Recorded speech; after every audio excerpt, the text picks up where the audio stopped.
hello, and welcome to Like a Dragon Infinite Wealth. This is the latest game in the Yakuza franchise, and hoo boy, it is a doozy. It is not the longest Yakuza speedrun, but it is a close second. we got a long one on our hands, and we got a lot of interesting strategies. This will be my second run of it. But that doesn't take into account the, like 3.5 months of research that I've done, and then also a full 3+ months from another runner, TJ, who is the current world record holder. So we've put a ton of time into this game, but not so many runs, but that will change in due time, and that'll change starting today with my second run, because we've made a lot of improvements to the first half of this speedrun since I last ran this a couple months back, and I'm excited to show it off. Yeah, it is it is shorter than Yakuza 5. Yakuza 5 is also recorded in real time, and TJ was able to get it just under what Yakuza 5 is, which is very impressive. But also welcome on in, folks. Let's get this run started, shall we? Because we've got a long time. This run is about 6 hours once I'm well practiced. So I'm expecting about 6 hours and 15 minutes or so, roughly, for today. But I'm expecting a solid PB because there's a lot of improvements in the early game. So let's get started. And time starts on the autosave confirm. So 3, 2, 1, go.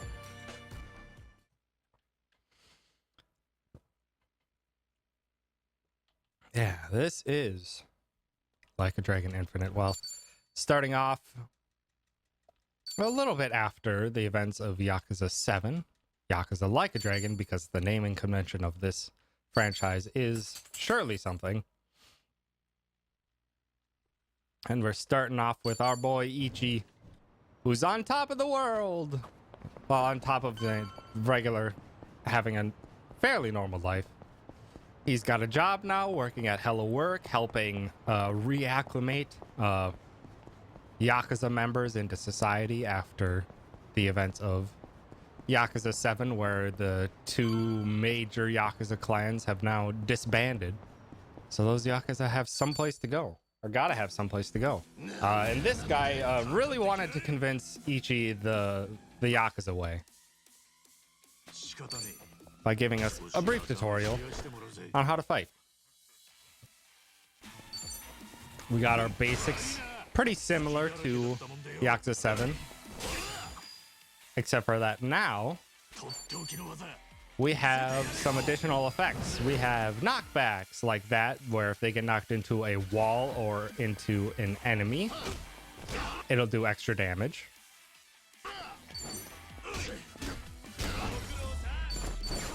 And we can now move our characters before they attack, which is, God, is a much needed outcome or a much needed upgrade. Because there was some effects in Yakuza 7 where it's just like, oh, you kind of need them to line up and stuff, but you really just kind of had to get lucky where your characters were standing and where the enemies were standing. But now you can make some adjustments on your own, and it's quite nice. You'll be seeing me do that in quite a few fights in the early game, where our options are fairly limited, where we've got to try and line up our stuff fast so that we can get some extra damage on multiple enemies and such.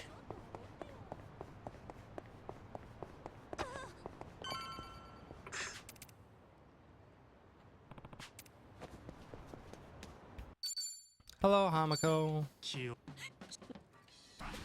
And now we're introduced to our personality traits. They're also back from Yakuza 7. We are actually going to be doing a lot of investment into personality traits. My route currently needs 3 personality traits to be increased. My route needs style level 4, intellect level 5, and confidence level 5.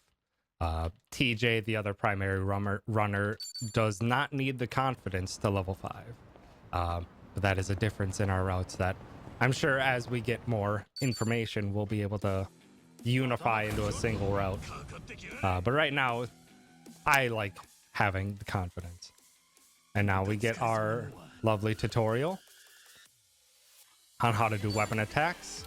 Want to make sure to not hit the guy Isobe. Oh, nice stun though. Because Isobe cannot be defeated yet.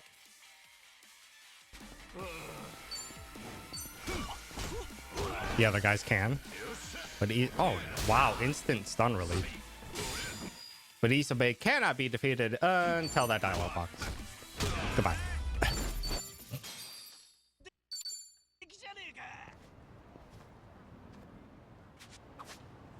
And now it's time for a real Yakuza game, aka we need to go get sidetracked. Which we start this speedrun off with one of the best mini games of all time. Not mini games, but actual games. We got Shogi, which let me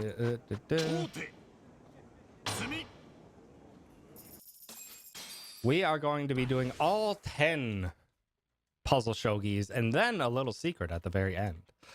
This will allow us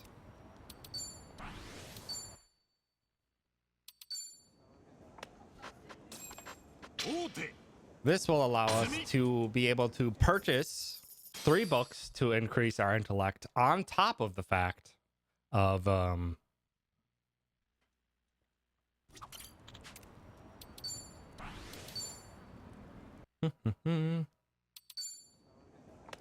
on top of the fact that it is going to allow us to purchase a mid-game weapon for the very beginning of the run. That weapon is not useful on any class we're going to be using in the run, but it does sell for a lot of money. And that money is going to be incredibly helpful. This, don't promote. But all these shogi solutions are identical in the puzzles, or they're not randomized, so that's all we have to do is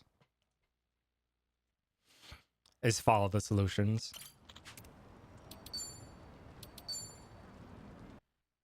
And we are doing takebacks off every single time because it gets us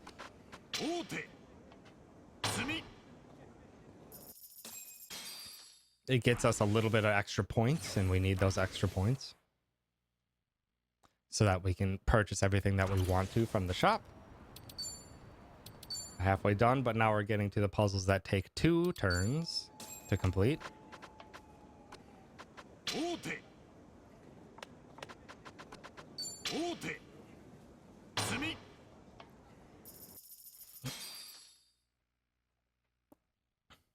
Just a few more puzzles to go, and then we get off to the actual run. But yeah, as this run had quite the interesting turn of events happen. So I was working on a route for like 3 months, like starting in April. And then like a few weeks before I was going to be ready to do my first runs, another runner, TJ Blakely, just showed up out of nowhere. I don't think any of us had any idea that they were working on a speedrun of this. And they just came out and just dropped the time, or the record at the time, by almost an hour. Just incredible stuff. So then I had to very quickly scramble to implement many of the changes that they made, which were very good. This guy always likes to think a bit. And then 1 week before I was about to do my run, we found this upcoming glitch, which we're only going to make use of in Puzzle Shogi 10.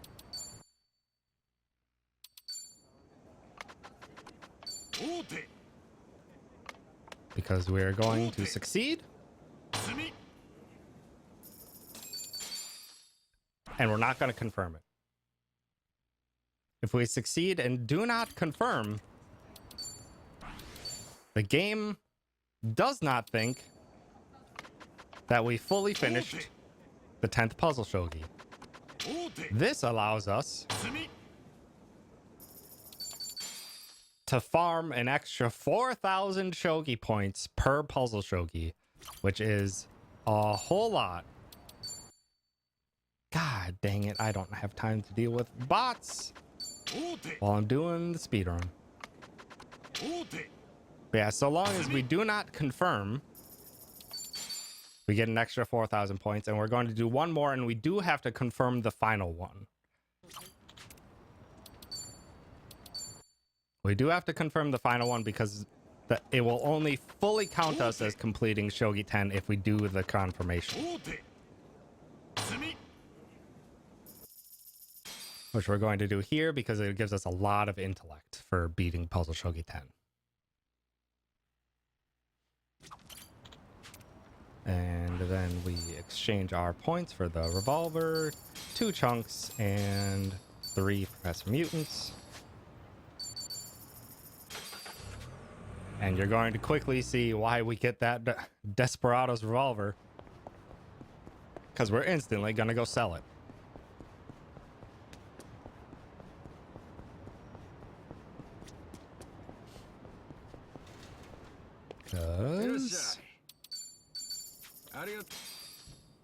Because you'll see my money in just a sec. First, we got Ichi Loves Baseball. Did survive. Ichi Loves Baseball, but yeah, you can see we have 344,000 yen at the very beginning of this speedrun. Super helpful.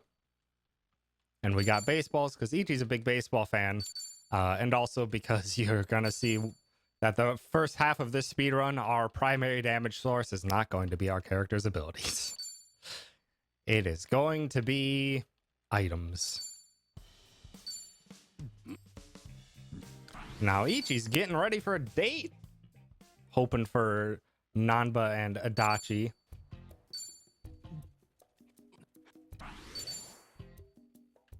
To give him some assistance, and we're going to be choosing our specific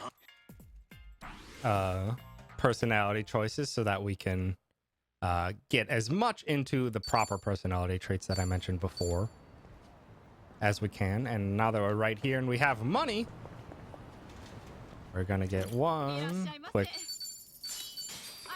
piece of equipment.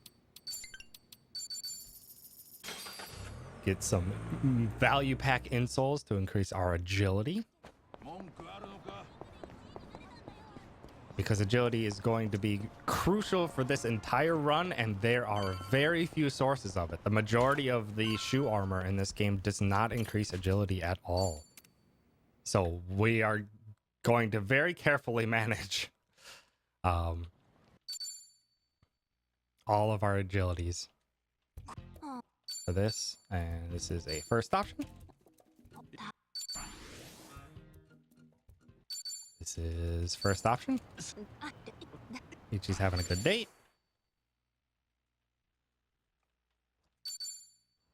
Second option. And there's going to be a lot of sequences in this speedrun where there's, for whatever reason, we cannot cutscene skipped until certain moments. And now these guys are interrupting our date very rudely, and we're hoping that we're going to be able to do a quick... Oh, this might be perfect. Don't break that barrel. Because now that they're both on the ground... Oh no, Psycho went fast. Shoot. Oh! Even with the increased agility, it's not a guarantee. That's better though. That's what we were hoping to do with Ichi's first turn.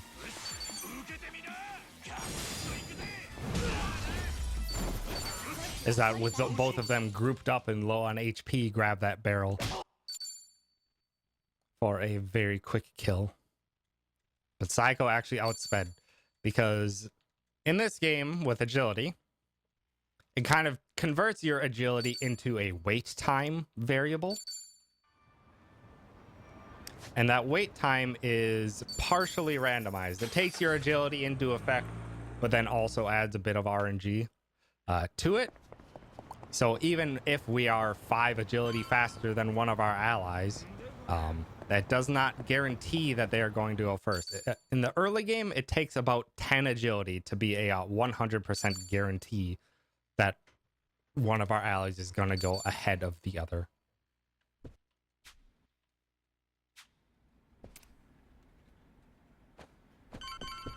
And now we're 1 year later. That date didn't go so hot for Ichi, unfortunately. And now, as we're finding out, Ichi also got fired. It's a bad week for Ichi. Ichi's been doing everything he can to help out the Yakuza to get them back on their feet now that the official organizations are closed out. And his reward is that he basically got blackmailed, and it's not great.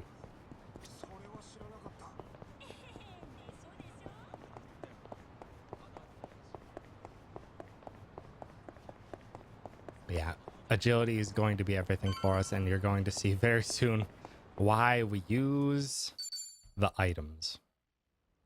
This fight is normally a colossal pain in the butt that actually can take us out. Not very much anymore. This is where we're going to be relying on lineups. Good, nice 3 hit to start. We're going to be perfect guarding only at like the final hits so that Ichi... ah, dang it, didn't get him, but that's okay. Regular attacks can take out these guys. And then Asakura also loves baseball. It's a good fight. But yeah, those lineups are crucial, and perfect guards have a little bit of hit stop in this game compared to the other one. So like as much as possible, it's like only like 0.1 seconds or 0.2 seconds, but every single one of those is going to count. So as much as possible, we're going to actually let them just do extra damage to us. I perfect guarded on the final hits there so that the enemies, so Ichi didn't get knocked back. That means the enemies don't have to run as far to get to Ichi. It does save time to perfect guard the last hits there. But yeah, there's going to be many fights. I probably am going to perfect guard more than I need to. But that's just me being safe and also making sure my reflexes are on point. Shoot. I did mess up one thing.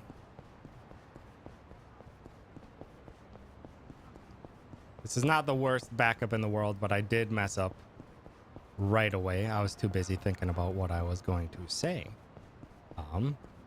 So we're going to take a little 30-second time loss or so, because what I needed to do before heading downstairs was I needed to go to this box.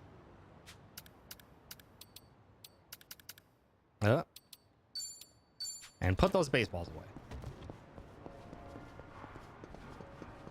I apologize about that.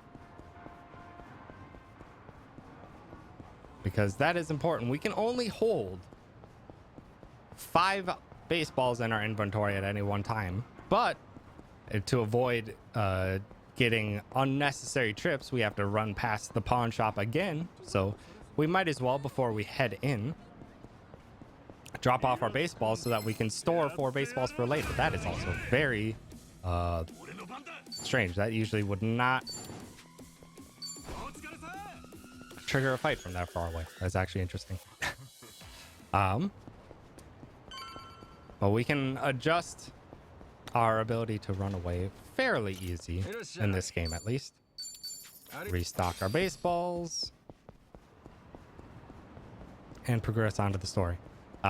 There we can do, luckily in this game, we can save and quit, and then, or save and load to get rid of any enemy spawns that we don't particularly like.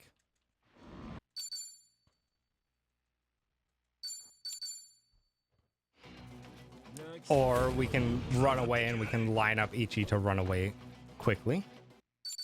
Now Ichi's back on hero, back on his business. Gonna break some bats. Didn't mean to break that piece of... didn't mean to break that sign. I actually was hoping that that would stay alive so that Adachi could use it as a weapon attack. Oh, wow. Because Adachi at this point in time does not have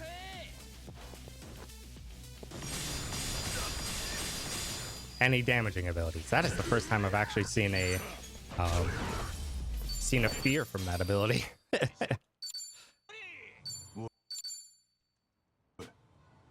And we changed job classes and got new allies, so we need some immediate equipment.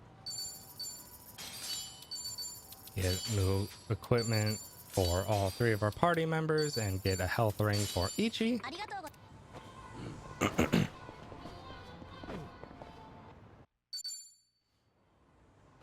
Yeah, that's what I'm doing currently, Yeti. I'm doing a quick run for submission to GDQ. So now we progress the story. Gotta do a little party chat. And then head on out. Because something strange is happening in the neighborhood. And the neighborhood being the Seiryu clan, the old Yakuza of Ijincho. Something strange happening over there. We can't get in the front, so we're gonna get in through the back. But first, we're gonna deposit a good chunk of money. We don't need all that money in the beginning. We kind of used up all what we're gonna really need for the opening part of this speedrun.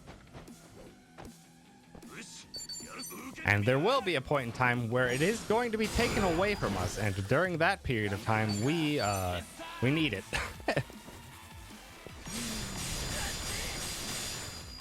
Actually used one too many pyro belches with Nanba in that previous fight, so that we're actually going to be not having enough MP for what I want to do on the first fight coming up shortly.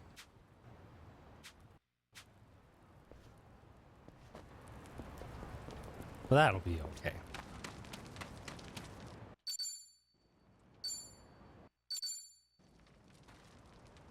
We had to grease the wheels of the chief by giving him some sake.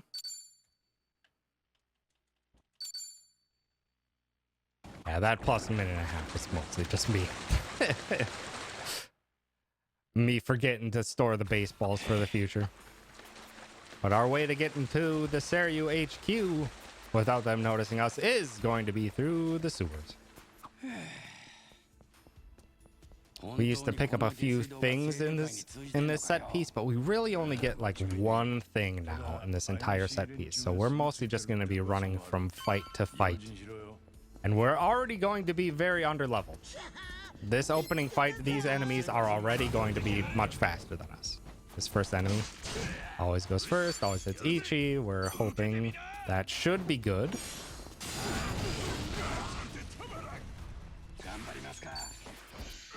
Ah, he didn't go down to that. That's unfortunate. Oh, I should have baseballed. That was a foolish move on my part. Because that guy is weak to gun, because for whatever reason, baseballs count as gun damage. I guess projectile, but it sure isn't a gun. But now that we're done with that, we're actually going to have Nanba steal the insoles, because we want Nanba going first for the next few fights. Or for almost all the fights for the rest of this entire set piece. Because with everything, with these enemies lined up right there, it's a nice guarantee so long as Nanba goes first. Again, we are not at full guarantee range. Nanba and Ichi basically have the identical agility, but it is high odds with them, with the value pack insoles being +5 agility. So we took a little bit of an odd route there so that we could have Ichi over by these barrels for the beginning of this fight. Because we need to weapon attack this guy. I'm not sure I'm going to get the knockback. Ah, I didn't get the knockback. Dang it. He moved too far away from the edge. Normally, the knockback will actually make it so that he gets taken down right away. Or dies to the status like that. But unfortunately, he did step away from the side wall, so I didn't get the knockback damage. This one we start as early as possible. This one can be a bit annoying. Oh wow, they both outsped, and Danba didn't go first. That is very bad. Oh, this is awkward. Oh, and because I please hit both. Okay, good. It's not the worst. Not a great start. This guy has a lot of HP. He's not a guaranteed kill. It is an odds kill. But luckily, they lined up for Namba to close this out. Not the worst. Not the worst, but not the best.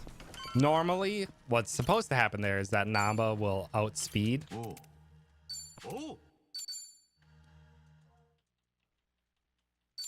Is that Namba will outspeed and the enemies will kind of like group up for him if I delay slightly. But for whatever reason, Namba went very slow. I don't think I went far enough to the left. I did! Haha! This is why we want Namba going first. Namba's got a much larger area of effect than Ichi's bat. So we have the potential to one-shot many of the fights here.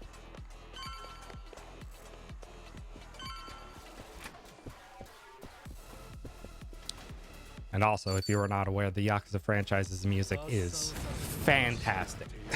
This song slaps. Oh, that run-in. That usually never happens. That's an insta-kill. Oh, I've never seen you survive a hit before. That would have been an insta-kill. I've never seen that guy run into the rest of the party. Okay, that's a backup that's successful.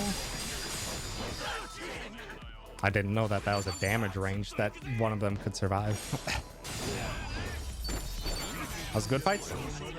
Yeah, Namba going first is huge for these fights. Get a level up there. We do get full HP MP refills whenever we level up, so we do account for that in these early chapters. But we do not get them for job level ups. That's a change from the previous game. Oh, there's no good lineup. Oh, man.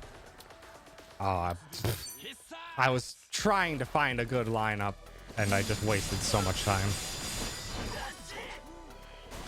Usually the back group likes to stick closer together for better lineups, but that was just very unfortunate that they just did not.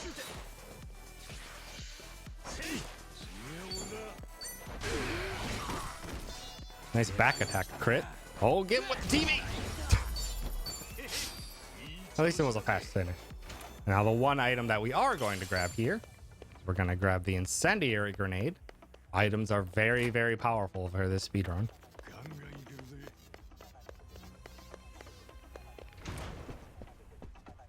And I used to, this makes a couple fights rather dangerous in the future. I used to grab a safe key and grab a piece of equipment.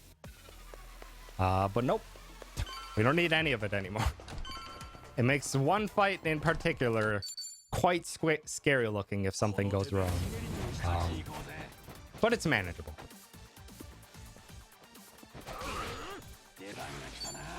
This guy is guarding, which is a new mechanic for the enemies, and the only way to get rid of it is to use a grapple attack or a back attack. And breaking their guard with that type of attack actually does speed things up, or it does do extra damage, which is very nice. Oh, I don't think I got the... Oh, I did get the knockback because he teleported. Sometimes in this game, enemies and allies with teleport to make their attack animations and stuff line up, and it sometimes really messes with us. And you're going to see a lot of this happening during lots of boss fights. There's a mid-fight QTE. The majority of them we are going to succeed at. Okay, targeting system is still rough.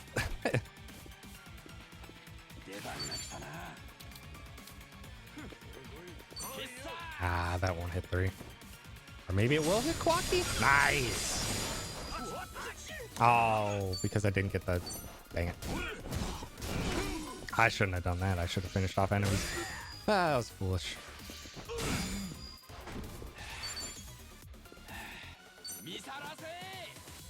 Oh, come on. Don't run forward. Oh! Oh! Namba can hit behind him, apparently. That works.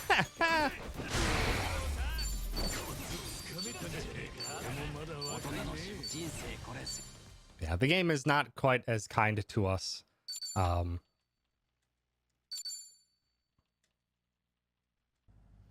With giving us free HP and MP refills with job. With job level increases. But for the most part, it's not as critical as it was in Yakuza 7. Where there are many set pieces and stuff like that that would not go nearly as smoothly if we didn't get as many upgrades. But we stored those baseballs, and now we're going to get them back because we used up 4 in that set piece. Oh, what am I doing? I don't need to run down the stairs. I can just go straight to Chinatown. Ha! I'm a bit out of practice. And one quick thing that we're going to change in this chapter, we don't have too much that we've changed since I last ran this. We are going to stop here. We need to despawn those enemies up ahead because they always spawn there. But while we're doing that, we are going to grab a coffee. That coffee is going to come into play 5 chapters from now.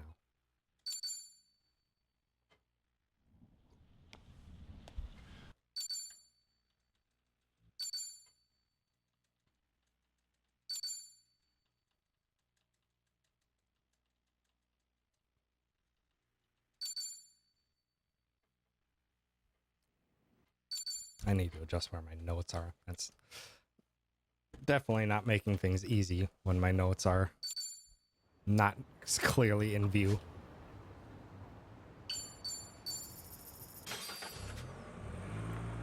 But we're mostly doing story here. Finding out that Sawashiro, previously of fame from the previous game, is working with the new Seiryu clan. The Seiryu clan has been bolstering in numbers very rapidly, which is slightly concerning.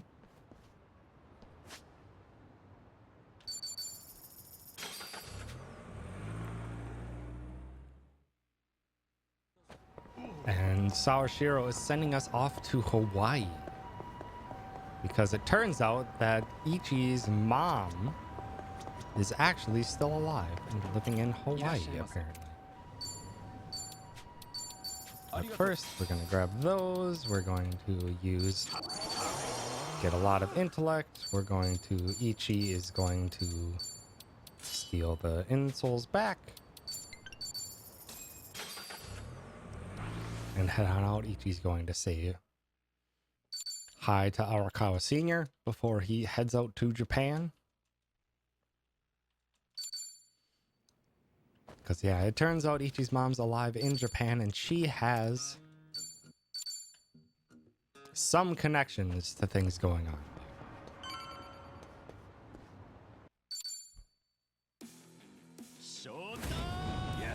And now we need to get introduced to the Tsuji decks. Oh. I wanted to knockback.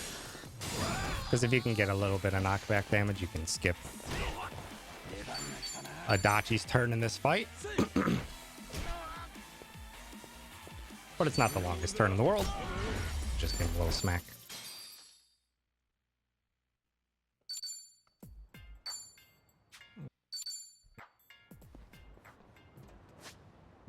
And actually, what we did when we did those little bit of menuing is we did purchase a couple of rocket launchers. Those were normally not something we got until we found that shogi glitch. But now we have plenty of money, so we just flat out go and buy.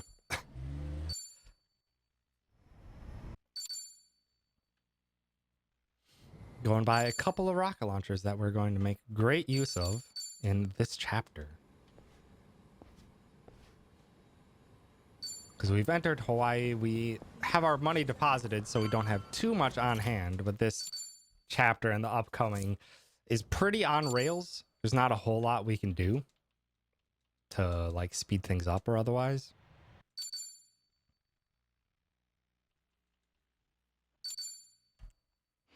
And we are instantly greeted by a crooked cabbie trying to steal our money in Hawaii. It's going great for Ichi. Are we going to get the knockback? Nice. That's perfect. Because when we get the knockback damage, we have enough with just the baseball. Close out the fight. We would have had to do an extra attack if we did not get the knockback.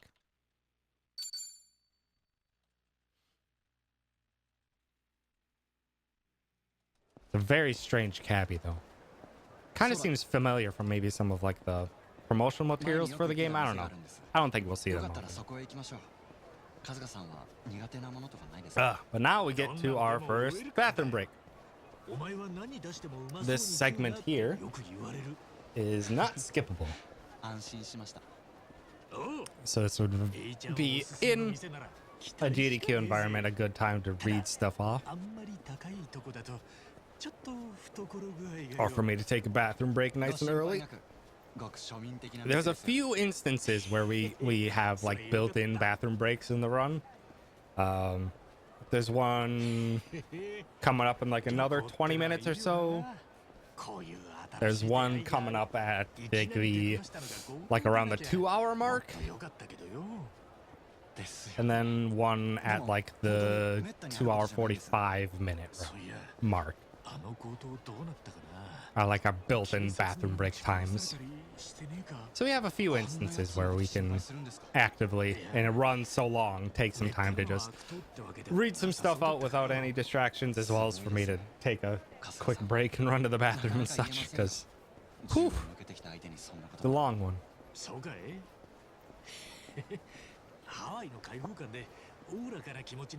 Yeah, that cabbie we'll never see him again. He's not a silly little guy or nothing. And our bathroom break is over. And Ichi's getting to Hawaii, even though he was already held at gunpoint when he was here for just a few minutes. Ichi's a good guy. Talking with AG, the man in the wheelchair. Helping him out, and AG's been helping Ichi out as well. And then saw some people who lost some stuff in the water. And even going out of his way to go get it. What a kind man, that Ichiban.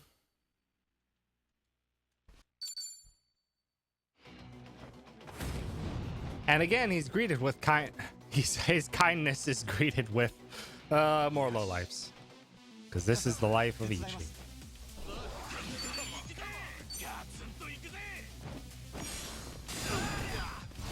I used to use one of those rockets that I got. This is unfortunate. This guy takes a little money from us, which is annoying. Oh, I didn't actually take the money. Nice. Nice lineup, though.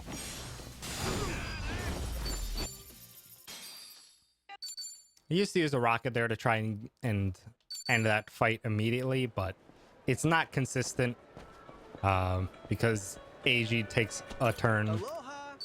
Thank you. Oh, I need to buy one of those. Aloha. Thank you. Because AG takes his sweet time cheering on Ichi, giving him a little buff, but that gives the enemies time to move. So it's luck if we're able to take them all out with the rocket. So instead we save it for a future fight. which is also a very inconsistent fight. But you give some, you take some, you lose some. It's just unfortunate all the way around. There's some fights in this early game that are just so difficult to deal with. To deal with in a timely manner, I'll say. They're very manageable fights. It's just whether they're manageable speedily. Another little bathroom break as EG has a nice chat with AG. Even showing him, it's just like, yeah, my Yakuza stories are legit. I do have a bullet wound in my chest.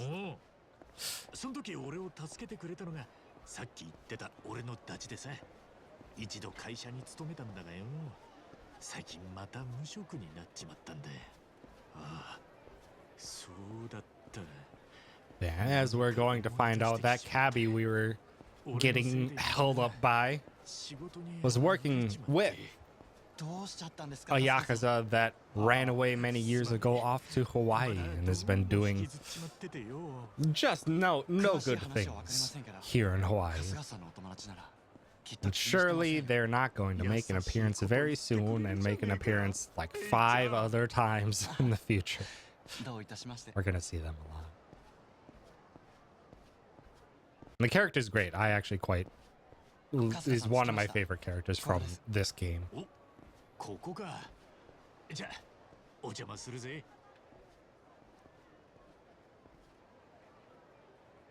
Okay. Made it back to an apartment. We're nice and safe here. Surely no one will knock on our door. Oh no, our door's been knocked on. And this is hopefully going to be a very speedy fight because this fight, because we don't have any armor yet, can actually be dangerous if something goes wrong. Such as that. That guy's not supposed to go first. Also, that's bad. Okay, we should be fine. That grenade is supposed to hit everyone because if... That grenade is supposed to hit anyone, but because this game said Ichi's too close to people, it teleported him to a different corner of the room and ruined my AoE.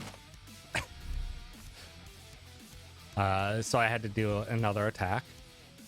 But now we have to perfect guard because we can only basically take 1 attack because I don't have any armor yet. This fight's dangerous even with 1 bit of armor. It's very safe with our current stretch, 1 bit of armor, but now I don't have any armor, so we just have to perfect guard this 1 attack that he gets because he's only gonna get 1. Because we still have items left to use. We still got a baseball. Yamai likes baseball, probably. Okay, that's bad.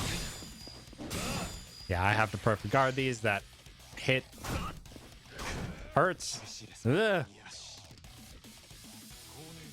This is why we can basically only take 1 hit. And now Yamai's done. Because Yamai really hates the cold. But it is only until much, much later in the run that he actually gains any resistance to fire damage. So he's fully effective. He still takes full damage from rockets.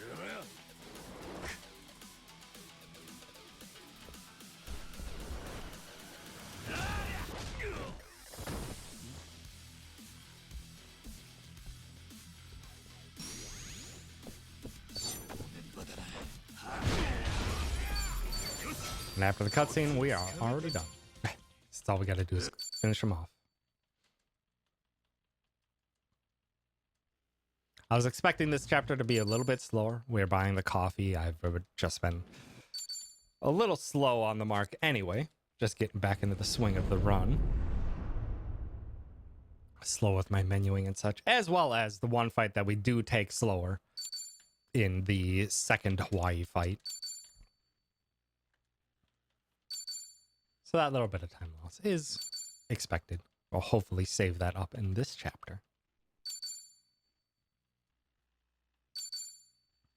But now Ichi found out where his mom was, went to her home, found it completely empty except for a house maid cleaning things up. And Ichi being the kind, trusting person he is, got drugged, got all of his stuff taken, and he was left out naked on a beach and got arrested. Classic Yakuza game.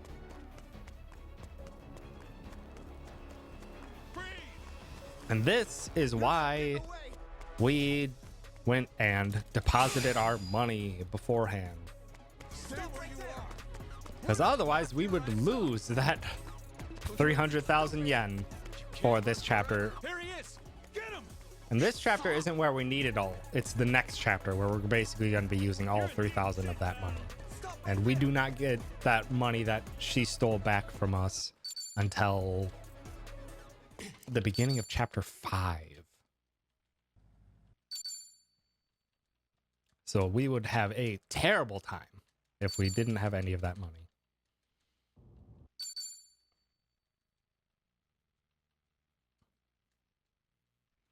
But now we're introduced to a character I've never seen him before. You know this guy?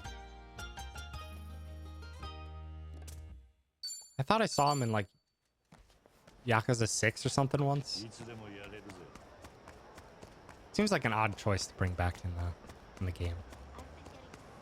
Also, I thought his name was Taichi Suzuki. You think you know a franchise. But this brand new person has a complete different moveset than anyone else in the game. And that he has 3 different stances that he has access to. Okay, game, I'm gonna need you to pick your targets. Oh my god, this is like the worst fight. I am not getting any good knockbacks.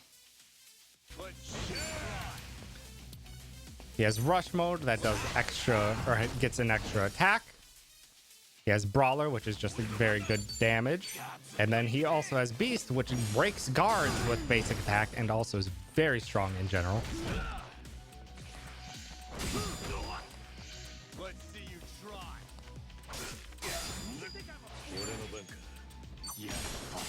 Also, if Kiryu's in proximity, he can do extra damage and change up the attack. I actually do need to guard some of these hits. This is very, very rough. But yeah, if you break guard with an attack, it does more damage. This is like the worst fight I've ever had. None of the enemies were lining up for knockbacks. And because the enemies were moving slightly, it's awful. But now, instead of getting the piece of armor in chapter 1, that's the piece of armor that I'm going to get onto Ichi. We also need 10 total chest armor pieces throughout the totality of this run. So that will be our first one.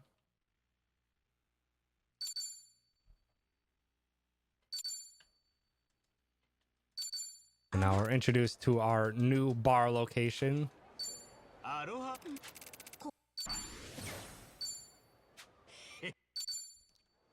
Revolve Bar, rather than Survive Bar in Yokohama.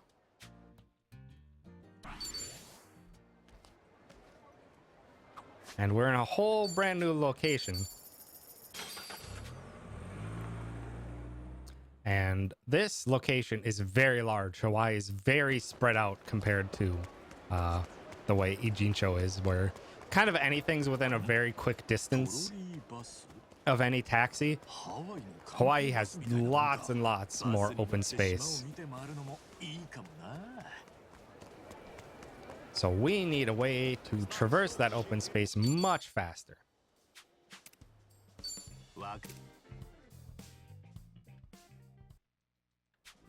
And may I introduce you to the Street Surfer, the fastest movement in the West.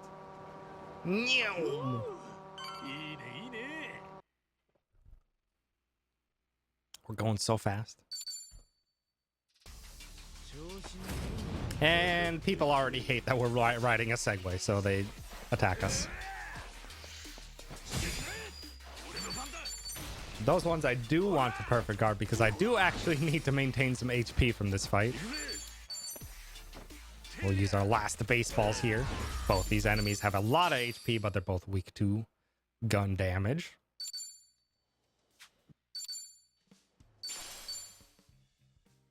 But now we have access to the Segway whenever we want it, and we're going to use it right away and almost constantly. We're going to be using this basically whenever we have a chance to, because it moves about 50% faster than running. And I used to go grab some extra grenades right away, but instead we're going to go straight in with the story. Oh, hey, that guy's back. And hopefully Ichi will outspeed. It's not common. Oh my god, he outsped. Beautiful. Perfect fight. That fight, if Ichi does not outspeed, is awful. And that enemy can also guard, and if guard happens, he takes half damage. So that is a low odds chance, but we'll take it. That is fantastic.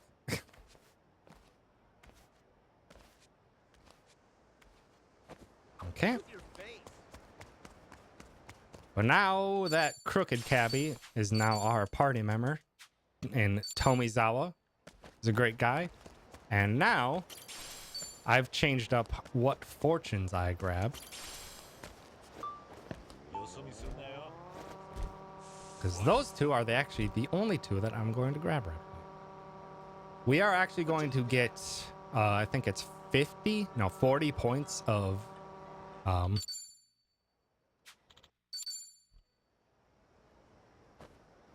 we are going to get 40 points worth of fortune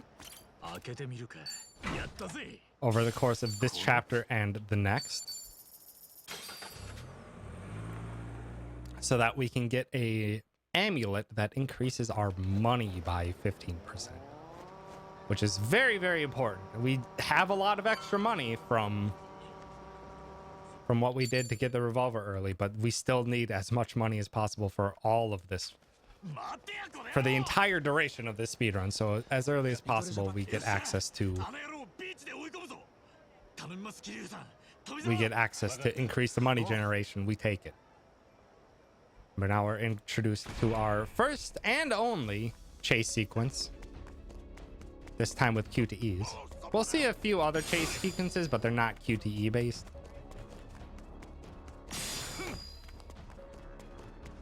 This one, the answer is always consistent. Chasing down a pickpocket that stole someone's purse.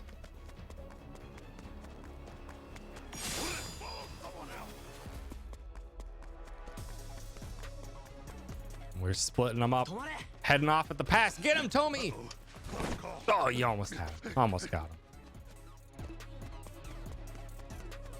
Luckily, I don't have to hold any direction here, but if I don't hold any direction... Oop. Oh, he didn't bounce off the tree. Also, here comes Ichi. Oh, that's a good tackle. It's a well-practiced tackle.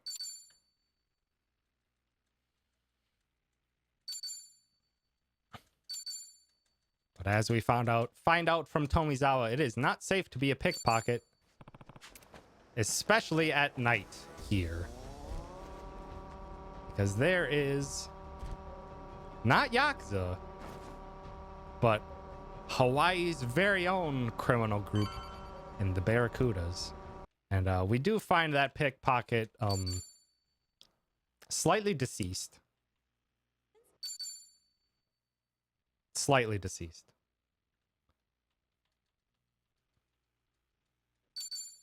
Very sorry about that. Now we have to run forward for Bond Bingo, our new way to get bond points with party members, and we're going to make use of that a lot. Because in order for us to get all the job classes that we want, we're going to need quite a few bond points with many of our allies. Mostly Tomizawa and Nanba are going to be We're going to get quite a few of their bond bingos.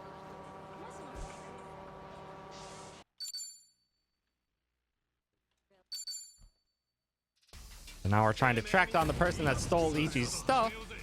Her name was Chitose. This guy said I have a Chitose that I know. And this Chitose is our first pound mate, our summons. Oh, that is awful.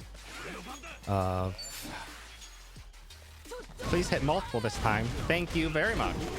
Perfect. That fight is pure RNG. The early pound mates act as an additional ally. And they have their own turns after Ichi.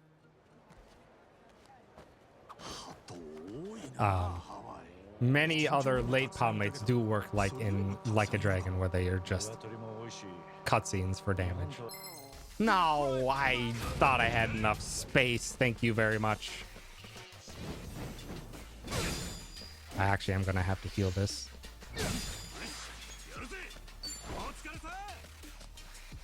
I thought I had enough save. I should be safe and just save load because it does not take long. Well, we're going on our way to a pawn shop. We're getting a few things here. Get all of our money back. Get some new boots. Aloha. Buy lots of grenades. Gear, Ichi optimize, and I'm actually gonna have Ichi heal.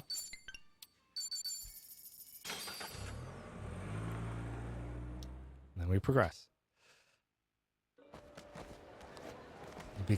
And we are going to be using those grenades for a very long time. I used to get that fortune on the ground. I don't do that anymore. We just drive straight to our second bathroom break. Because this game, basically, it has Can Quest still in Japan, but we have our different version of it. We got our crazy delivery in Hawaii. Deliver some meals to people.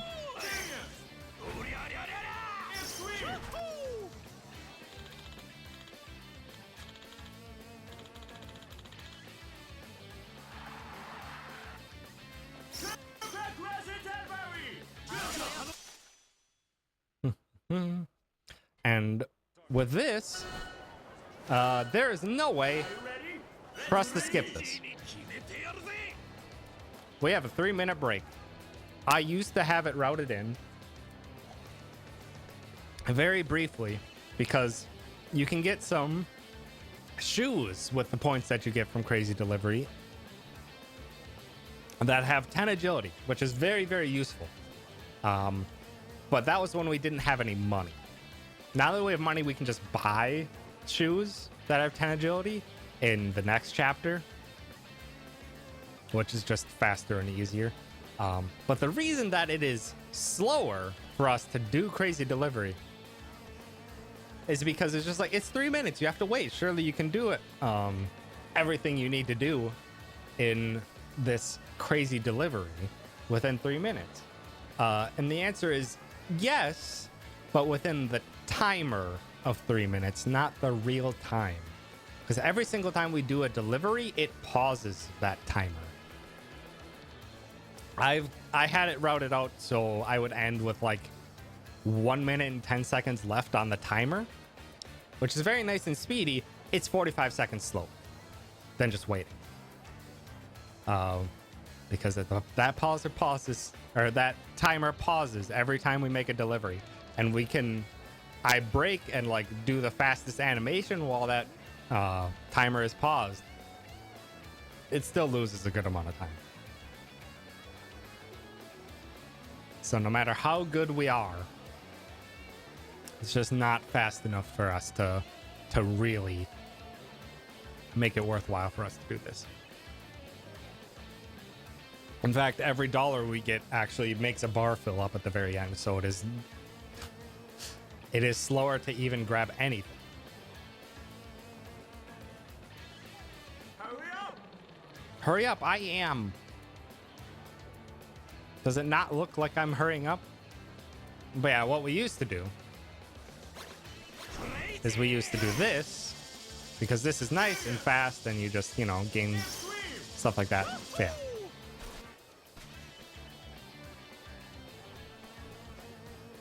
We used to just wheelie across everywhere and break right before handing in an item into a delivery. Because Ichi has like a whole skidding animation if he stops while he's going super fast. But if you break a little bit beforehand, you can just get him to stop instantly and hand over the delivery right away. But even with it managed very well, still 45 seconds slower. Not worth it. Yeah, we're waiting as fast as we can.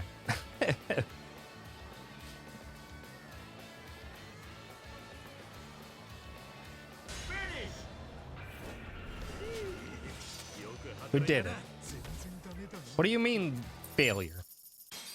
That actually does not matter in the slightest what we do there. The whole thing is that we're trying to get a little money to buy some information from the guy who told us about Chitose. To tell us about the real Chitose.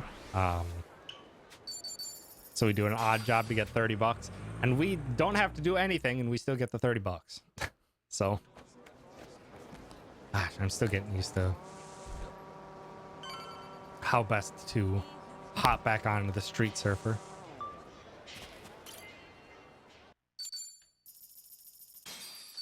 There goes our 30 bucks.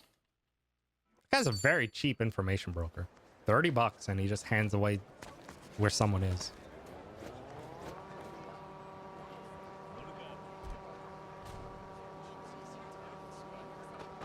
What is with these enemy spawns? Now we're just making our way over here. And this is why we get the Street Surfer immediately. Because all this, we would just have to run. It would be so slow.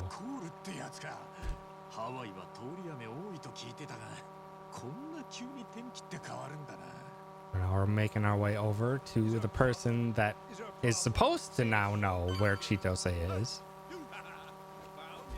Or actually, no, sorry. We know where Chitose is. She's in District 5, which is the Barracuda's hideout. We need someone to get us in, so the Barracudas have some cops bought out. So we're going to say hi to that cop, and he doesn't like us asking questions. Luckily, this cop is weak to flashbang grenades.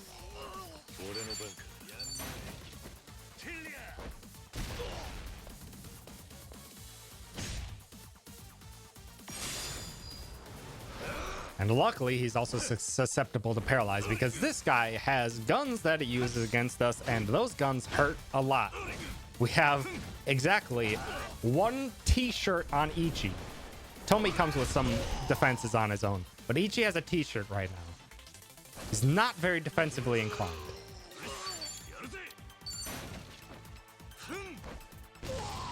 So getting a paralysis is nice. It's not a guarantee that he doesn't do a turn, but it is like a 50-50.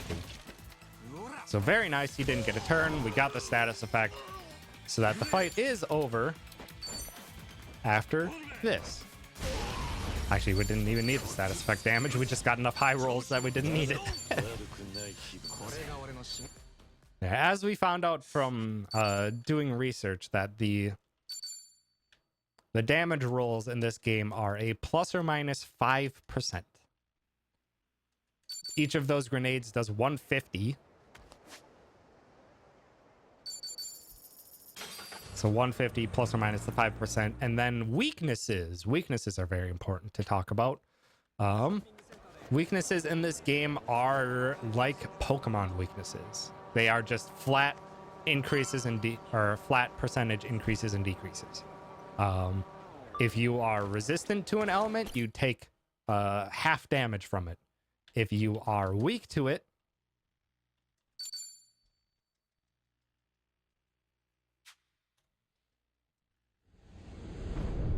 that element, you take 50% more. Except, as we found out, in the case of physical weaknesses, and physical and elemental weaknesses, because an enemy can have both. and they can stack up for us. And if you were doing a physical attack, the physical weakness is 50%. But the elemental weakness is actually only 25%. So if you stack them together, you get 1.5 times 1.25. But we're doing one of our first optional fights. We are eventually going to desperately need a lot of XP. I'm hoping that hits that enemy on the side. It did not. That's okay. Just a little slow.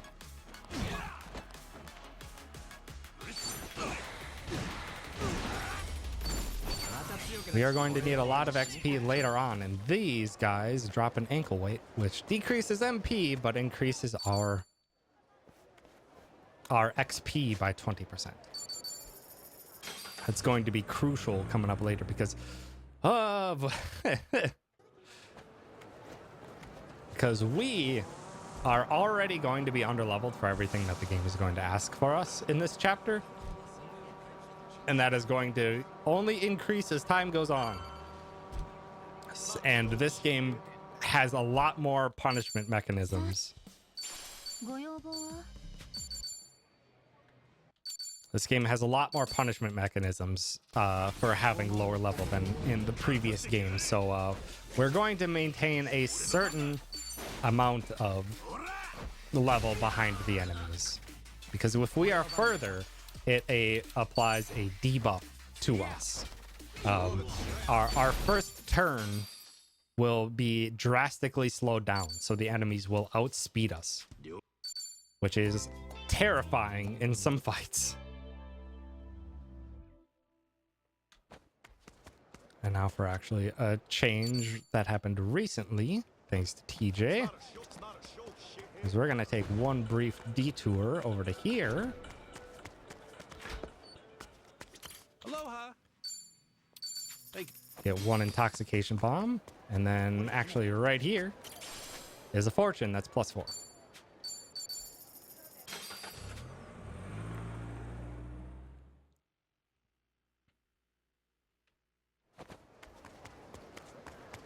We're going to be picking up the rest of the fortunes that we need in this chapter. There's also a nice collection of 2 fortunes down this path.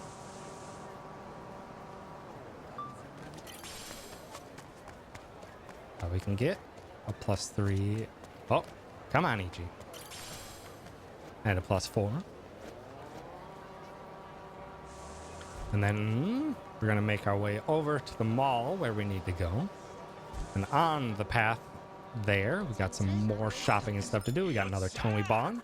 Find out he loves cake. Big cake fan. Make our way up the escalators in the Street Surfer. Always a smooth experience. And actually get off early. Grab that fortune. Head to here. Buy more rockets and hallucinogenic bombs. Head back out. Get our speedy shoes, finally. Onto Ichi and Kiryu. Get one more fortune right there. Head on to the objective.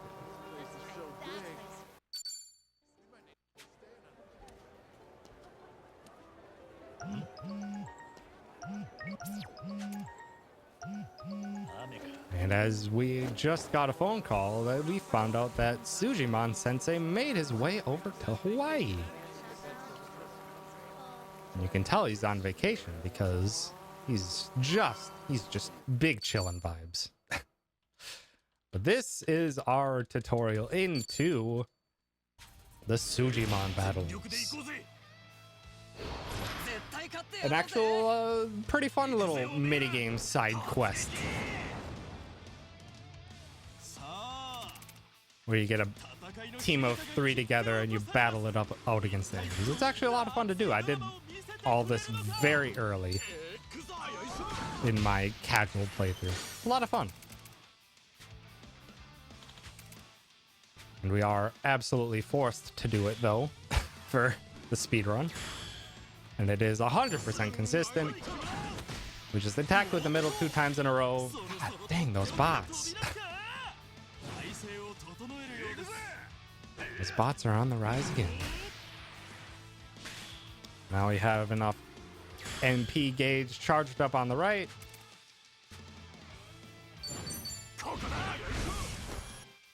And a fancy thing is that if you just mash X, it just lands on a high stand. We don't need it to be high damage, but you know, we'll take it. Goodbye! And we did it! Good job, team.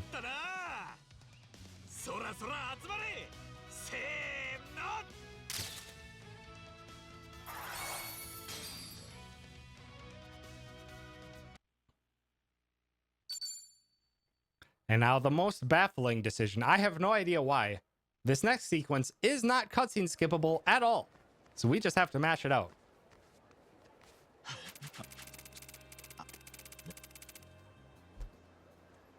And if you are ever... Oh, hold on. Hold that thought. We have to pick our starter. Squirtle fans, rise up. Or water type fans, rise up. For some reason, water type is not weak to water. Ah, low damage roll. Plus or minus 5%. Hurt us, baby. But yeah, for the Yakuza franchise, for whatever reason, if you hold R1, it instant completes text. It's never told you anywhere, but it is incredibly crucial. Also, we have to throw our Pokeball. We give it with a lot of love and affection, as you can see. We just toss it on the ground in front of him. And he loved it.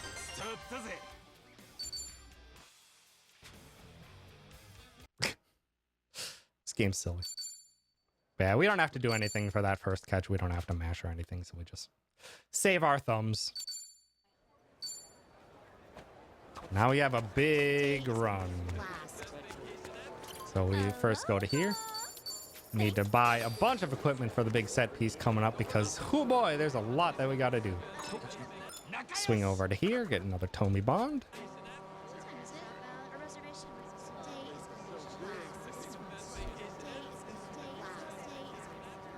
Also, you're gonna hear the same dialogue a lot as we're riding through this area.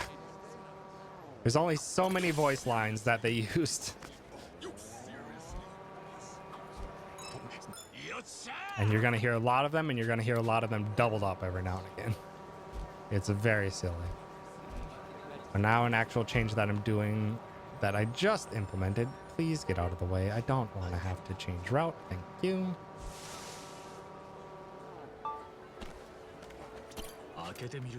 Is that we're going to head up and grab the orphanage taxi nice and early. And just scoot through the trolley station there. Swing on out past the tree and then back. That gets us a taxi that we're going to use in the next chapter. Use a couple times in the next chapter, but get that nice and early.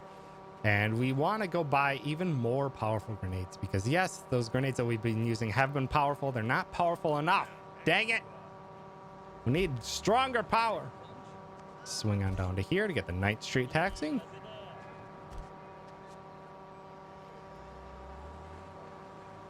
Get the Lantern Street taxi for the future. Gonna be using that one quite a bit. Swing on over to here. Get the Lotus Street taxi. Oh, I had to be careful about swinging too far out. That symbol above the enemy is how powerful they are. That means they're like 15 levels above us. They would destroy us immediately if we wanted to fight them. Get that taxi. And we're at the end of our big trip. We get one more fortune. Aloha. Bye. Thank you for Buy all that stuff. Oh, to East Aloha. Huh. Big run, just unlocking a bunch of stuff for the future, and then also just making our way over to that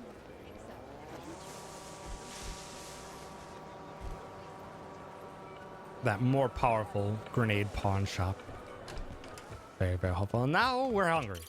Aloha. Thanks very much. I said we're hungry, dang it.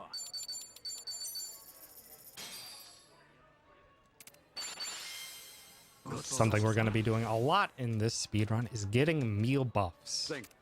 They last a certain amount of fights. Oh. Unfortunately, most places will have it so that you can get 3 buffs in 1 meal. Not that one, unfortunately, so we have to do 2 meals there. Make our way over to a sub-story.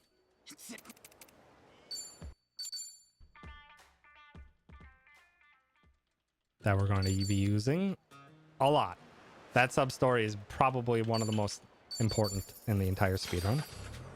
Head on up to the shrine, because with just 1 last fortune, which is right here, we have 40.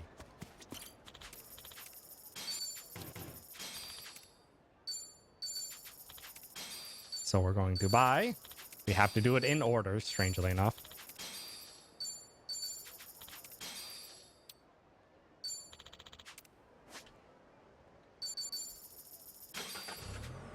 Not going to equip it quite yet because we got other equipping that we have to do, so we might as well do it then. And our last trip before we go on into the dungeon, into the set piece for this chapter, is we need more grenades. The set piece is very long, has so many fights, that we are going to need a full inventory of stuff. Okay. Aloha. Restock. Thank you very Gear, Ichi, you get the ankle weights. Kiryu, you get the health ring. Tomi gets money. Optimize, and not the Raiden. It's the Happy Lay.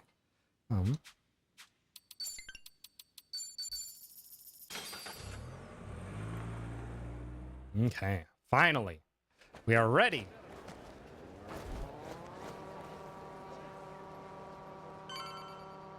What do you want? Hey, you there? To enter District 5, where it's already like, hey, you should probably be level 13. We are not. We're not level 13. We are level 10. We're already 3 levels below where we need to be, and this makes our agility buff that we just got 100% necessary. Because it is our only way to really counteract us being so low in level. It's because that agility would be low enough that every single one of the enemies would be faster than us right now. And that would be terrible. But with the agility buff, we do outspeed them. And also welcome to the Barracuda theme song for fights, and it's incredible.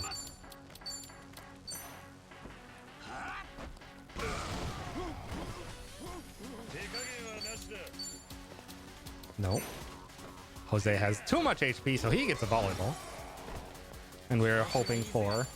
Luckily, what we got the fire on one of those enemies. This guy gets 1 attack. That guy goes down to the fire. And a baseball.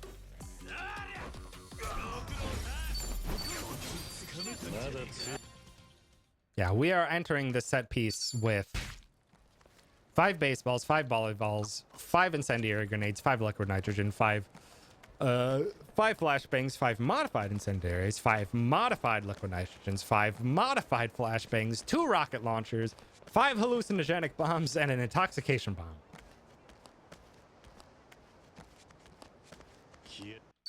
Ichi is a walking artillery right now. And we're going to be using almost all of those in the set piece. There is so much. Let's go.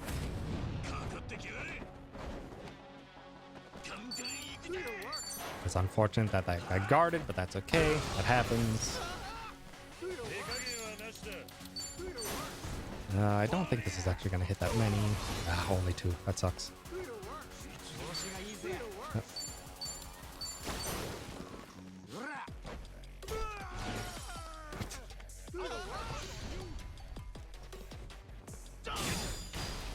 Shouldn't really need to be guarding these, but I'm going to. Ow. Oh, nice back attack. That's an insta kill. I don't think I'll kill with this weapon attack, but maybe with the fire too. Maybe? No, that's not gonna kill. Dang it. Should have bat breaker. That guy guarding is like 50-50 for me. And it always stinks when he does because he has a lot of HP. I'll sue you.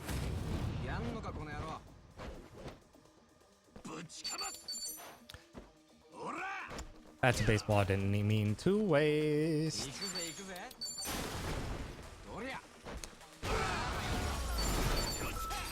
I think I have one baseball left, and that's okay.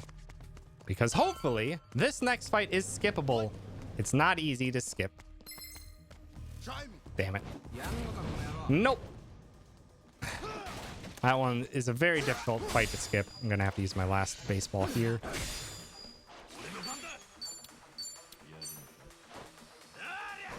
Before that guy gets a turn because he has a lot of HP. And Kiryu hopefully can get a nice... No! Last second he moved out of the way. Tomi's not powerful enough to take this guy down in any attack. I could have just done a weapon attack. That is unfortunate. That fight is very difficult to skip. I am not consistent at all with being able to skip again.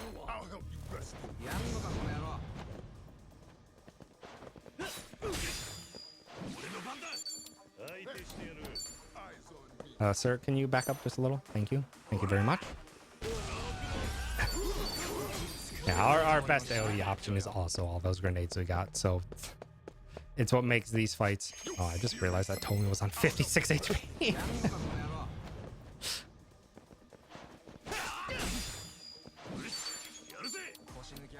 That should hit all of them. The fight.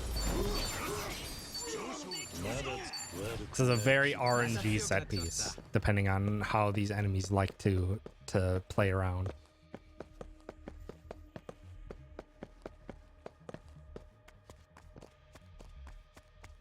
And this fight normally would be incredibly dangerous.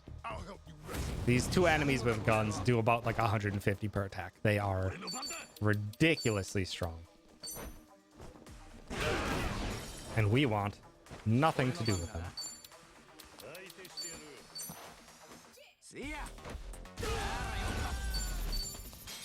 So I use a rocket launcher on them so that we can take them out and not have to worry about taking 150 damage, because geez, seeing that fight in an earlier route where we did not have all this money to get a bunch of equipment and stuff like that, absolutely terrifying. That fight could very easily just end the run.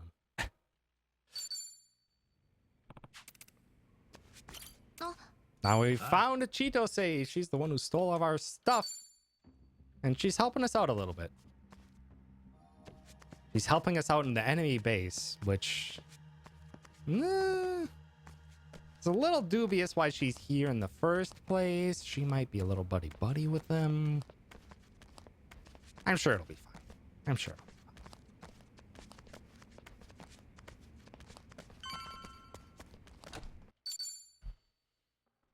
I'm gonna school. Hopefully this guy in the front is not guarding. Of course he's guarding. He's always guarding.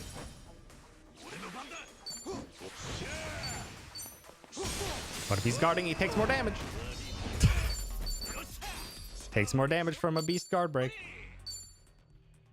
And now we've entered Resident Evil 4. Because this game has a laser hallway.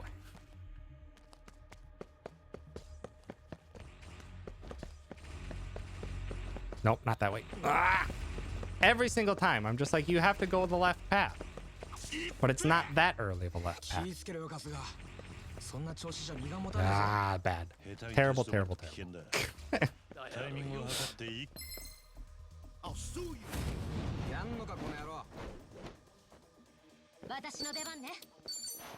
Oh, now it was aimed to the left. Oh, okay. Whew. Sometimes it's very difficult to like try to menu super quickly because we don't have skill shortcuts or anything, which is very a major downgrade of this compared to Yakuza 7.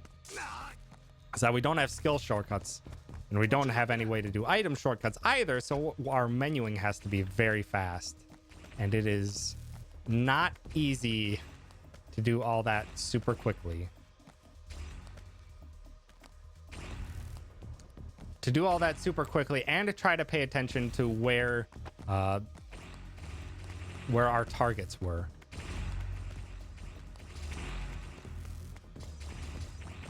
What you looking at? Because the targeting system can be a bit of a mess sometimes. Hopefully that hit the other guy, but he's guarding. Oh, nice. Didn't matter.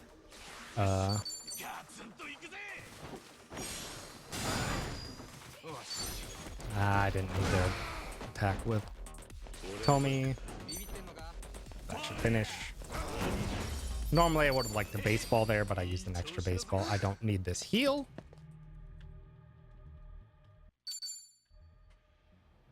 Because this upcoming piece is 3 fights back to back.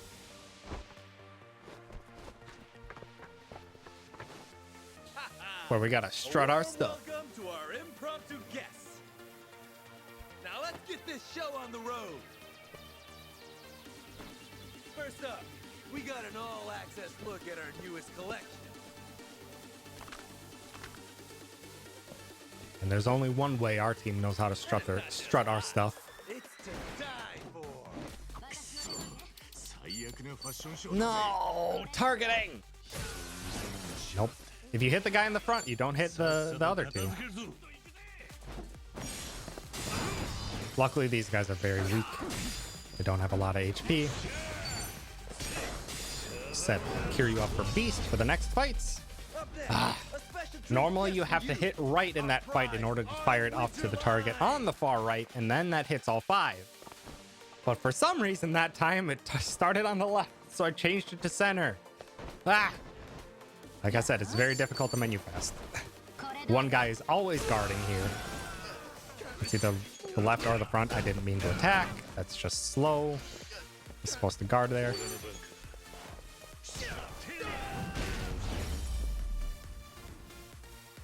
Because he was guarding, I wouldn't have any way to really do enough damage with just Ichi. Ichi doesn't have any way to break guards right now. That's why we have Kiryu and Beast. Now we got the main show. And even the announcer's coming down. Showtime's over, boys and girls. Say your prayers.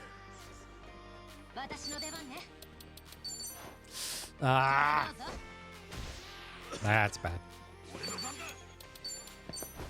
That should be manageable.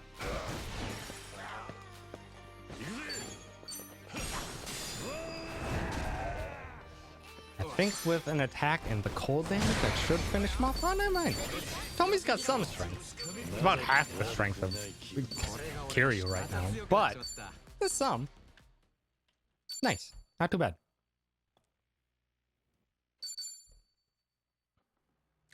I'm not being fast enough on my menu, and these enemies are getting out of position.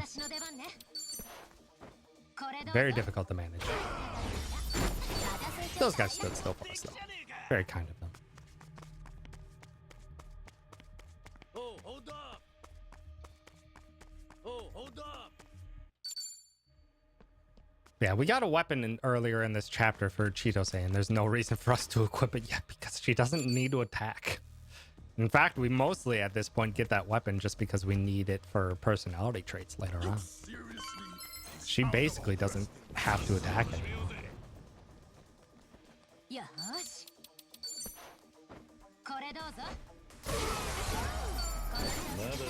And I've done a lot of adjusting to be like, what grenade is best to use in many of these fights? This fight is the worst. This fight, these enemies love to get out of order because we have to very quickly menu while we're getting poisoned. And that gives the enemies a little bit more time to get out of position. We grab our second ankle weights. We can skip this upcoming fight, hugging the left side, letting the aggro reset a little bit. And now we gotta do a little gear. Ichi, you get the ankle weights. Kiryu needs to be nice and speedy. And Chitose, you get the health ring and an optimize. Heal up from the poison. And we go on forward.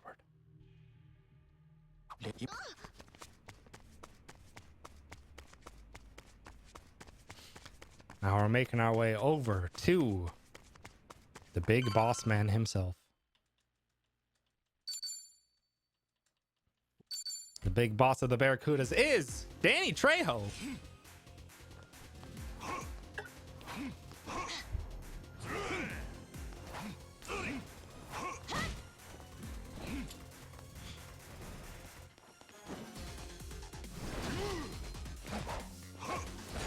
Also, I need you to listen to this music. This music goes so hard. I love this theme so much. But Danny Trejo, Dwight Mendez, is weak to two things. He's weak to ice and he's weak to fire. His allies are also weak to fire.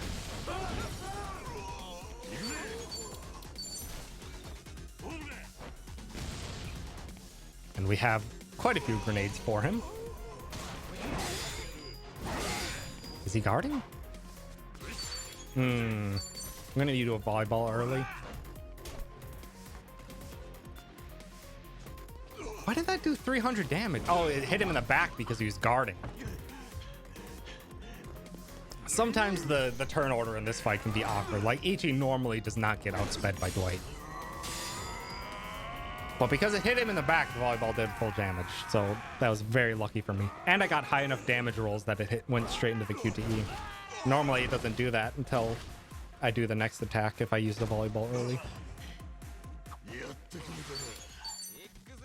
Dwight's a little dirty though. He needs a little cleaning. Need to break his guard. He's gonna charge up for his big super strong attack, but he's already done one attack, so unfortunately he's just not gonna get another turn.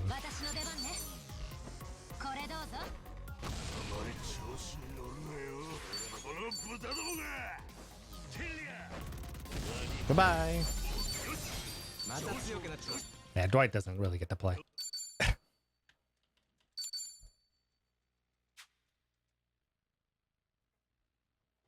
It's a good set piece overall. But yeah, we use a lot of our resources to just take down Dwight before he can even do anything. But now Chitose's formally in the party.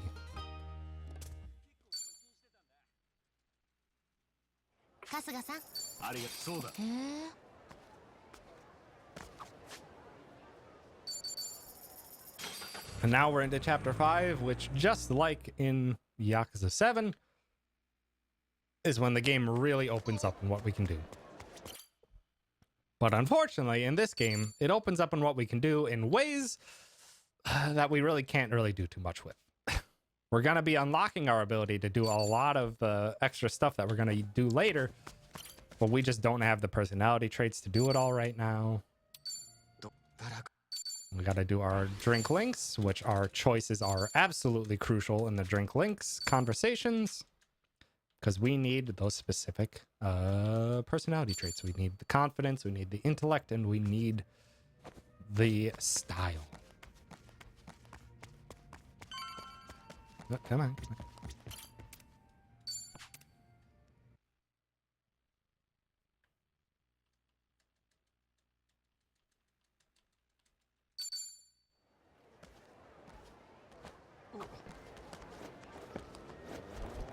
While we're out over nearby this area. Really quick, get that bond conversation, and now we need to go to the orphanage, which we already unlocked. So it's going to throw us right into the cutscene. Don't have to do any extra movement or anything. Very convenient for us.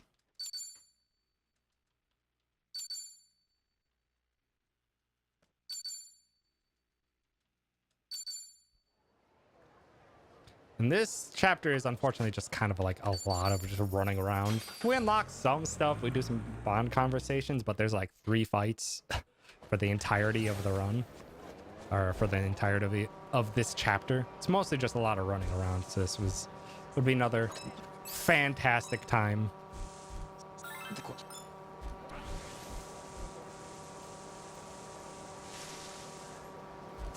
To read stuff off. Running a little bit low on Street Surfer fuel. So we go recharge that while we grab a bunch more future taxis. We do have one more fight. We used 4 modified incendiaries on Dwight. We still have one left. Get in there, Kiryu.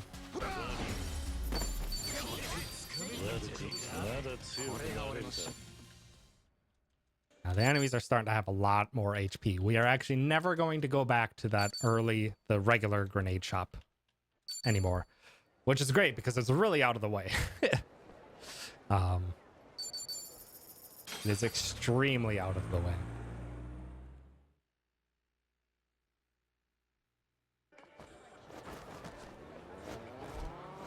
So we never have to go back there. We are going to be getting a lot more modified grenades later on, but not yet. Get another Tomy conversation and progress a sub-story here.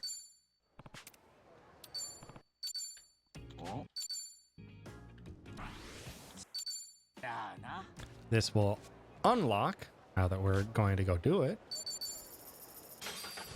This is going to be unlocking Kazumi, which is our first tier 2 summon, or silver rank summon, I believe. They are incredibly expensive to use at this point in the game. We're not going to be using them at all until chapter 7, but we're going to be using them constantly in the late game.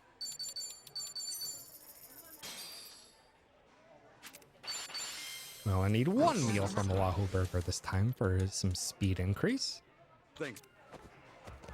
Yeah, we need to go unlocking because at this point, like the rest of the time we're going to be spending in the chapters, and like the next 3 chapters,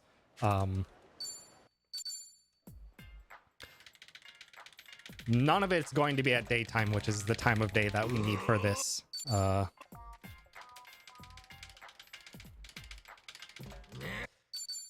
That we need for this sub-story.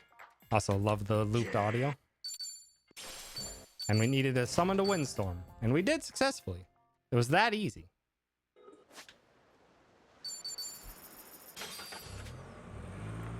So now we have Kazumi formally unlocked.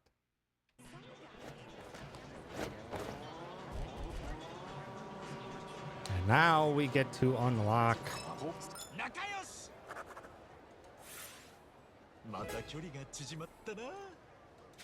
something that we are not, again, going to be using right now, but is going to be crucial. We're going to be unlocking the other jobs.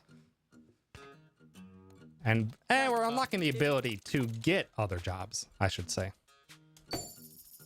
And by get jobs, it means we need to watch a cutscene that we can't skip, so I'm going to roll back. あいつサーフィンできんのかな。いやどうだろう。あ、来た。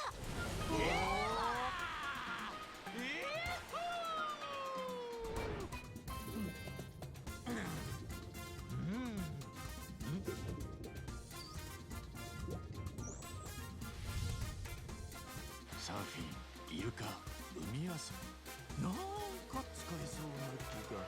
はあ。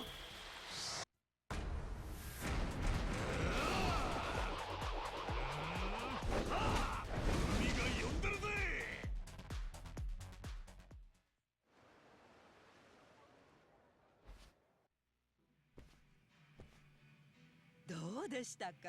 アクティビティ体験は。すごかったよ。楽しかったし刺激的だった。それに That cutscene is not very long. Ah. Now that is not a recommended bathroom break.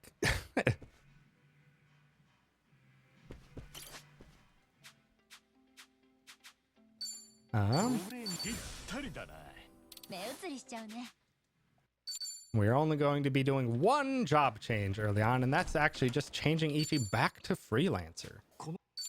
Freelancer at this point in time because we haven't bought any good weapons.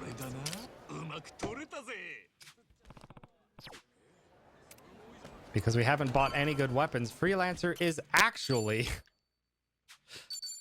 stronger than Hero at this point in time, as well as if we get kills with Ichi as the Freelancer class, that gets us confidence, one of the personality traits we need.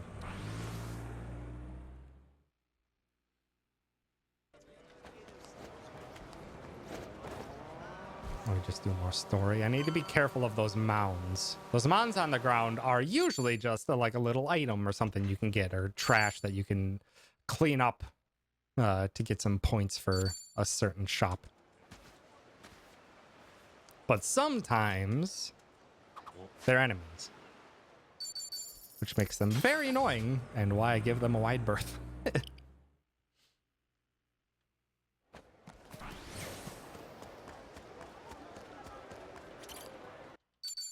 And now we get to do what was kind of there a little bit in Yakuza 7, but not too much, but now is kind of more formally. Now we get to do Hawaiian Haunt, which is the randomized dungeon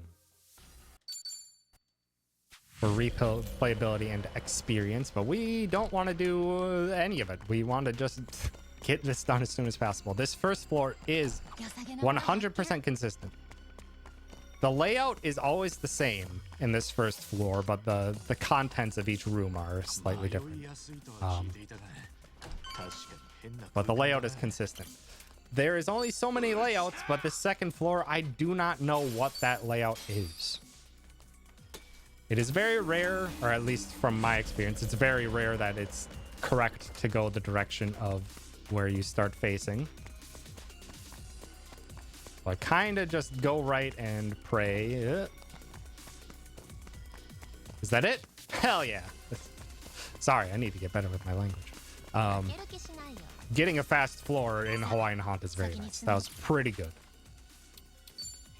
We have to do this first tutorial with Hawaiian Haunt.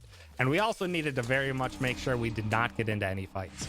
We have those 2 agility increase meals active right now, and we do not want to waste them on fights, because we want them for these fights. And we're hoping that they were close enough. Okay, kind of close enough. Can I push you a little bit closer? Thank you. Beautiful. So now we have an extra grenade that we can use for later. Good fight. These enemies are very weak to electric damage. Yeah, we are very much relying on those speed increase meals for us to keep pace with the enemies still. Not so much the next one. We kind of outspeed everyone except for one enemy in the next fight. And that one enemy's turn, it is enough for all of them to separate and to be a colossal pain in the butt. So we get the speed meal for it.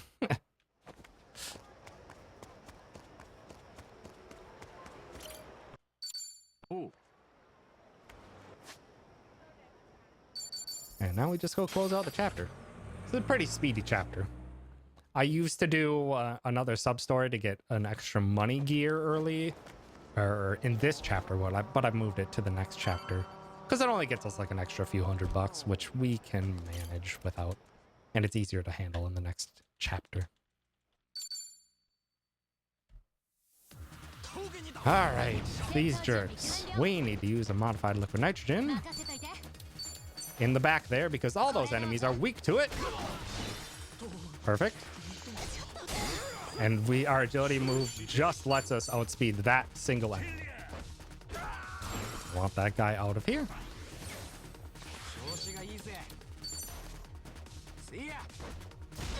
Trying to make sure that I use up some of these weaker ones out of my inventory so they're not messing with my menuing later. Oh, I still have so many volleyballs. Oh, come on. You're paralyzed. should have guarded that so I didn't have to do anything like that. Okay. I probably shouldn't go out of my way to like use some of these weaker grenades.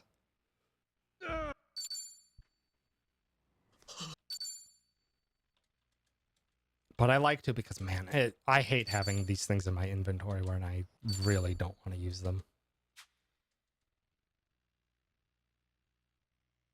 That was a very speedy chapter 5. Again, I took a very long fight out of the chapter, so it's very understandably a very large speed increase in that chapter. But we had to make sure that we maintained at least one one modified grenade for the upcoming chapter, or for this chapter, because we have one fight before we begin one very long sequence.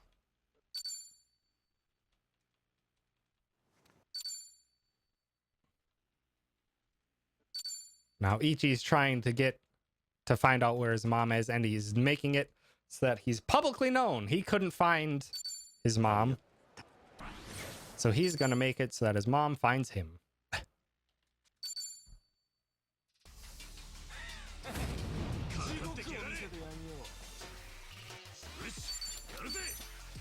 And we saved enough just so that we can take down that group of enemies before we do anything.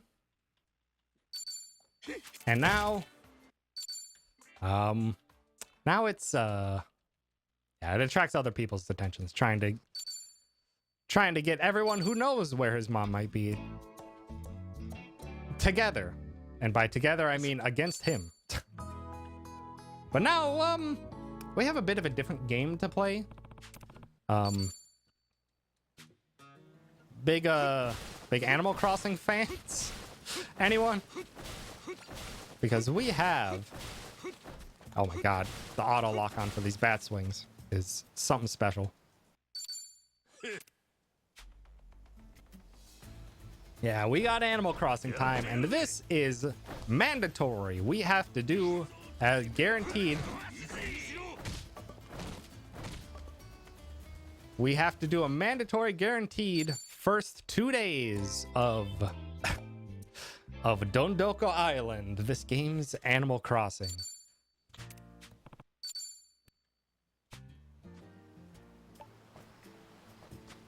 We have to do it.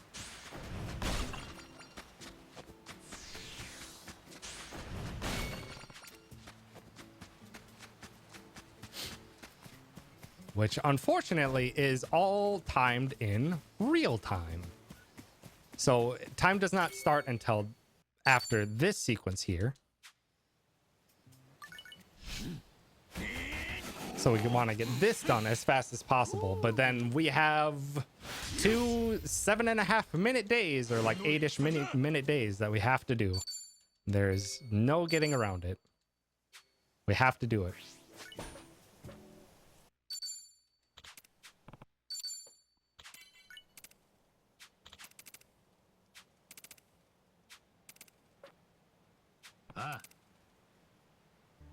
So now the timer starts in full. So now we have a lot of time to spend. And we are actually going to spend it actually doing basically everything that it has to offer. Because we have a good amount of money early on from getting that revolver and selling it. But in order to make Chapter 7 go smoothly, we desperately need a lot more money. And by a lot more money, I mean about 10,000 more USD. And we can get that money by getting 1-star rank in Dondoko. Which that means completing the 4 criteria. That means completing, getting enough popularity, getting enough, I forget what the green one is,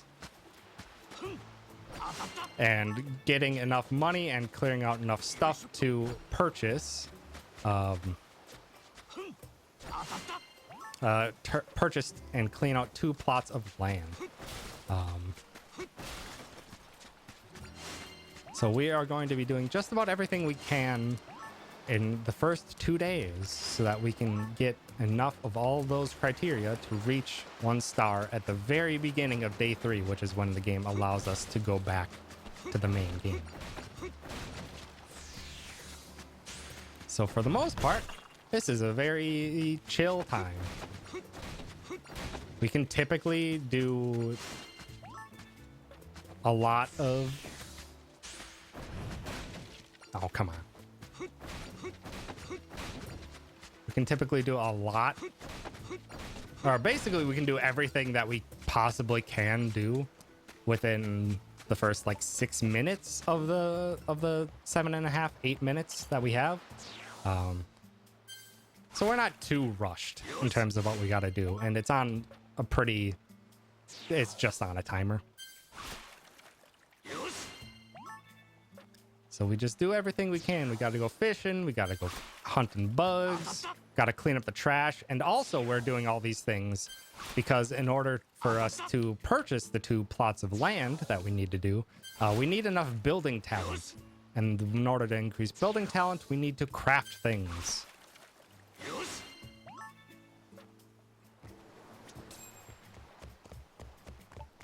And in order to craft things, we need materials. We are basically going to need every single possible material we can get our hands on. It's good that I'm getting a lot of silver. So we can stop hunting bugs and like getting picking up the stuff off the beach. We can stop doing that.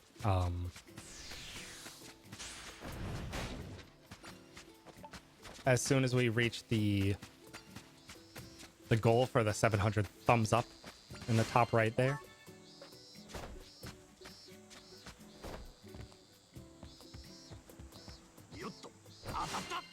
So getting a lot of these silvers gets us an extra 20. Nice. Which means we can stop doing bug catching and fishing and stuff like that early.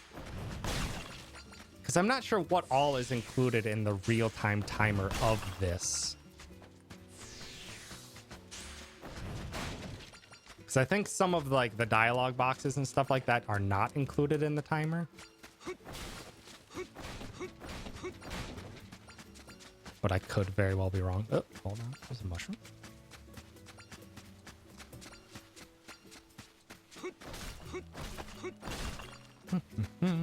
Hey, Froob. Thanks for stopping by. We got a run going. I sure did waste... I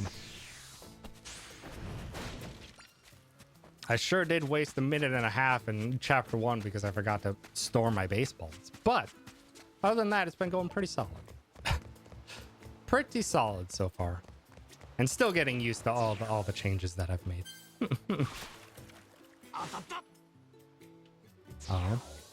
But yeah, this...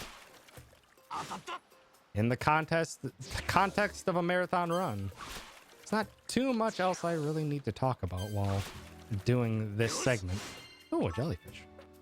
So this would just be a great time for taking a break, reading off them sweet, sweet stuff. Oh, come on!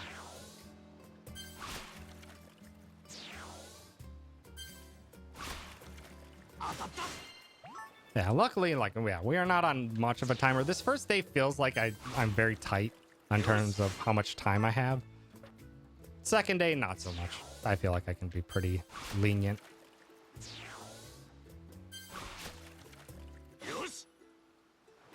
That was a very fast jellyfish.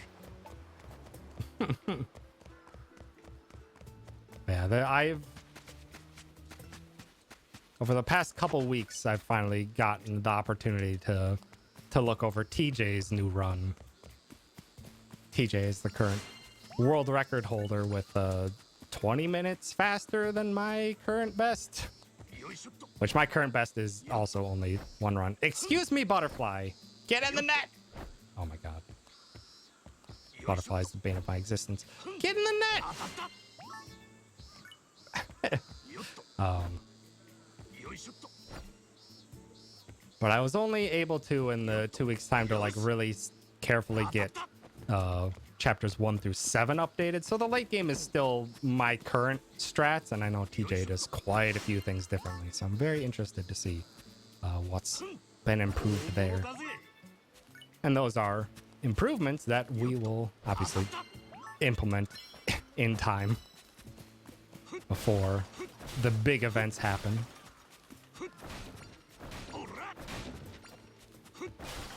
Yeah, this run has seen, yeah, a lot of improvements over the duration. The game is still not even a year old, so we haven't had the most amount of time for a game this long to see everything that this game is going to be yet in terms of the speedrun.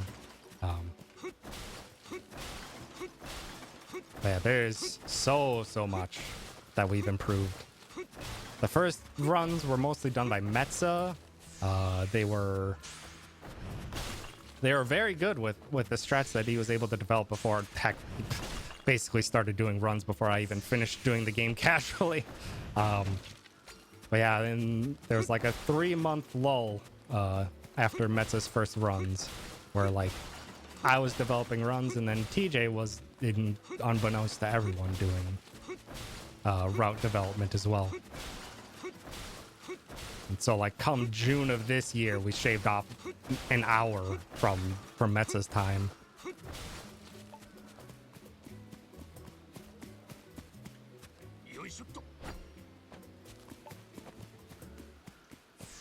And then as of like a month ago, TJ was able to shave off another 20 minutes, which is just incredible. Incredible stuff that they've been able to find, that I've been able to work on. I found some improvements of my own in researching his run. I'm actually running a little low on time here, and this day ends this day ends as soon as nighttime begins. Day 2 technically can end when you want it to, but I want to make sure I get all the materials. I can capture the bugs as a bonus, but I needed to make sure to grab those materials. Because pretty soon the day will end and we'll be forced out of here. And that is everything we can do in one day.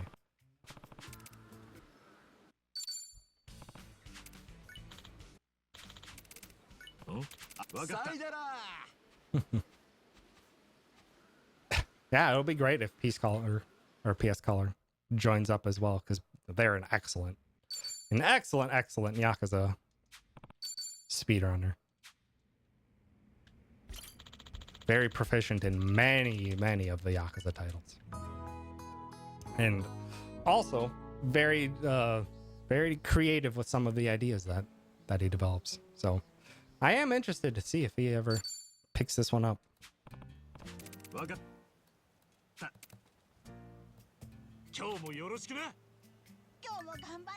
Now we're on to day 2, which is going to look identical to day 1, except we're going to start off with us selling stuff. We only need 74.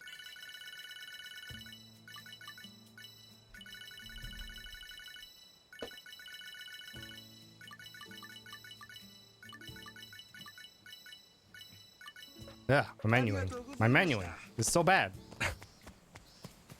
I need a lot more practice at the menu. Yeah, we have enough Doko bucks, so we only need 74,000 in order to do everything that we want. So we have enough money already. So now we gotta focus on getting the likes, the popularity, which we should hopefully get pretty soon. We're already at 660, which is very high for this early on in day 2. Then I say that, and then we don't get squat from all those. But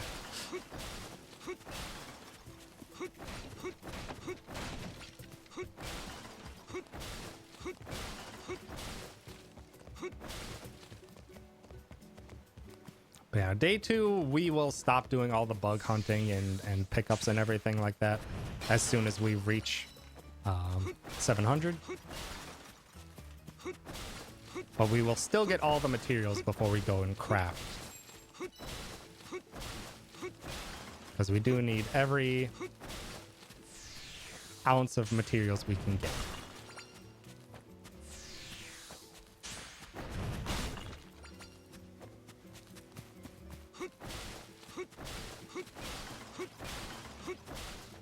Because sometimes if the game is not kind to us in the distribution, it can be very taxing to get to building talent 10 when we do get to crafting.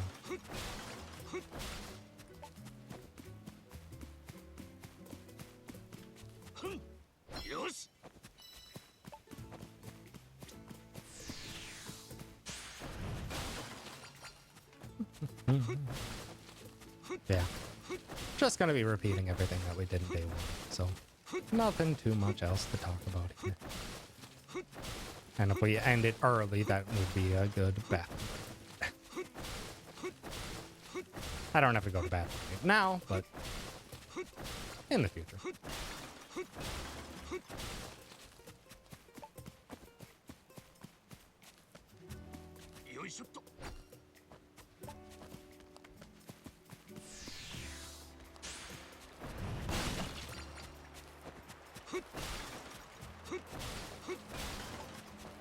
Alright. Come on, bugs. Be new. Dang it. Come on.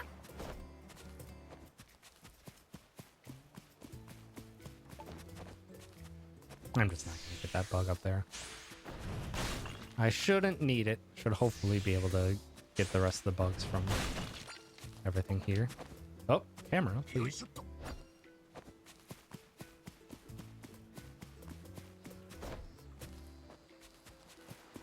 Yeah, it's funny, Froob, that you mentioned that you got a questing for glory run that you're doing in like a month, and I'm just like, oh, I also have a hotfix run in 3 weeks' time, so I'm like, gonna be showing off a lot of infinite wealth to many new people over the next coming month.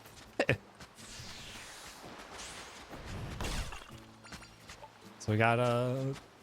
I'm gonna do my best to keep cleaning things up in the route before we show anything off.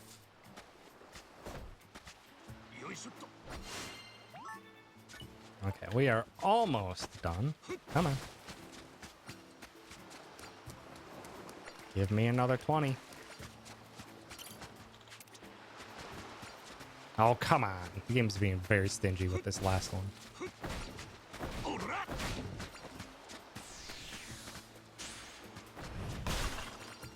Submitted for request because no one else submitted and I had someone ask me to submit something.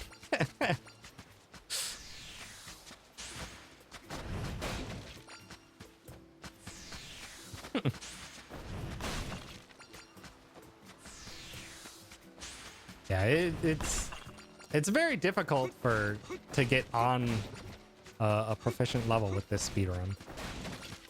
Just because there's just so much. There's just so much going on in this run, and there's so much to still figure out. It's not... There aren't nearly as many things that were, like, so quickly set in stone like they were in Yakuza 7. And all the stuff that... The late game, especially, is still very up in the air as to what's the fastest way to do it. Oh, come on. There we go. Okay. We got our thumbs up, so we don't have to do any more of those activities. We just need to clear out the rest.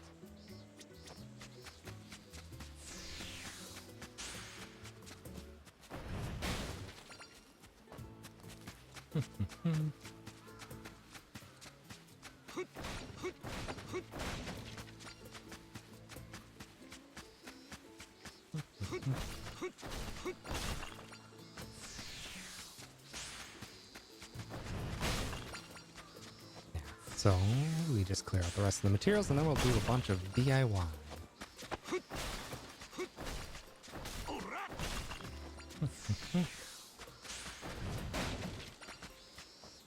That's 90% of the memory that I have L-Days run before and shave off at least 40 minutes off it.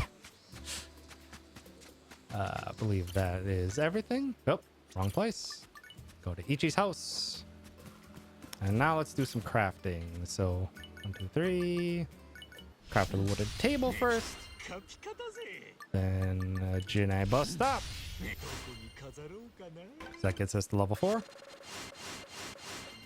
Market stall. 俺の力作だ If we have enough materials, we should just be able to cow sign. どこに飾ろうかな I don't have enough for the green shack, which is expected. カピカだぜ And this should be level 10. 俺の力作だ Nope, not quite. So we just gotta build up whatever we can. Finish it off with cushion.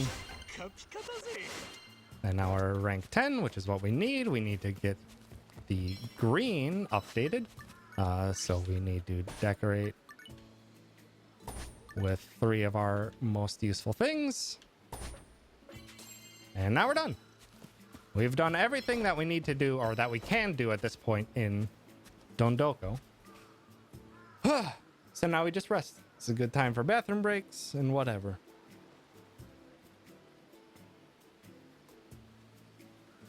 Yeah, there's so much. So much that we still have yet to fully determine and get locked out, because I am definitely not practiced enough. Like, I'm doing quite well in this run so far, but this is still, again, my second run. Like, almost all of my time with this speedrun has been invested in its research and routing and writing the guide so that other people can learn it easily. And not so much the runs. That will change, obviously. I'm doing my best to to get there, but it's a lot to learn. We're still doing a lot of improvements and a lot of routing. And it's also just in general very difficult to find the time to sit down for 6+ hours and just do a single speed run. It's a lot. The speed run is a lot, but I do really enjoy it, and the research is definitely a lot of fun. There's so many variables at play that it's so much fun to play around. Oh yeah, gosh. That's a trick that I haven't even mentioned yet. Actually, hold on. Got to do one thing quick.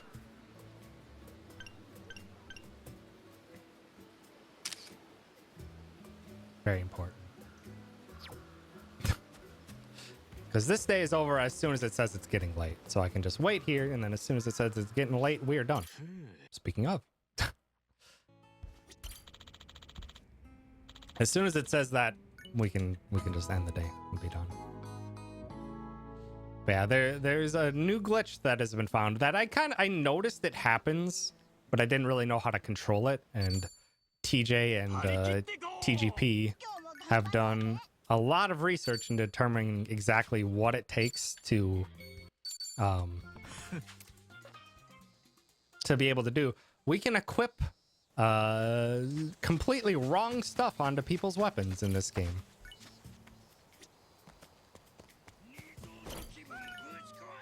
But now we need to finish up quick. Finish up everything we need to do to reach rank 1, which is to clear out these 2 areas. Now we gotta go talk to Matoyoshi. 今日はどうしますか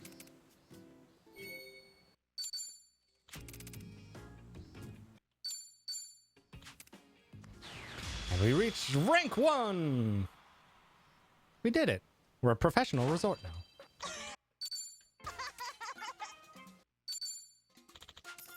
Oh, ありがとうよ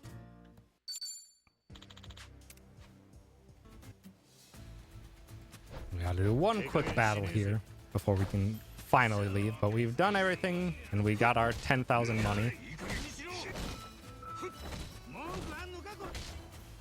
Pretty good fight.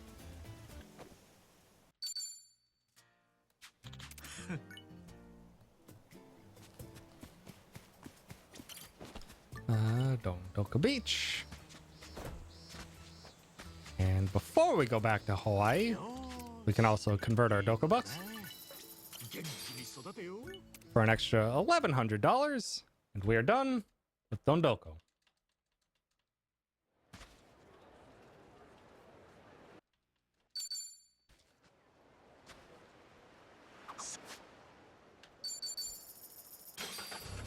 Went much smoother than my last one. I spent a lot of time very much struggling to figure out how to reach 10 building level. It was very rough. But yeah, we were able to now control a glitch that lets us equip equipment and weapons onto wrong classes. But it's very odd to control, and at this point in time, we're not really sure it's gonna speed anything up, but it is. There's a lot to play around with. Thank you for. We stock our grenades. Go to Crystal Aloha, where we're gonna do that Crown Keeper fight that I was going to do.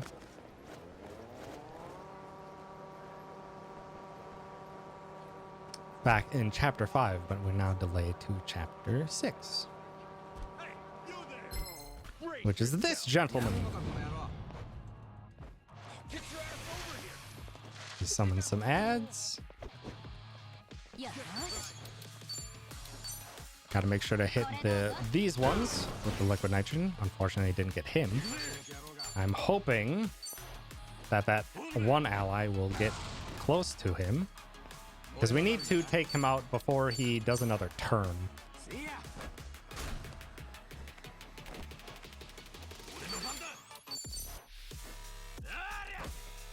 This guy should go next, and then it should be Chitosei's. No, okay, no, this might be iffy. Please don't summon more ads. That's not supposed to happen. This is awkward now. I have to use an extra liquid nitrogen. Okay, you got close enough to that guy to finally finish that off. Yeah, that's bad though. One fight's gonna be a bit iffier.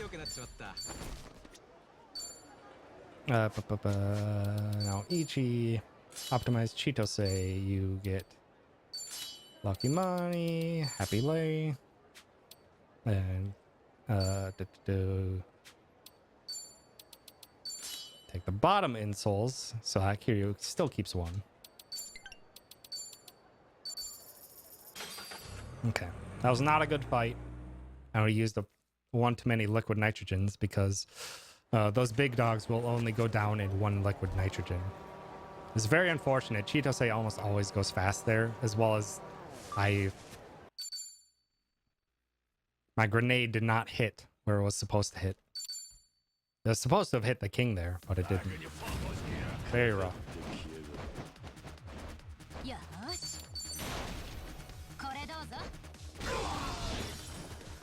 And now this fight, we just have to... Ooh, is it close enough for 2? Nice! Okay, well, we're making it up. We're making up some time. We're saving him an incendiary grenade in this fight. Because these guys are all nice and grouped up. There's a weapon back here, right?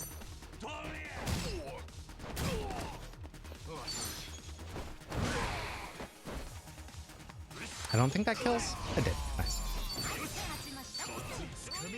Unfortunate that guy got completely whiffed by the grenade. It's much more likely that one of those enemies is guarding and doesn't get killed by the grenade. So that saves one grenade that we can use later. I used to get volleyballs after this fight. We don't need them anymore, thanks to a new boss fight in this chapter that TJ developed. But guess who's back? It's Yamai, and we're going to be seeing a lot of him.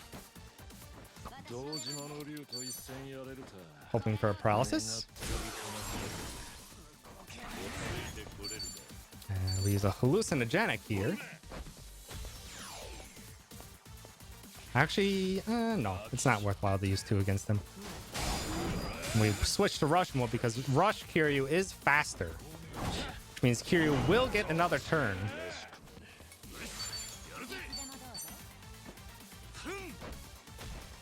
Use a liquid nitrogen.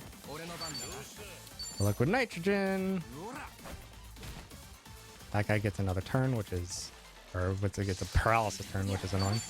We're gonna use that incendiary. Actually, Yamai, you wanna go right about there? Please hit. Please hit. Ah, come on. Line up for it. Haha! We have this in the backup in case something goes wrong and we need it. Haha! Dang it. Wasn't enough. We were supposed to have one more liquid nitrogen there, and that was gonna make up our extra damage that we needed. But unfortunately, we got very unlucky with that crown, with the king enemy evading damage. So we kind of had to improvise.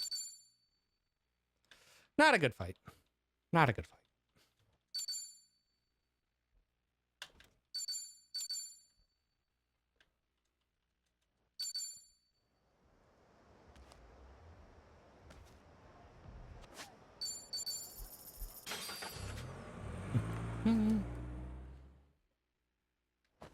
Oh, where am I?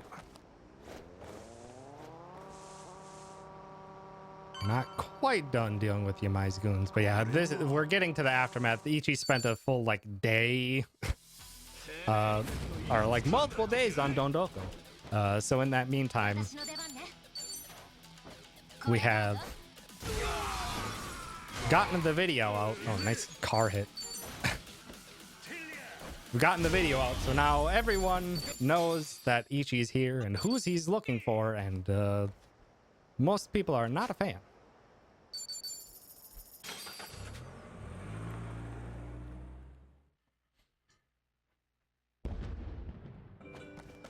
And the thing I forgot to mention about Yamai is that he's not a fanboy of Kiryu, but he definitely has an adoration for Kiryu. And as if you hadn't noticed in the fight that we just did, is that Yamai did only attack Kiryu and only Kiryu.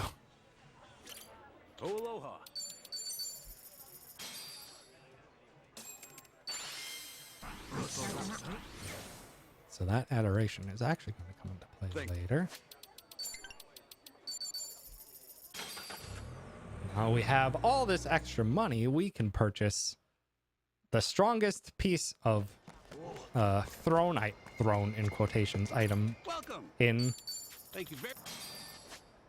Hawaii, which is the modified rocket launchers. Our regular rocket launchers and modified grenades were doing 300 damage per use. The modifieds do 600, or the modified rockets do 600. Very, very strong.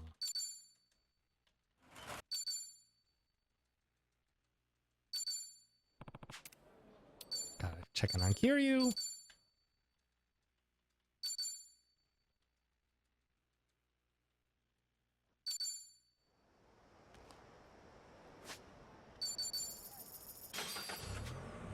Used up basically every single one of our modified grenades in this chapter, so we gotta go restock up. Aloha. Thank you for...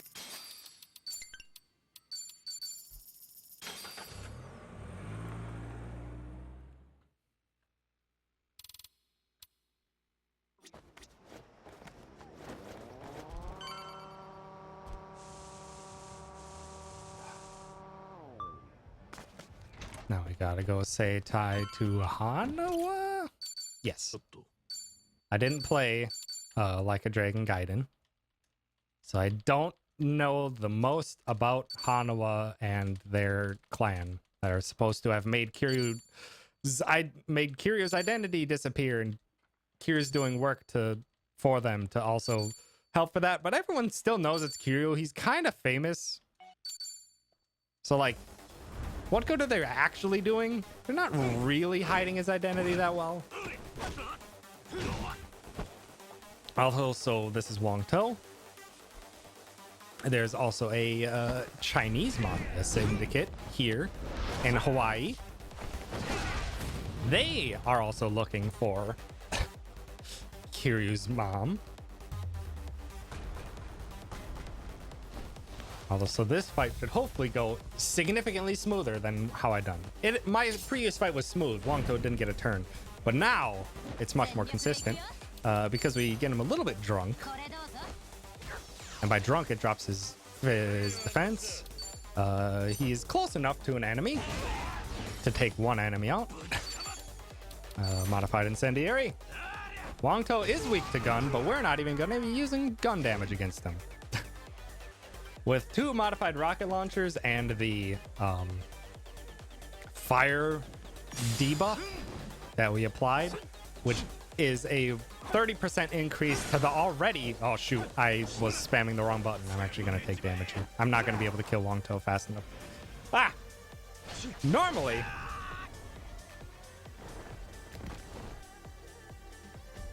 That damage doesn't matter. See. I foolish, that was just on me. So now he gets to do this little charge up. It's not going to make any difference. He's not going to survive.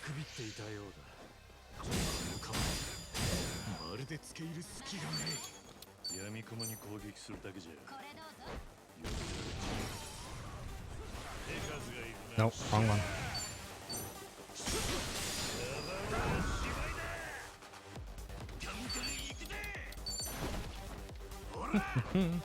Yeah.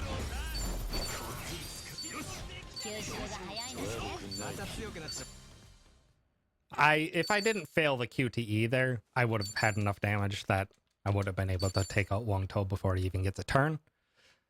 Thanks to the value pack insole on Tomi. But I messed up there and I was just spamming buttons trying to talk.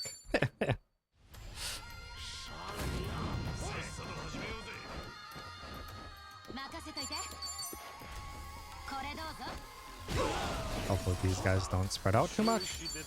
They did. That's unfortunate.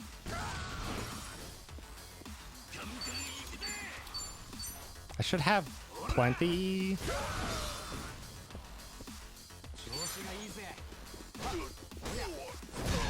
I should have plenty. Yeah, I still have plenty of what I need to close out this chapter properly. My times show this one slower, which is to be expected, because again we did an extra fight in this chapter. I hope that these guys don't spread out all that much. And they sure did! That was not the right thing.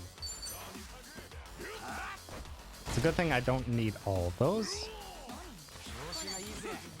Oh, this is really bad.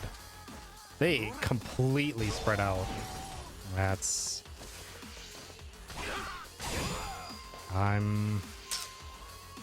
What's my plan here? I need to use a flashbang. I need to...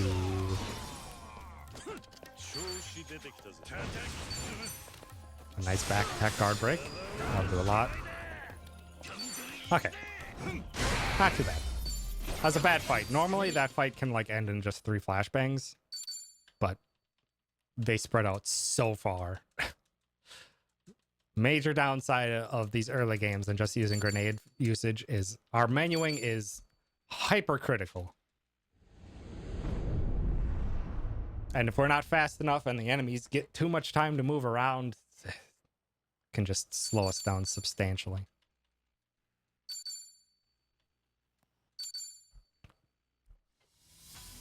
Oh hey, it's Yamai.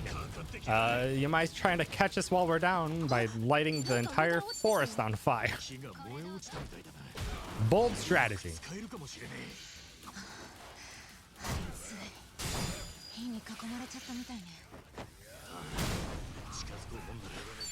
And it heated up our coffee nice enough, which is nice. And now we get to see our first use of Kazumi. Yamai's weak to ice damage, by the way. So that does 1500 damage. More than 3 liquid nitrogen usages, and it doesn't even take up Ichi's turn. This is why Kazumi is ridiculously strong. It makes that fight incredibly fast.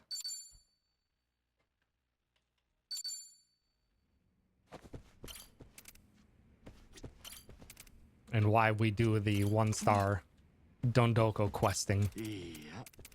Because without it, it is just not consistent.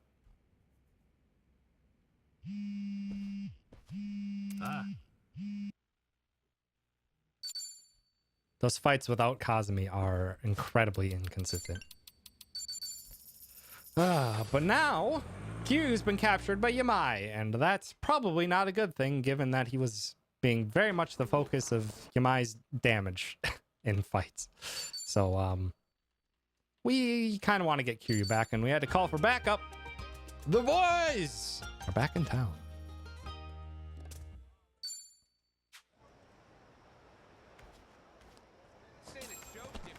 Oh, come on. Get the bond conversation. And Nanba and Adachi are going to see a lot of use in this chapter. Gear. Nanba, you need the insoles, and you need Kiryu's Wind's shoes, and we go to West Anaconda. And whew, a lot of stuff happened in the last chapter, so we need a little drink.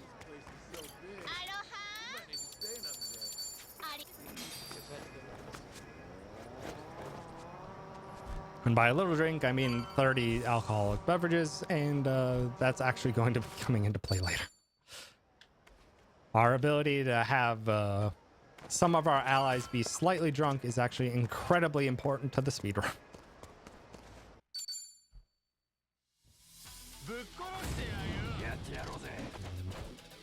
We gotta fight here. Gotta use up whatever grenades we have left. Hopefully they don't spread out too much so that we can take them all out with a pigeon raid. Beautiful. Nanba gets a lot of excellent usage in this route, or in this portion of the speedrun. And the reason we got drunk a coffee during the Yamai fight is because that got us an extra $500, which will allow us to get Welcome. Thank you. 2 modified rocket launchers that we usually never brought into this set piece. So we'll make some good use of that. Restock on all of our grenades because we're about to enter a very long set piece. Aloha. Thank I might be $500 short. That's gonna be a problem. I accidentally bought safe keys there. So I'm not sure exactly how this is going to go. I'm not sure I'm gonna have enough money for a Kazumi usage, which is dangerous.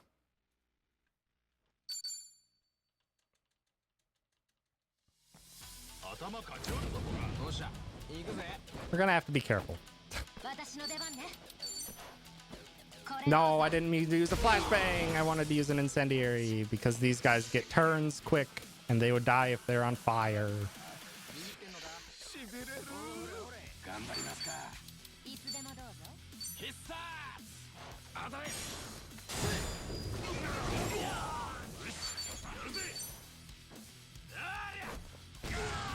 I'm all flustered now because I actually am not sure I'm gonna have enough damage or enough money for Kazumi. We'll see. We'll see. I might have to be stingy with grenade usages in chapter 8. We'll see. We'll see what we can do.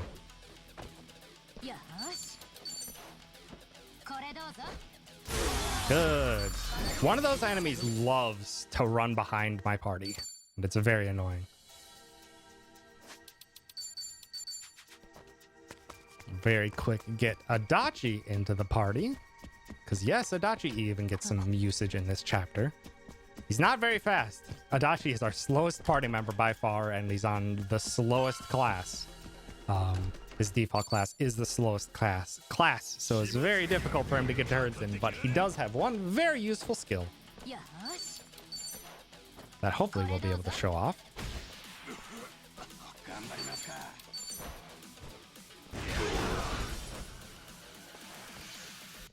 And that combination is very, very nice. Hopefully that hits both of them so that they're both gone before they can do anything. Cool. And Adachi, arrest this man. So,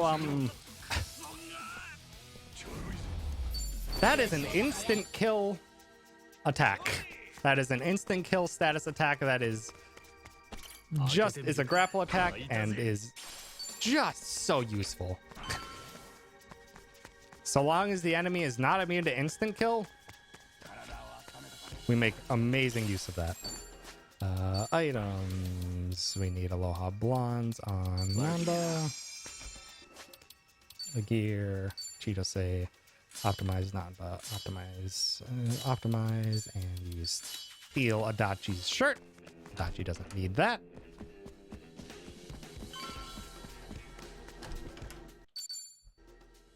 I was supposed to menu heal, but I'm fine.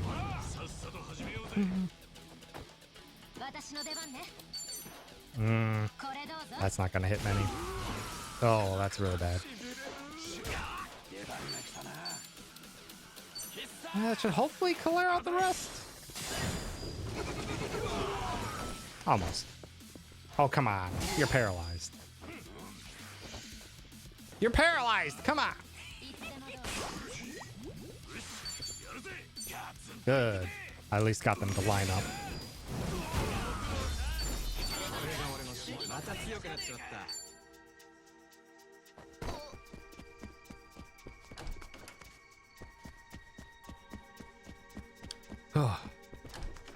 Yeah, we have to fight through a lot of Yamai's thugs to get to where they're keeping Kiryu.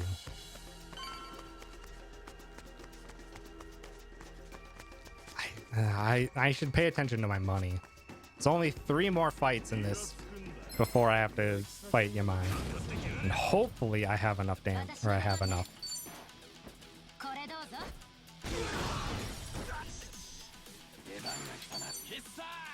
But yeah, another useful thing, as Caddy mentioned in... I didn't pay attention to my money. As Caddy mentioned in my chat, is that the pigeons will take on the elemental properties and status effects of whatever Nanba has equipped. We equipped him with an ice weapon, so now those pigeons do ice damage, which is useful because many enemies here are weak to ice. Those 2 enemies are grouped up in the back always.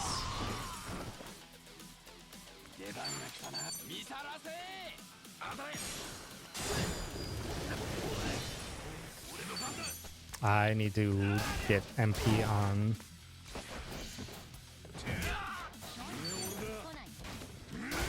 Nanba. That is unfortunate. Because I need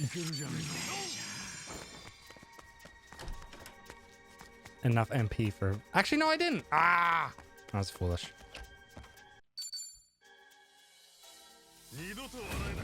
I didn't need MP for this. Actually, yes, I did. We're gonna use our last rocket, because these guys have a lot of HP. And if we're lucky, this should basically beat the fight. Not quite. Good fight. It looked like I had 5,000. So luckily, we are safe to use a...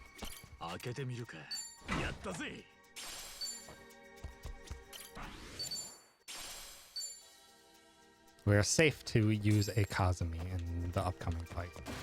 Not by much, but we are safe to use it. Actually, yeah, party edit. Get Tomizawa back in because Yamai is immune to instant kill, like most bosses are, unfortunately. So we can't arrest him. So we need someone that is faster so that they can get more attacks out.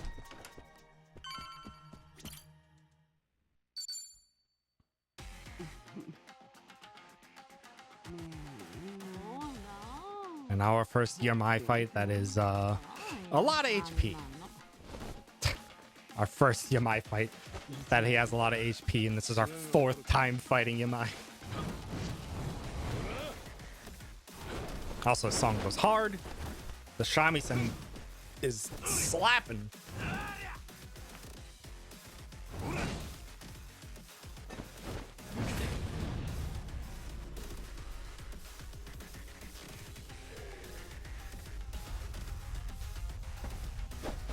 Luckily, my wasted 1 hallucinogenic bomb will not affect this fight.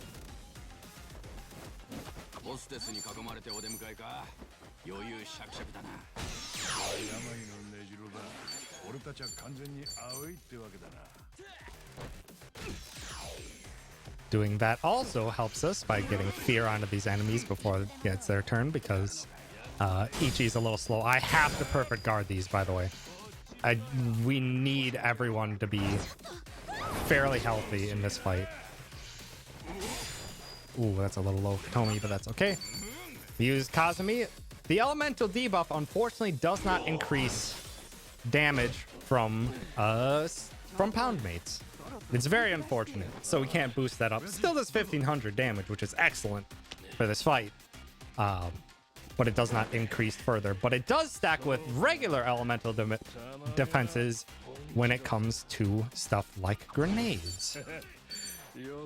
So we're going to max that out immediately on Yamai. And now this is where we have to absolutely perfect guard. Perfect. Just don't... Okay, good. We're safe.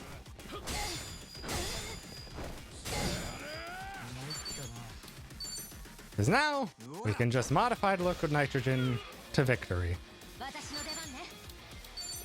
Because he has a 1.5 times innate elemental weakness, and then 3 stacks of elemental debuff is a 1.6 times. So in total, our grenades are doing like 2.2 times damage. So they are very, very strong right now. And we have enough. And on Yamai's next turn, he's actually not going to attack us. He uses that turn to buff himself up and maybe get himself a heal from his hostesses. We do not have to worry about it. Oh, they didn't even heal him. Which is good because I needed to save the money. And because Namba did not get silenced, that means we can get a pigeon raid in as well. And this honestly should be the fight. Not quite. Good Yamai.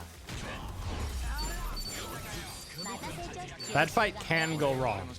If the turn orders like don't really line up properly, if Nanba gets silenced, it could be a kind of rough. But honestly, that was a very good set piece. And I will have enough money for everything I need to do for all this stuff. It is like barely. I definitely should not have bought 5 safe keys. But I have enough money for it, luckily, because we got lucky in other fights that we didn't have to use all of our grenades. And now, as it turns out, Yamai is not completely evil. Yamai was actually helping Kiryu. He really wants to beat Kiryu, but he wants to beat Kiryu at his full strength. So Kiryu is actually getting hospitalization with Yamai. Okay, now I need to pay attention here because I need 5, 3, and 5. Thank you.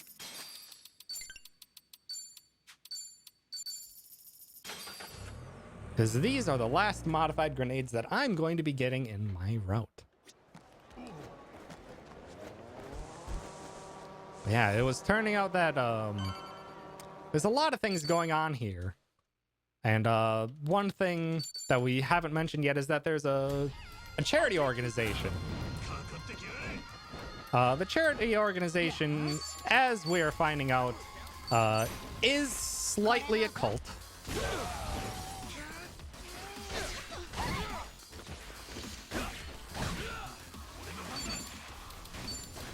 So we have to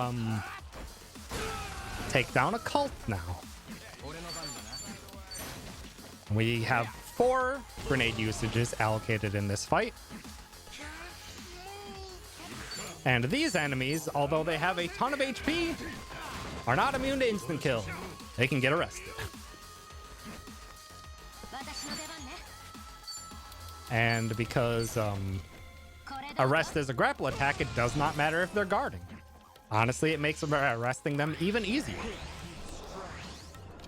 Yeah, these guys have like 2,500 HP. That is a lot to deal with without having enough money for another Kazumi usage. So we're just going to be guarding.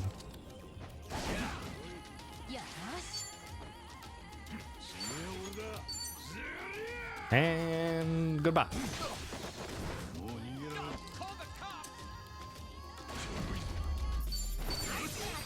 The game gets very confused with health bars if you arrest bosses, though.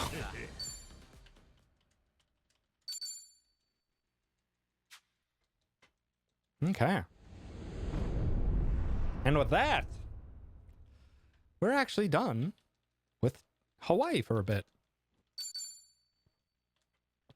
Now begins the portion of the game where we got split parties. We have Kiryu as our main party leader in Japan, with Ichi, our main party leader, in Hawaii, and we are going to be having 2 completely different groups playing.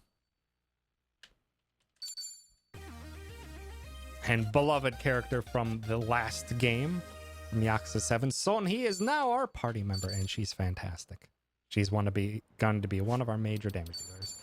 Kiryu, head, Ichi's shoes, and Yakuza training gear, and ankle weights, and money, and Happy Lay.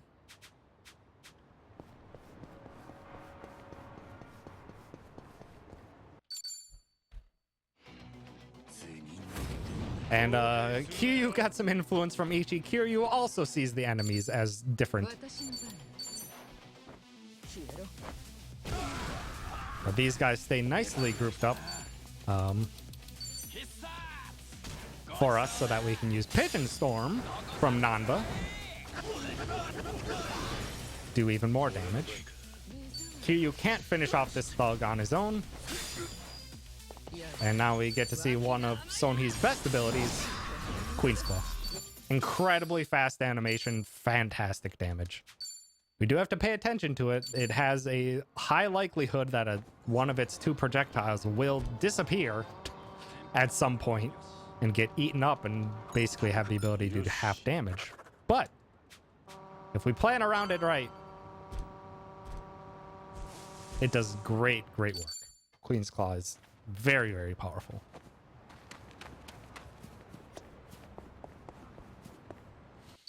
But now the game wants us to be running around Japan. It does not have our access to... we don't have access to our taxis yet, so we have to make a very long drive. And while we are on our drive, we are going to pick up some bond conversations for Nanba. Because Nanba, in order to get him on the job we want him on, he has to reach a certain bond level with us. So we get 2 there. Get another one here. And these are all basically on the fastest way to getting to where we have to drive to. And this is also why we, before in Chapter 5, refilled our Street Surfer, because we have to do a lot of running around in this chapter. And we're going to have to do a lot of running around in Chapter 9 as well. So we needed to do a big refill on our Street Surfer to be able to get to where we need to go.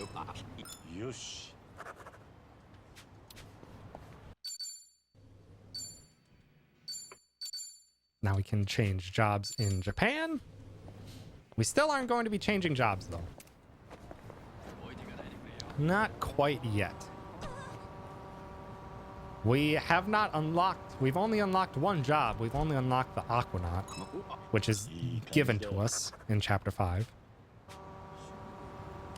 We need to unlock others. We actually unlocked some returning Japan jobs from the previous game. We got Host, Breaker, and Chef. And the fun thing is that we're going to be seeing all three of those classes. We're going to be seeing all three of those classes in this speedrun. But we do have 2 Hawaii jobs that we still have to unlock. In the meantime, though, Kiryu's not doing so hot. Kiryu does have cancer. And so a big portion of this chapter is basically having Kiryu do stuff that he wants to do before anything happens. Wait. What am I doing? Sorry, I have to go downstairs first.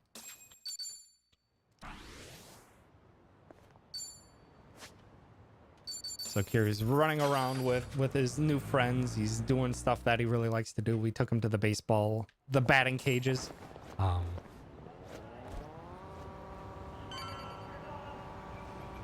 And we had him hit exactly 0 balls at the batting cages. But, you know, he was there.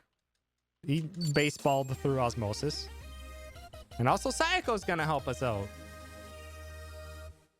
Yeah.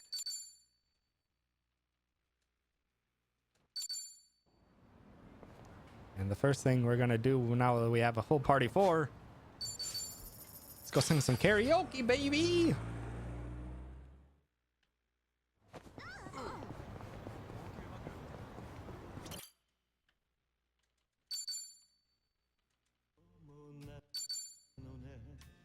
I wonder what song they're singing.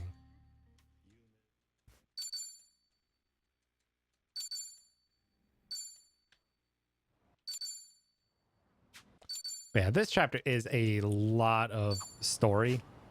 A lot of story and a lot of setup for future chapters. So this would also be another fantastic spot for for reading stuff off.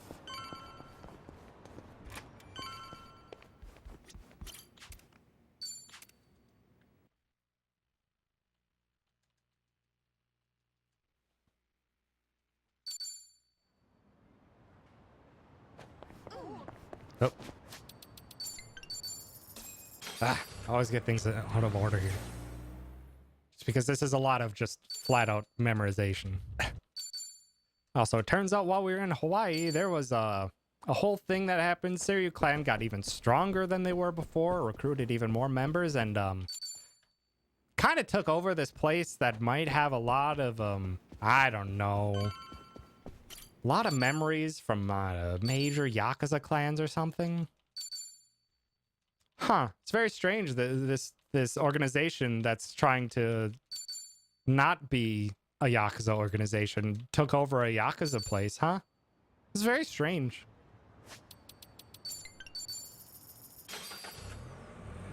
It's a little bit suspicious. Just a little bit suspicious.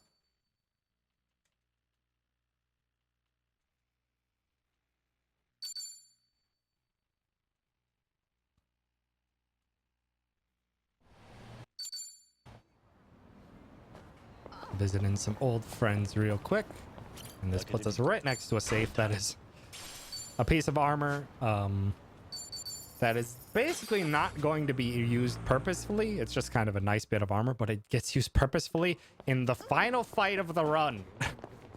It is absolutely crucial, 100% necessary for the final fight in the run.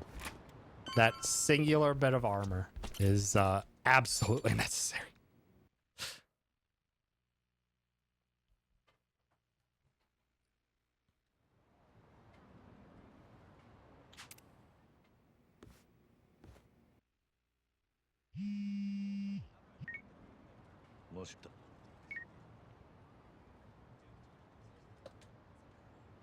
Kiryu got a call from Date saying there's some old friends that he might want to see.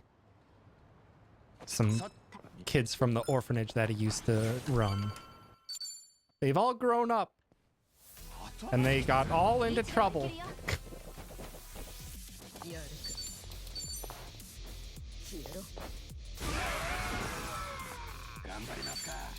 Take care of them the best way we know how, which is grenades and a pistol.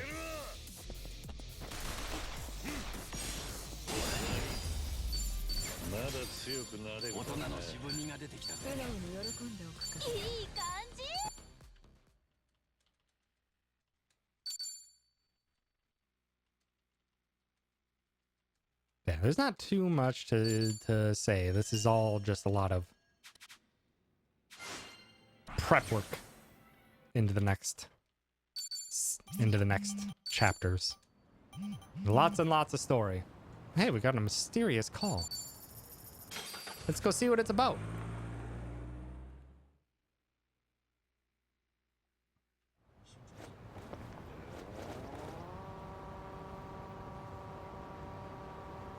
I don't know, this alley's just like kind of in the middle of nowhere. Surely there's nothing nefarious that could be happening. And we're picking up on conversations and stuff while we're at it. Oh, nice. I got snagged on that.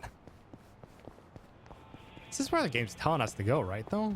I could have sworn there's like a super boss or something here. Oh. Oh, no. Hi, Amon. It's good to see you. Yeah, we have to do that. Because how else would the game teach us that Kiryu's fancy new tag team ability, when he's the party leader, is he just gets to go old school on them. 4, 5, 6, 7, 8, 9, 10. 1, 2, 3, 4, 5, 6, 7, 8, 9, 10. And we just close them out.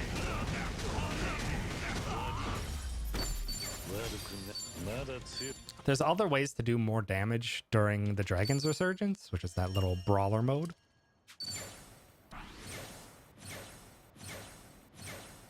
There's other ways for us to do more damage, but it causes nice little QTEs of them getting punched in the face and grabbed and thrown around and stuff like that.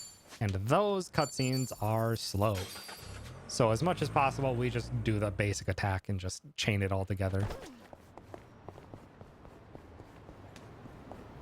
In the meantime, we need to get some equipment for later.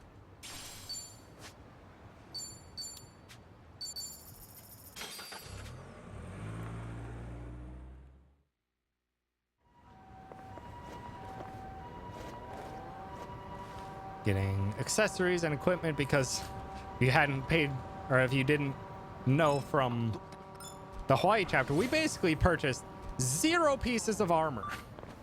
That is not gonna fly anymore. You might basically, in 2 turns, could wipe us out. And yeah, we can't survive like that anymore. We actually need some armor. We need some good gear, because the game is going to get a lot more difficult. And also, if you happen something to pay attention to, is the fact that the game is just tossing money at us now. The game is just throwing money at us. We have 1,000,000 yen already, and that's just from a few fights. Stop by quick here, grab coffees and quickness lemons. We'll need those to make more money and stuff.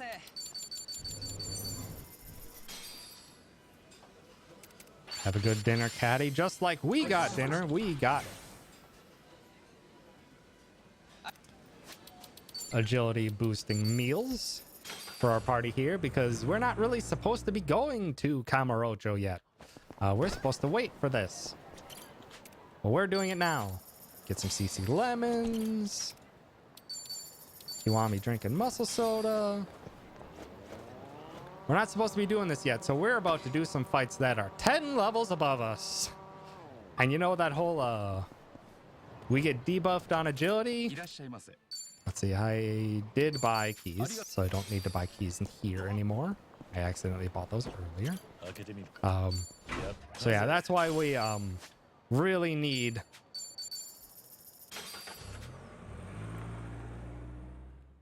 we desperately need that agility buff meal. And here in Kamurocho, it's a 2-tiered agility buff meal, which will allow us to keep up to speed with enemies that are 10 levels above us, luckily. Yeesh, because if we weren't, this would be bad. This would be very bad. Get a weapon for the future. We can get ourselves a happy little spatula.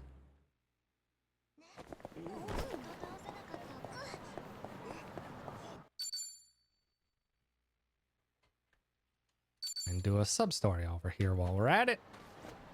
And this is our closest spot to another safe that we're gonna go get. It's a little bit out of the way, but I like getting this one early so that we can make some more money in this chapter. 開けてみるか。やったぜ。 Nope, don't need that, because I can just fast travel to Tenkaichi Street and continue that sub-story that we started. Because you know how I mentioned that agility is very important. This sub-story gives us a translucent insole, an accessory that gives us plus 30 agility, which is massive. Absolutely massive. And we need money, and lots of it, because Kazumi is about to become a part of our regular repertoire of stuff.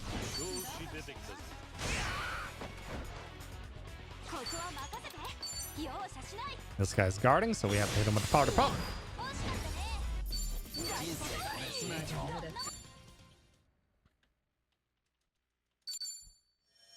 I guess that's the translucent insole, which is 30 agility, and we are about to have Kiryu be very fast. Item. We need to use the reflex booster on Kiryu. Kiryu gets military insoles times 2. Nanba, you get the ankle weights. Sonhee gets the transcendent, and you get lucky money. Oh, she also gets Nanba's shoes. And Psycho gets the training gear.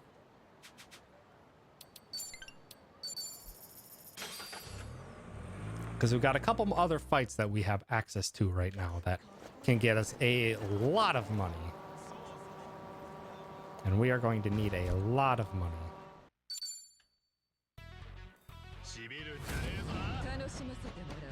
And we made Sonhee very fast, so she can get a coffee in before Kiryu. And Kiryu is fast enough that he gets his turn before them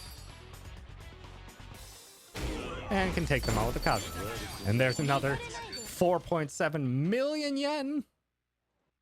Game is just throwing money at us. That's a nice speedy fight. Now we go back to Ijincho. We're done with Kamurocho for now. We have one other optional fight that's going to get us another like 5 million yen and a good chunk of experience that we are going to desperately need right now. And this one's only available in the daytime, which is not available when we will do in chapter 10, do a big grinding session. So we're getting this out of the way now while we have the opportunity.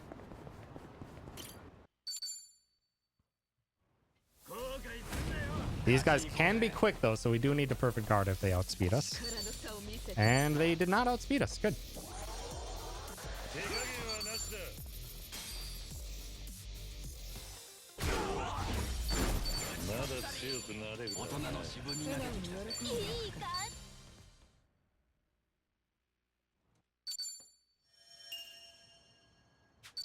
Monancho.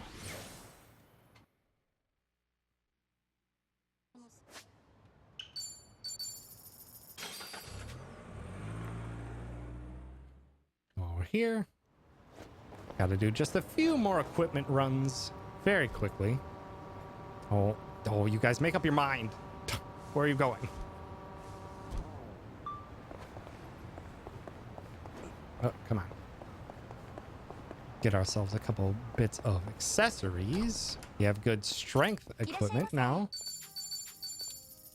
No, shoot, about one extra. That's fine, I don't need that extra money.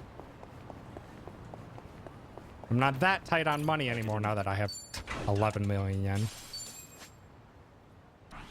And we go to Central Street. Actually, I'm just gonna sell that silver bracelet. I lose 90% of its money, but whatever.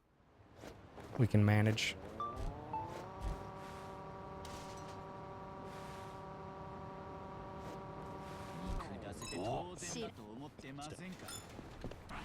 Get another party chat there. Buy. Intoxication, soporific, hallucinogenic, ominous, smoke bombs. All this equipment. Sell. Get that stuff out of our inventory for faster menuing. Also sell. One of those. These two, these three. And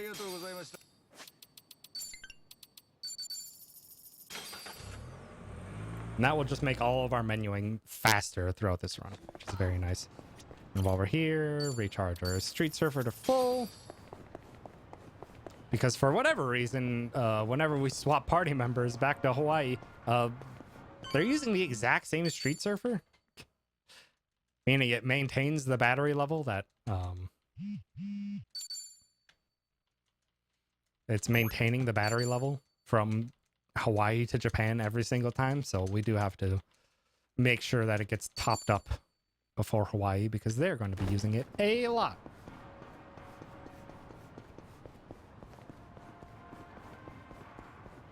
One more shop to go to.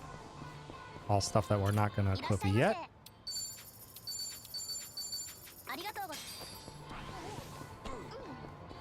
Now we've got a good amount of equipment and armor and stuff for everyone, as well as getting enough stuff for certain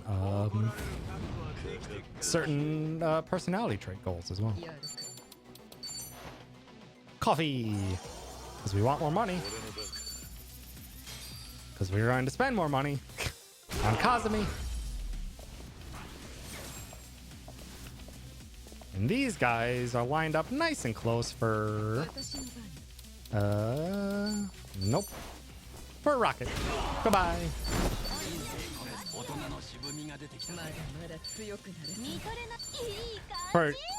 I always keep messing up my menus there, because... I always keep messing up my menus because this game loves to, or for abilities, it does not memorize your cursor position, but for items, it does. So trying to keep in the back of my mind, keep track of which ally used which item in case they have a second term. It's like, what's my fast menuing option? It's different depending on what item I used. Very annoying. Okay, and now we're back to Hawaii and everything's stronger, so we need to do some prep. You get an optimized crown, back to the training gear, ankle weights. Optimize, you get nice and speedy. Chitose, you get money and happy lay. And the running shoes, Tomi gets an optimized, gets Lolita shoes, and gets silver bracelets.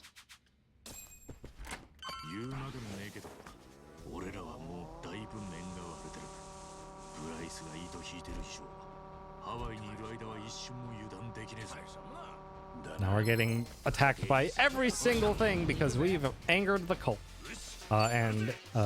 First, we gotta say hi to Pocket Fighter, or Pocket Circuit.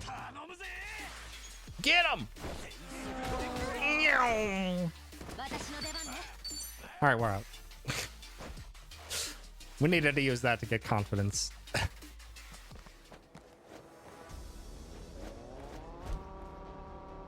We needed the confidence increase. I should be able to get past. Nice. And here's something that'll probably change in the future, but I haven't been able to update my route for it, so I'm going to do it anyway. 1, 2, 3, 4. 8 of those, a hero's knife, and a shark tooth. Oh, come on, get on there.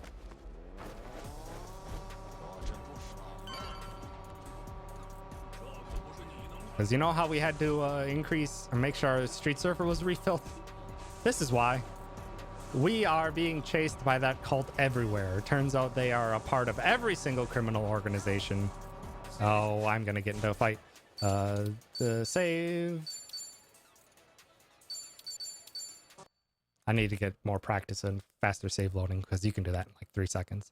I had to do that there. There's no way I wasn't gonna get into a fight. And if I get into a fight with a car, I have to watch those guys get out of the car. It's very slow. And a lot of these enemies have incredibly long sight lines. So they can initiate fight from a very long distance. So you have to be very careful. And we have Ichi with all this speed on him just so that he can do this at the beginning of basically every fight from now on. Welcome to the late game, or to the mid game, where we now have enough money to use Kazumi basically whenever we want, and the enemies are not strong enough to withstand that.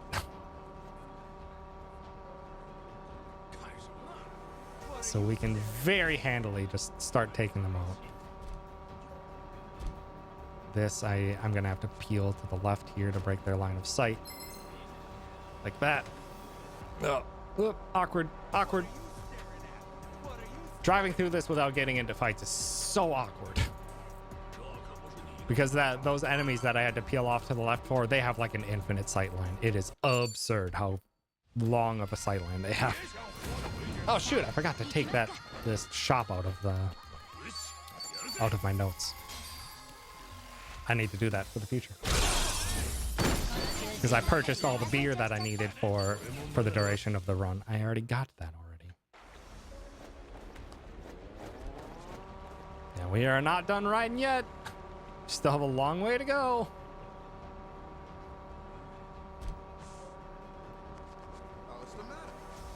Okay.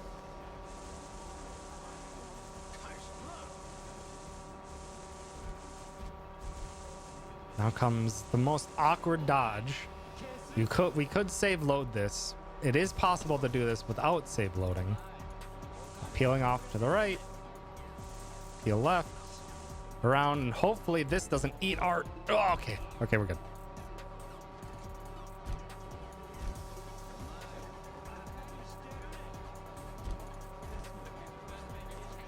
Nice. So those stairs that I went over on the Street Surfer love to just eat all of your speed. It is not consistent to do what I did. So I used to go shopping here. It's in my notes. I need to update that. That's an error. I don't shop there anymore. We can just zoom on over to the cutscene. Okay, we're done with that.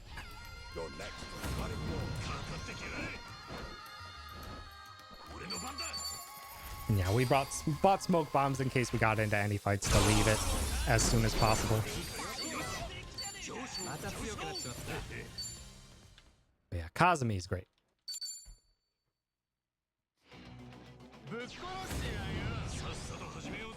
And now the game teaches us about Ultimate Tag Team, Ichi's most powerful skill. It scales based on how many allies are doing it. We only have one ally doing it, so it doesn't do a lot. This does a lot more. We have one last rocket launcher to use. And a couple more liquid nitrogens.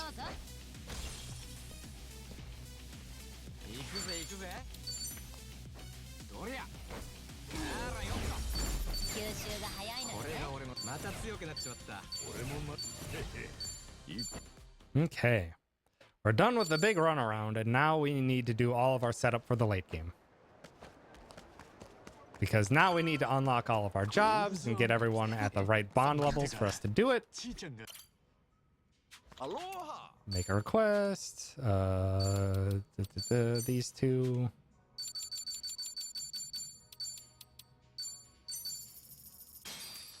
purchase everything else to max it out, because this is our fastest way to increase bond, and we hope that we get it.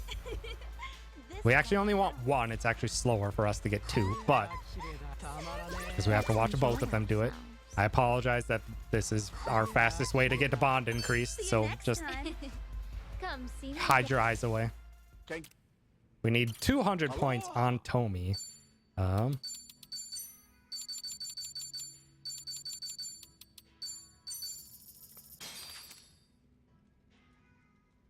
hello.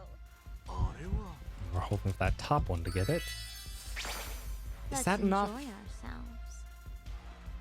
たまらね See you next time. Come see me again.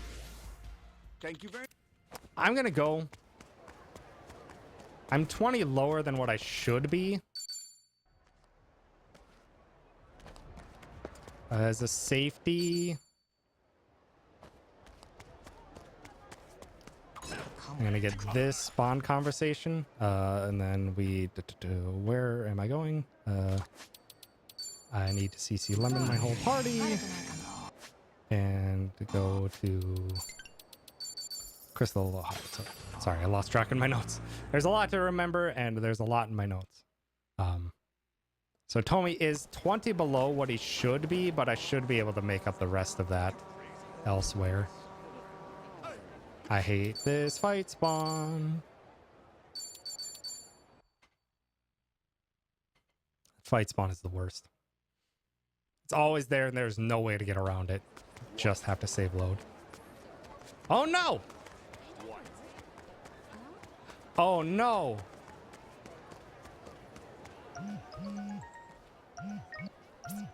So, I hope I didn't mess something up.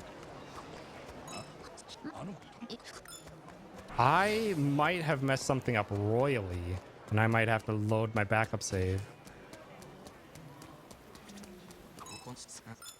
It's going to depend after this next upcoming fight. This is why we have backup saves. We're getting bond conversations here. But if I don't have what I think I should have... 仲良し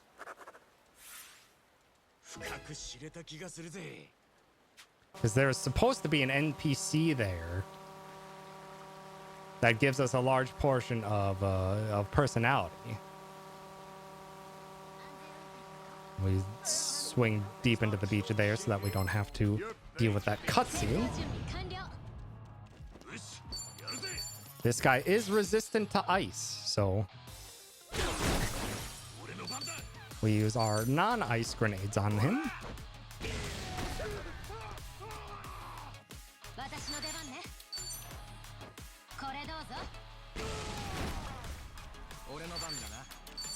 Clearing them out of our inventory. So I might have to do a backup, which doesn't invalidate this run, if the NPC does not spawn here. Oh, they're here. I think with the save load, it just messes that one up. I'm gonna have to, because these honk ladies are how I'm supposed to do what I need to do to get the right personality traits, because they give me 30 boosts into all the various personality stats. So yeah, now, because I didn't save load, this guy should be here. Okay. Whew. We're still good. We're still good. Bit of a backup.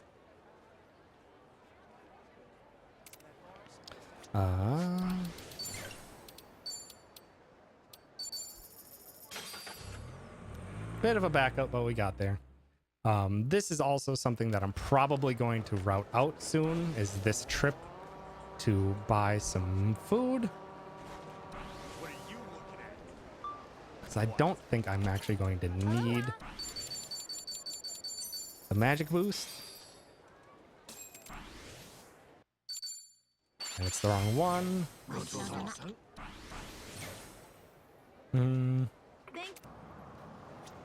Okay,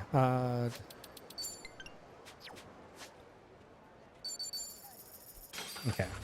I think I should be good. I think I should be good on Tomi's bond after the next bond conversation. So I should be good there. Now our blacksmith has our ranks いらっしゃい that we're going to care about. ご要望 Craft, weapons, our upgrade host.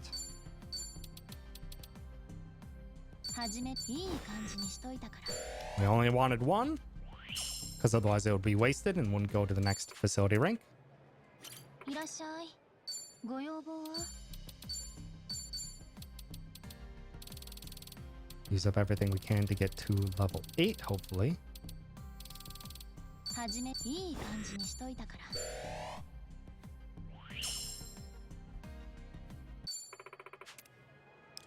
ら いらっしゃい So now we craft, Eris, Cooling Choker, Kunoichi, はじめ Plasmax だい Knife, ぶいじったから試してみて and we material exchange everything 毎度あり交渉成立 except for Host, Chef, and Kunoichi, which are the bottom 3. 交渉成立ってことで毎度あり交渉成立ってことで And we weapon upgrade the host to hopefully level 10. 始めるよ念入りに手入れしといたよ And then we brand it with こ the れ Seal こ of んなとこ Snow. ろかなまた来て Go to Seaside Avenue. This one would technically be optional, よっしゃ but this should get us to bond level 30 or above for Tomi. How's it, my man? Roger that. Over to Revolve to start doing our bond conversations. ちょっと休んでいこうぜ。 It's Adachi first in my notes, so we'll do that. 1, なら 3. It is very quick to do these, and this is a very good source of personality. Chitose. Third option. Third option. Almost there on the confidence.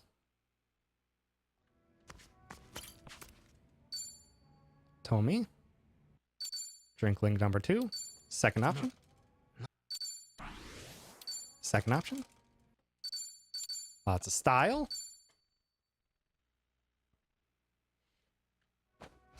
Tomi again. Second option. Intellect is where we need it now. And first option. Confidence is where we need it now.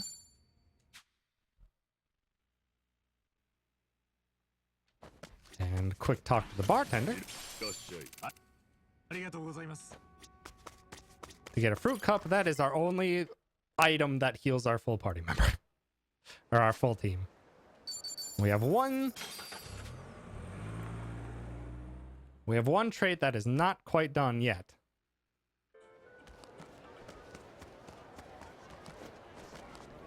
Or we have one, we still need a little bit of style. We're gonna get that right here. Rainbow straw hat, one for Tomi, one for later, and summer dress for later. Wait, no.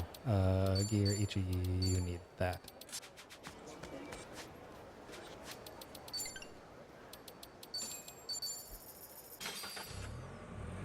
Technically speaking, if I menu fast enough, it's faster to do this. いらっしゃいませやりどりみどりでしょ And now, with all of our personality traits done, we have our reward cutscenes.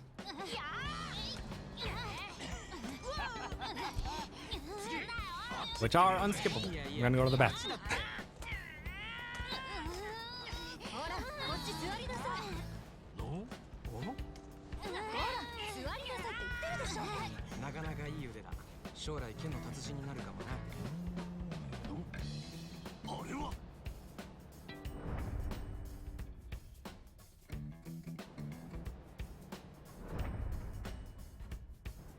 ちょんまげ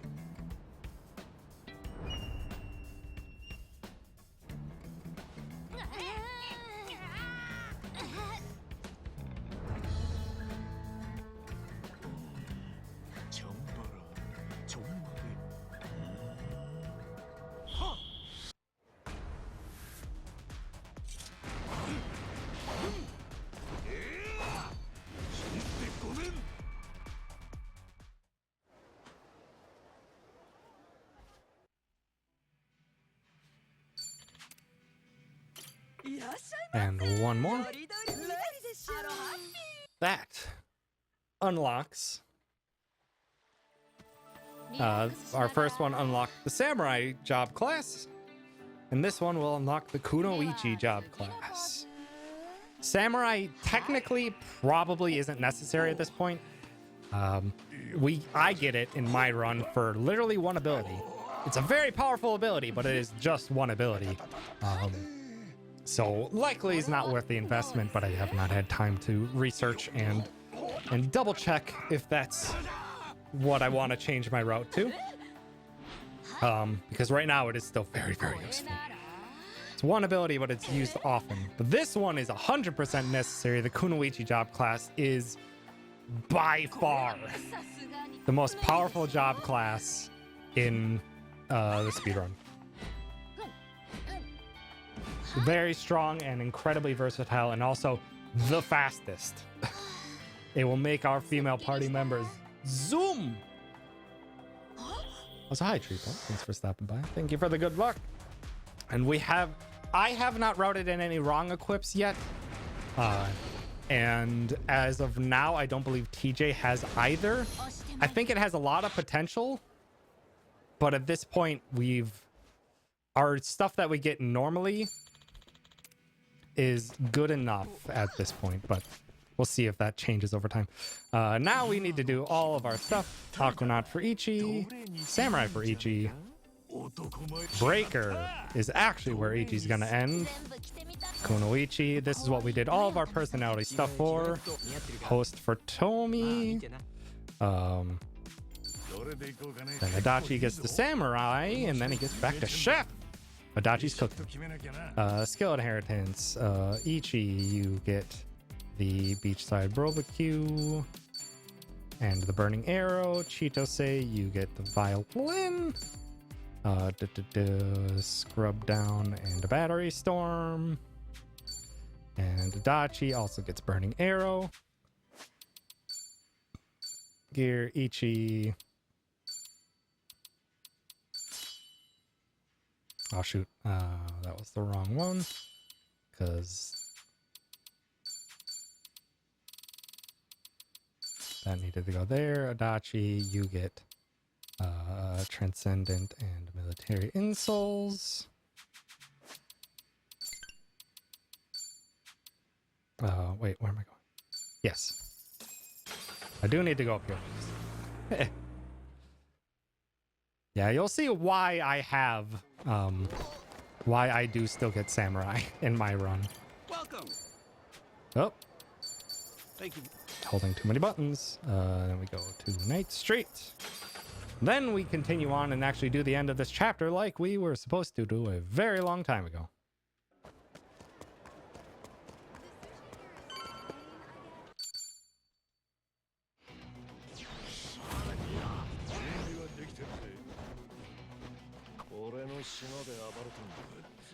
Even with all the speed increases on Adachi, he's actually still going to be slower than Ichi. We have Ichi on Breaker entirely because Breaker is the fastest male job class. Kiwami drink on Chitose with what I have. I expect that I'll be changing that strat very soon, because I don't think I need the extra job XP on Chitose that I'm doing here. But also, hey, look, if you hadn't noticed, Yamai's on a team. Look at this. He's even teaming up with Ichi on an attack. Wait. Okay, he is teaming up with Ichi. Whew. It's good to have him on our side. Unfortunately, he has very slow attacks, and it does give the enemies enough time to separate out, which is what we don't want. You threw that guy way away from the group. Thank you very much. Modified rocket launcher. Please hit lots. 3 is okay.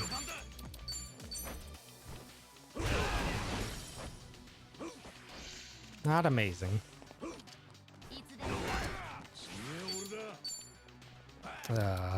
This is bad. No one's really lining up for me.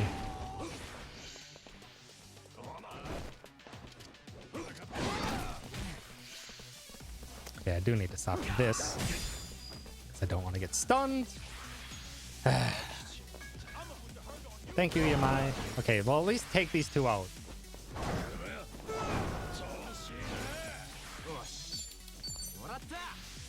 Probably should have birthday bashed.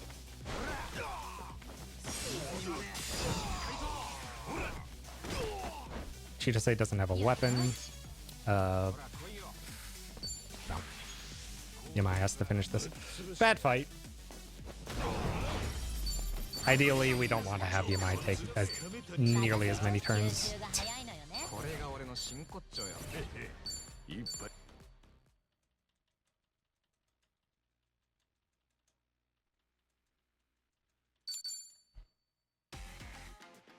Gosh dang it, Yamai, you were on our team.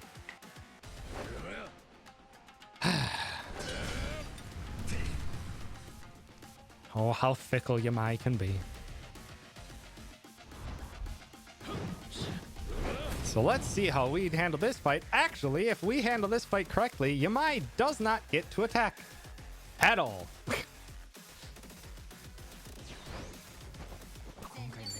And now we get to see the most amazing skill that Kunoichi has, its substitution jutsu. Gives a turn to a different ally.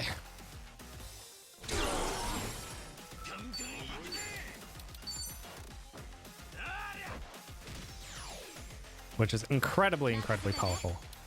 Aloha Blonde onto Tomi, because Tomi's got a very special weapon. Very special that Tomi needs 2 drinks. Tomi has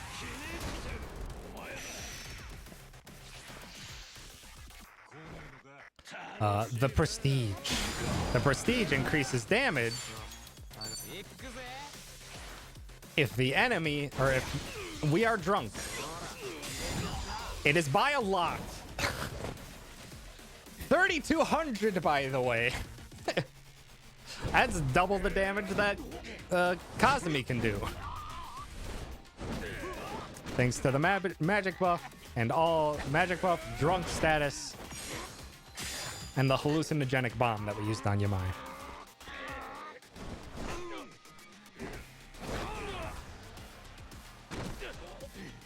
Incredible, incredible power. And then we use our last modified liquid nitrogen to get just a smidge more damage to make sure that he goes down. And hey, Chitose doesn't really have a weapon, but Tomi does.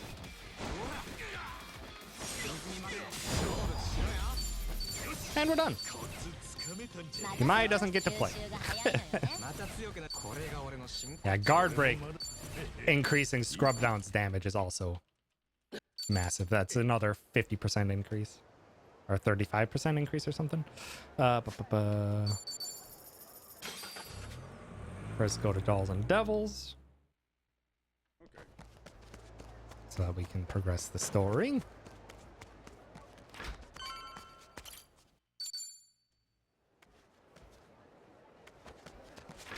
Not done yet.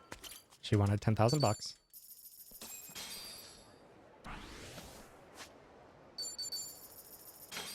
Back to Lotus Street. We used our modified rocket launchers. Those are the only like real strong enough damage items. Welcome. Thank you very. So we're gonna keep getting those because they always have good use for us. What did she want the 10,000 money for? I forget.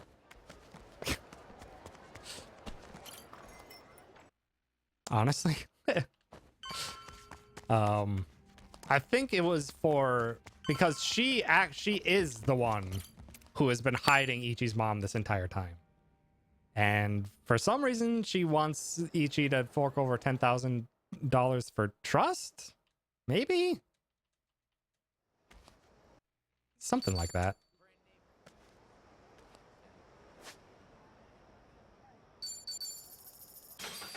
Over to Anaconda Harbor Park. We're going to grab one more taxi while we're at it.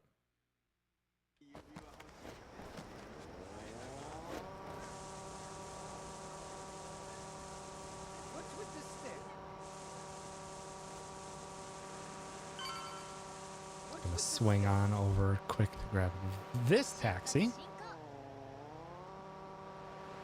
and head on over to close out the chapter.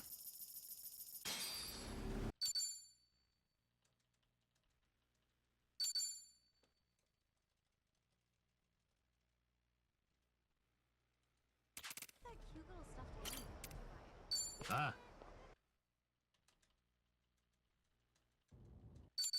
It's a little slow on my menuing, and also that second fight with Yamai as an ally was awful.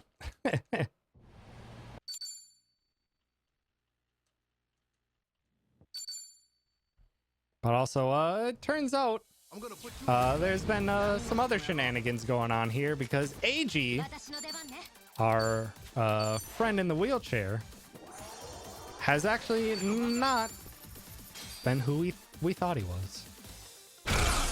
Turns out he was betraying us. And he was blackmailing Chitose to do it. Incredibly rude.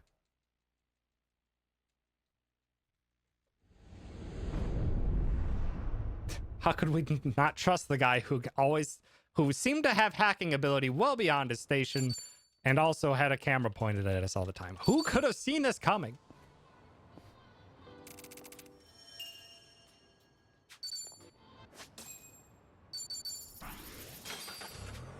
And now we're on to chapter 10, which unfortunately, based on how we have everything routed out, is our chapter where we're going to be doing about a half an hour of grinding. It is unfortunate that we have to do it, but there's just no other way at the moment for us to どうした feasibly do this run any faster if we skipped the grind. Our party in Japan would just be too underleveled. They desperately want us to get levels on the Japan side by doing a bunch of side stuff.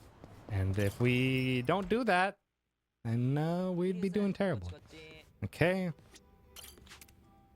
But before we get to the grind, we got to do some more stuff. It does not matter what options we pick,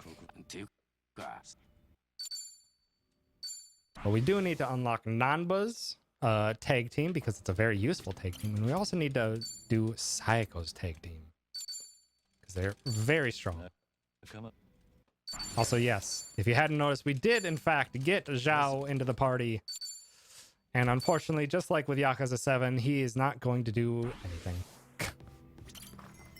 He's just, again, joins too late and just doesn't have any of the things that we want from the speedrun. So, unfortunately, Zhao is not going to be doing anything. He's going to be in our party for a little bit just because I don't want to menu him out yet, but... sorry, Zhao. You got the short end of the stick again. Just let the man cook. I tried really hard to get Zhao into the final boss fight by having him as chef. But unfortunately it didn't work. Now we have to do the Japan side of the randomized dungeon. But this one, oh boy, that's bad.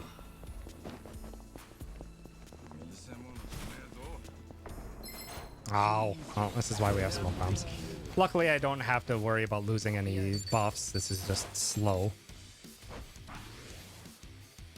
And luckily for us, this randomized dungeon, we do not have to do any more than we need to. Oh, come on, you guys. This better be the exit.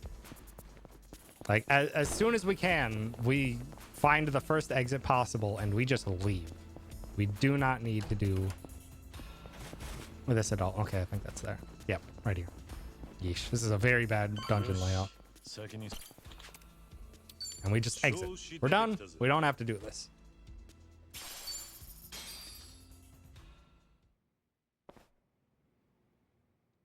The game does not force us to do it like it did for Hawaii.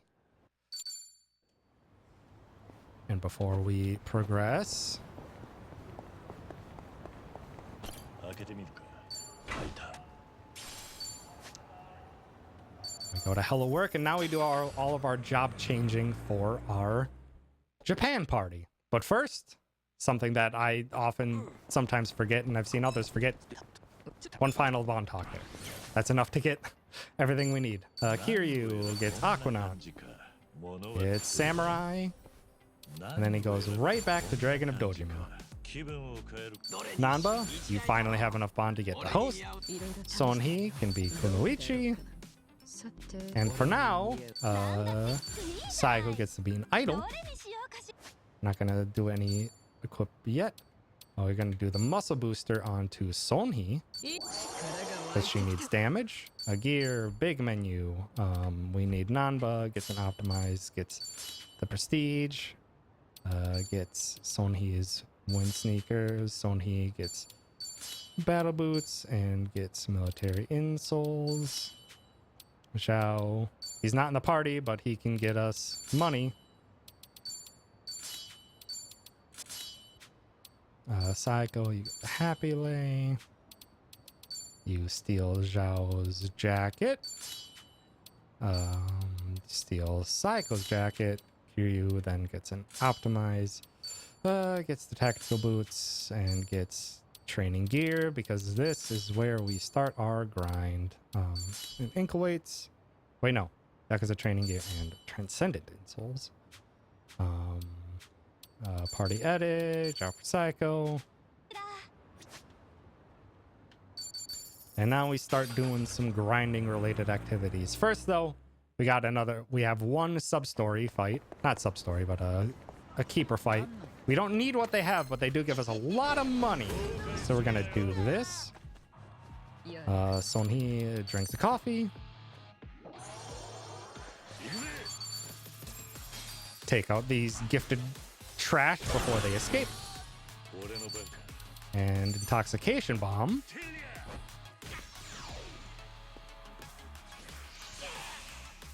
He always does this move if he doesn't take enough damage.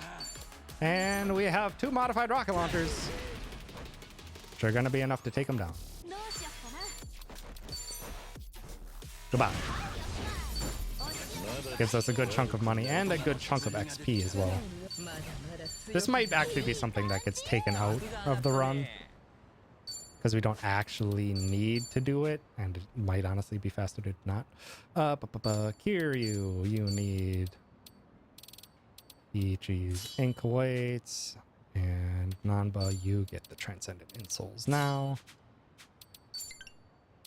And over to Kamurocho, and we're going to be setting up our grinding location.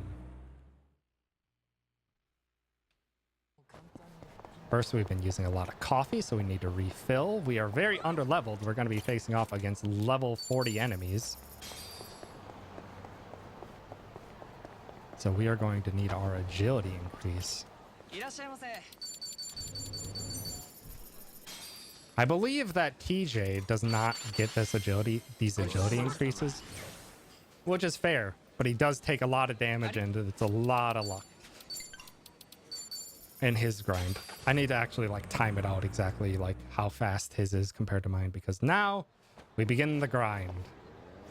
We are going to be doing this for probably a half hour. We're going to be getting everyone to a roughly level 37. Oop.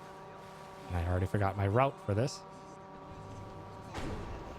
Oh, hi, Nicole. Thanks for stopping by.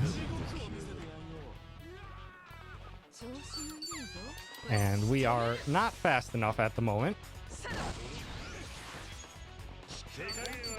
So we are going to have to substitution over to Kiryu so that Kiryu can finish off these fights, because Kiryu is just not fast enough. Even with our agility increase, it's just faster.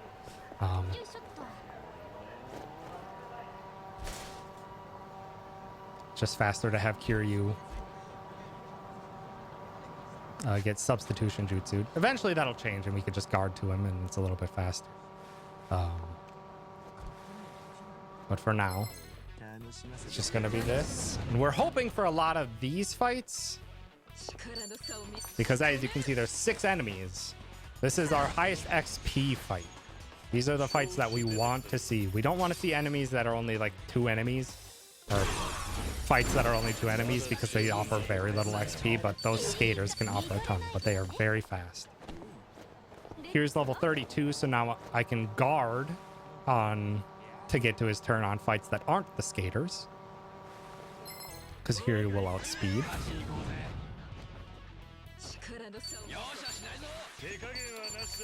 Like this. And eventually we're gonna hope that we get some money. Because we are going to need money. We're going to need certain criteria that we're gonna hit. We need to get to 13 million yen, which is what we're gonna get when we fight plutocrat rat enemies, because we can steal money from them and also they give a ton of money.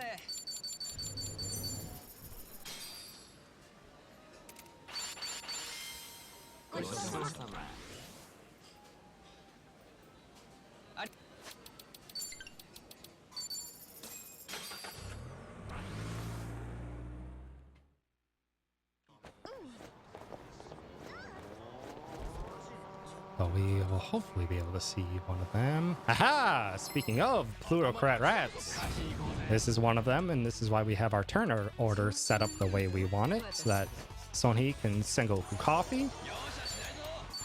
You can get a golden finger, which can hopefully steal some money. Let's stole a cool million yen there, and then we finish them off.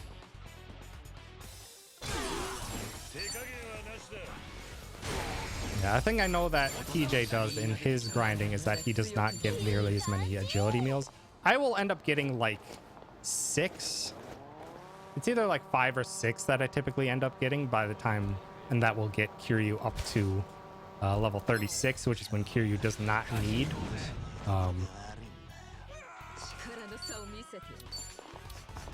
when Kiryu does not need to have the agility increase anymore.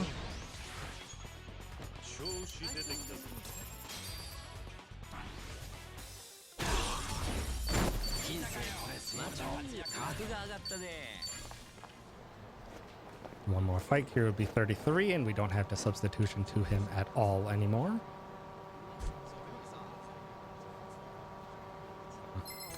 Not ideal. These are just 3 enemies.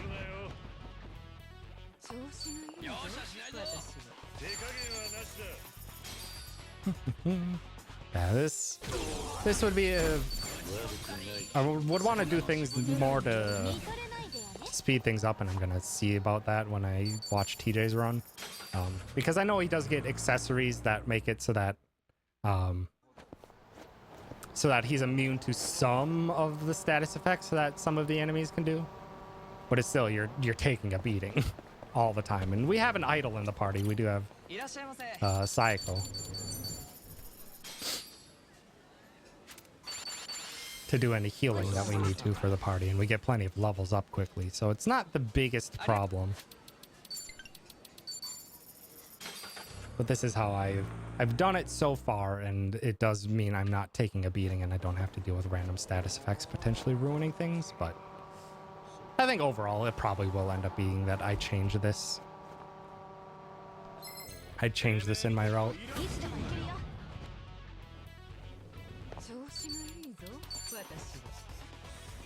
Get ourselves a coffee, steal from the rat. Ah. It's an 80% chance steal, so unfortunately. Sometimes we'll just whiff. But every time we use we get over 1 million, just over 1 million from this, and every time we get every time we use a coffee, that's an extra 500,000. Oh, excuse me. Every time we do a coffee, it's an extra 500,000. And every time we steal, that's another 1 million. So it will add up very quickly.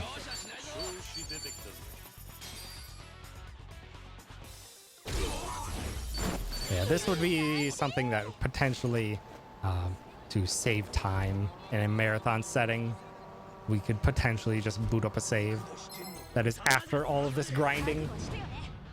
Because yeah, we are going to currently get Kiryu to, or get it so that Nanba will get to about 37.6 on his level.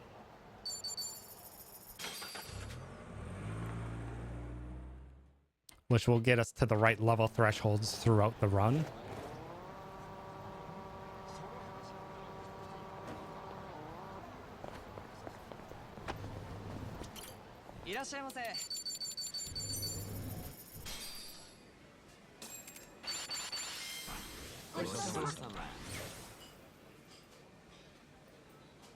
And so far, has not been great on the grind.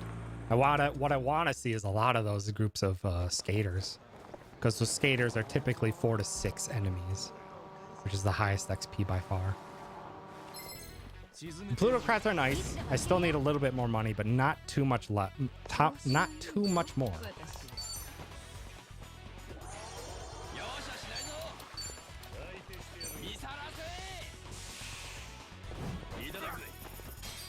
Okay. And now we have enough money at this point, or we are not going to need any more.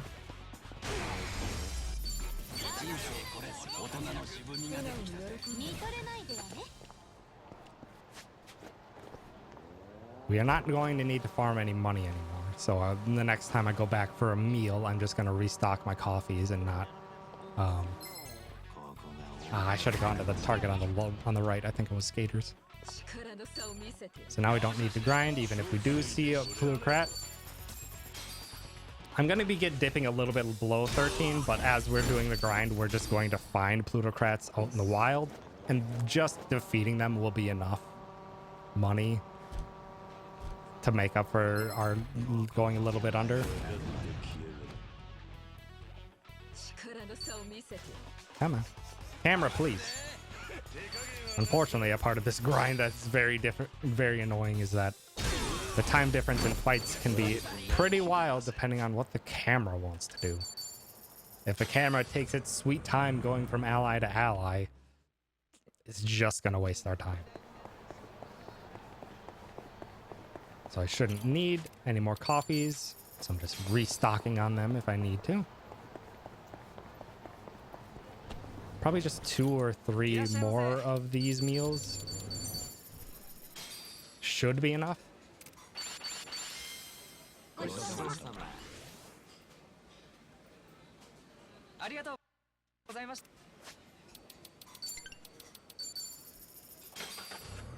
Yeah, I think honestly, the more that I'm thinking of this, it's just like, it probably is notably faster to just eat the hits from enemies.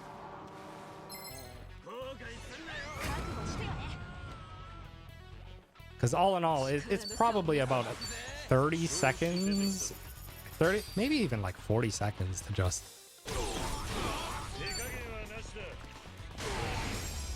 get back in once we leave the area, to get back into a point where we can start doing fights again. Versus if we never leave. If we never leave at all, then we don't have to do any of the leaving and just stay and keep fighting. Probably means you potentially like lose a couple minutes, or not a couple minutes, like 10 seconds per fight because of all the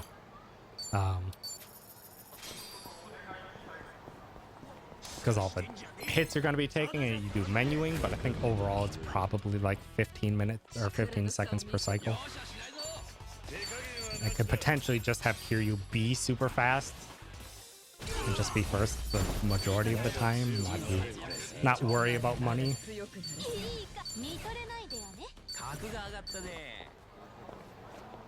Until the very end. Oh, that was our third fight.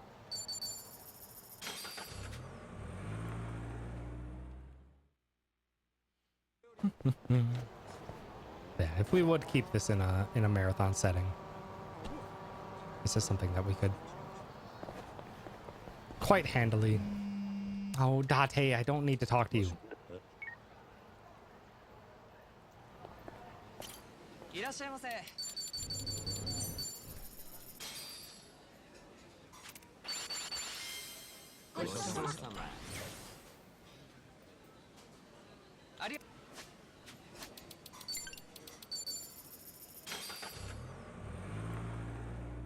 So once we get to about 36.25 on Kiryu's level is when we won't have to do any more trips to get We won't have to do any more trips to get XP or to get the agility meals, and Kiryu will just be fast enough. That's why I have all the XP gear on Kiryu right now, and why he's a little bit slow in the fights, is that so that he can hit level 36 as fast as possible and speed things up. If I wanted to do things differently for not doing the agility meals.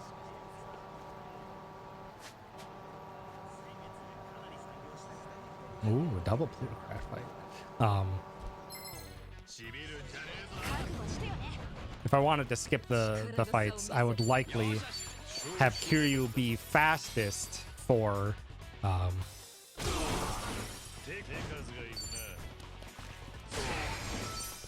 Kiryu be fastest for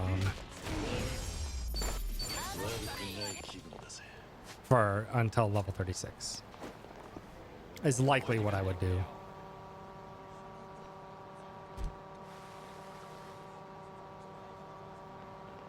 Oh, another double. Okay, I'm never gonna have to worry about it. Using Kiwami drinks, I don't think it would be faster. Would mean we have to repurchase them. It's probably, let's just say 5 seconds to go and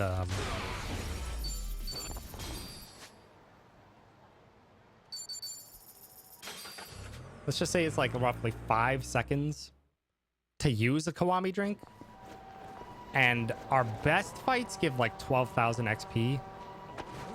So you would need a full 5 Kiwami drinks to get basically 1 extra fight of XP onto Kiryu, which really doesn't feel worth it. Like, it would make sense if some of these fights were like, a rare fight would be like 30,000 XP or something. But because of how many fights we have to do, like, this is still by far our fastest grinding location. These enemies are all level 40. We can outspeed them very easily with once Kiryu's level 36. Like, this is by far our fastest grinding location, and it also gets us the best crafting materials.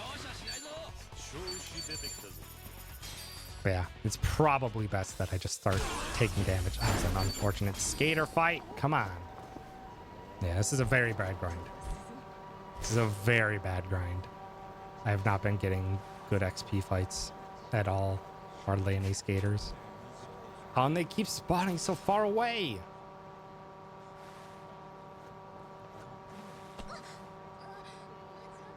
At least I'm getting these guys, which are typically 4, but I really want skaters. Probably gonna need to get another meal. Depending on what my XP is looking like. Yeah, I'm gonna need another meal.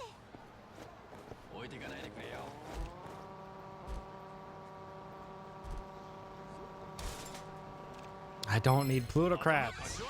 Ah. Downside of the grind location is that some fights last a little bit longer than others.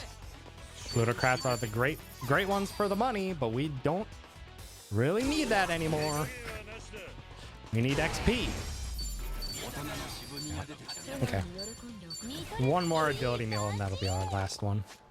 And then we don't have to worry about it anymore.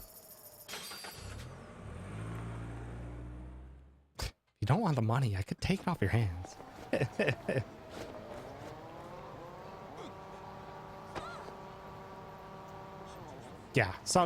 Sometimes the spawning is very rough for enemies.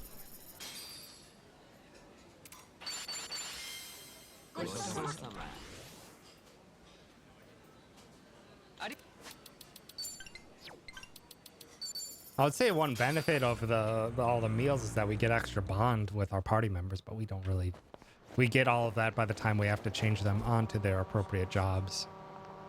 So we don't really need anymore. Okay, I am 100% set on money. Thank you very much. At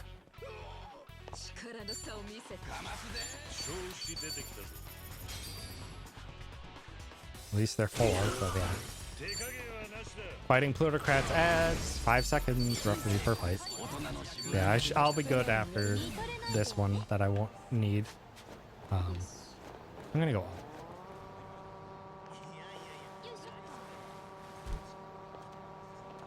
I think I made the wrong choice. Come on, skaters, spawn a bunch extra. Come on, skaters. Ugh, this is a terrible grind. Literally, if they spawn 6 skaters, this fight's worth 2 fights.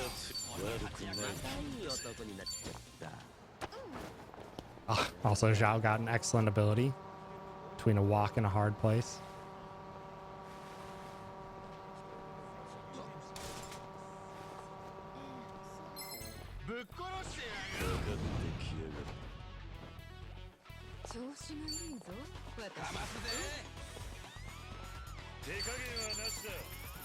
Come on. Okay, what's my level looking like? Am I at 36.25? Yeah. Okay. Curio gear, you need military and transcendent. Nanba gets an optimized. He gets the silver bracelet. Silver bracelet, and he gets the Lolita shoes. Sony gets the ankle weights and the Yakuza training gear. Cycle, you get Nanba's ankle weights. Oh, come on.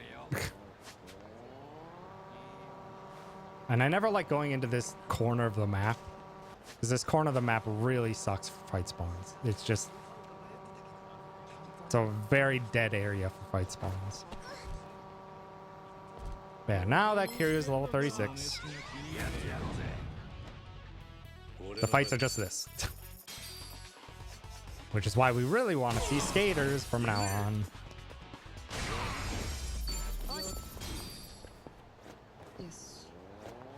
Because now we go until Nanba hits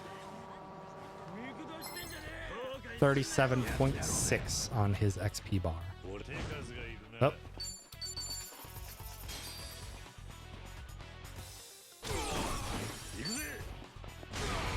Oh, I need 16 million. That's actually what I need. Which I forgot about. It's that I stopped doing my grind at 13 million yet. Because you'll fight enough plutocrats in the rest of the fights.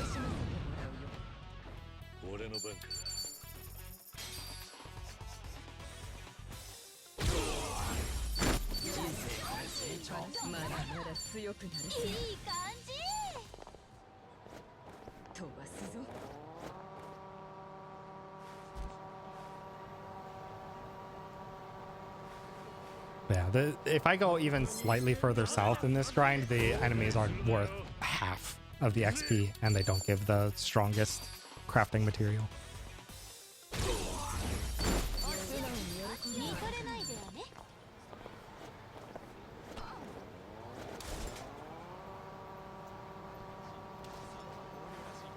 Yeah, we're doing probably the similar amount of fights to get the next level and a half on Nanba. Our next 2 levels on Nanba. Yeah, this is how fast we can sometimes get it in these fights where it's just instant. Ah, awful fight. This is the fight you'd never want to see in the grind. It's faster, honestly, to just skip that fight. It's 2 enemies is not worth it.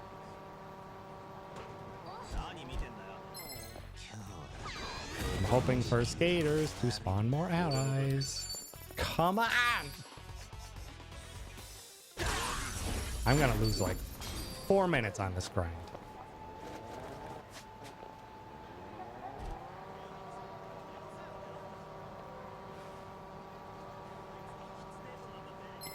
This grind is off.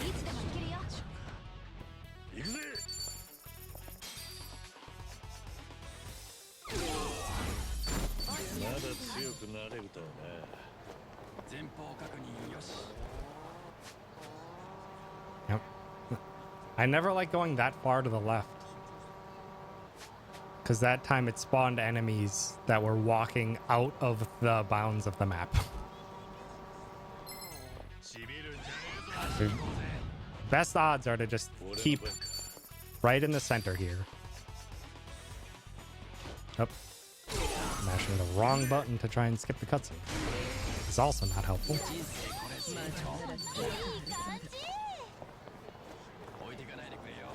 I believe TJ also just grinds less at this point.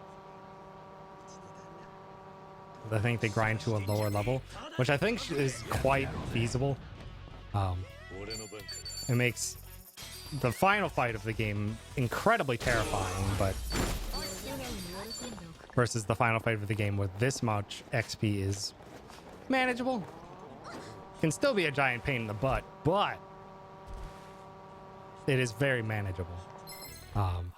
Even one level lower and it is incredibly difficult.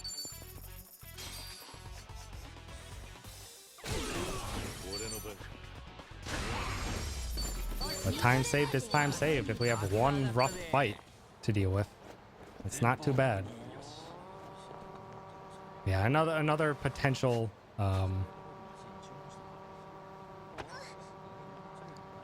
another potential change in tactics for me and my run is that the first runs that I saw TJ do, TJ was not running Sonhee on Assassin.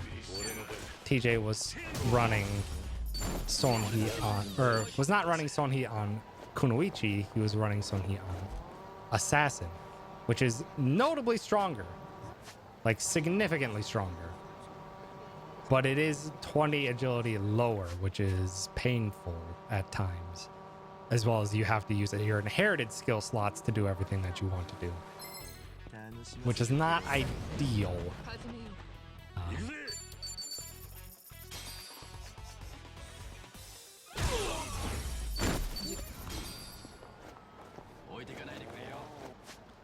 Because ideally I would want 3 skill inherit slots for Sonhee.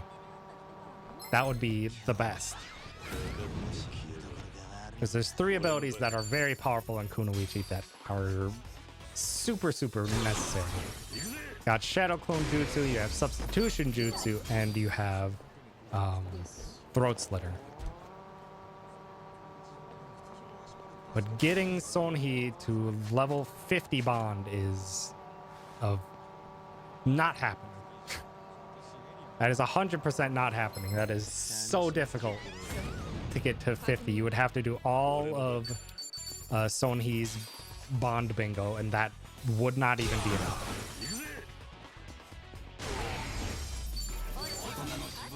So you would only be using 2. And you'd likely just kind of have to sacrifice using Throat Slitter, which is dangerous because Throat Slitter is super powerful in many fights.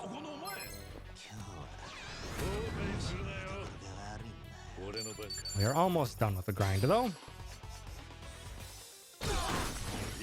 This is a bad grind. Probably need like 4 more fights.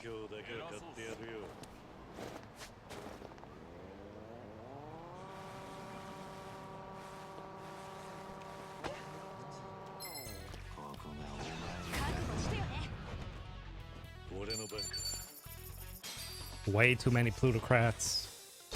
Not enough high number skaters.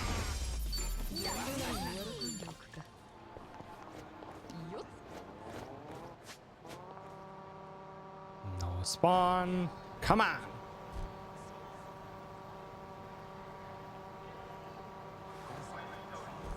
Work with me, game. All my lead is gonna vanish.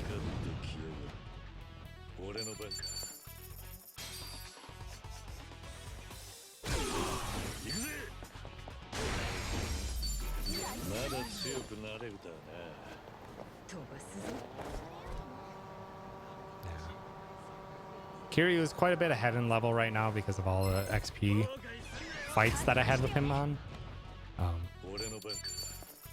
That's why I'm using Nanba to gauge, because I want Nanba to be slightly, I think it's slightly below Sonhee, because Nanba will get some more XP gear on some fights.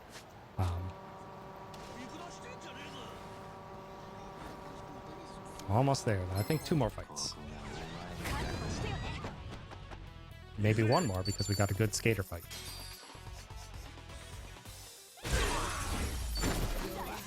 Yep, that's it.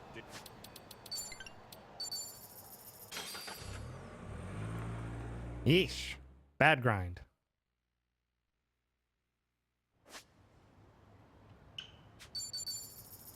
Now that all of our grinding is over, we can do all of our equipment, get them all upgraded and powered up, and get our jobs to where they should be. So change jobs, Cycle goes to Kunoichi finally. Kiryu gets a skill inheritance, you get beachside and you get the burning arrow.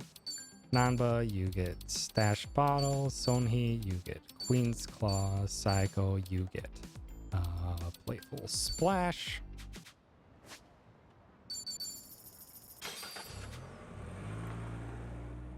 Now, with all those fights, we got a ton of crafting materials, which is super useful. Material exchange, homeless guy, and gangster. Weapon upgrades, host to 30.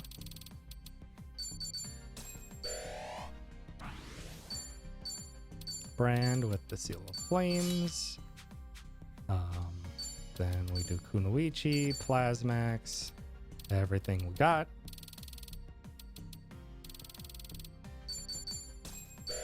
There's a very weak weapon, but we can get it upgraded very quickly. So seal of bolts, seal of severance, gear, Nanba, you steal Sonhi's weights. Sonhi, you get a superpower ring. Psycho, you get the shark tooth.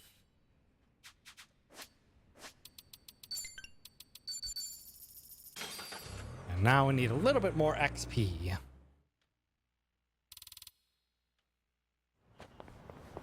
So we're gonna get an XP meal boost here.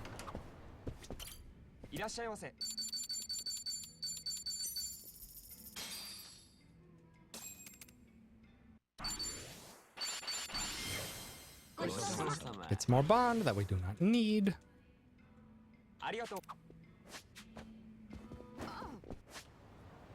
Over to Jedi Station so that we can finally close this out.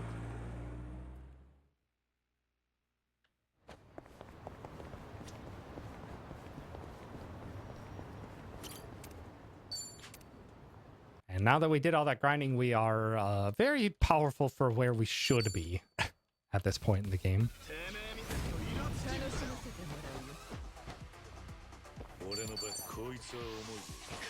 Q's nice and fast now.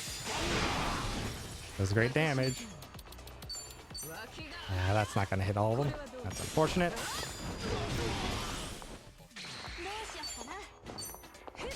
That's why we have the shark tooth on Sonhi, or on Cycle, so she has some damage. And the second fight. Good fight.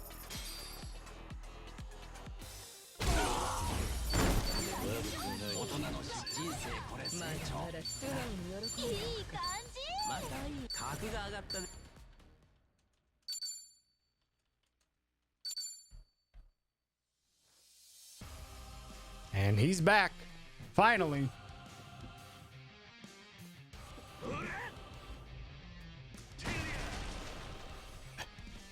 Sawashiro, the Weapon Master.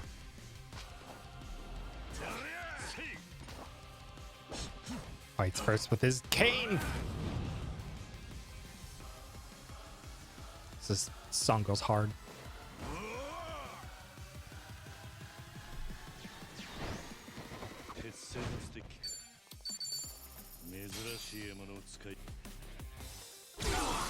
Clear out the riffraff.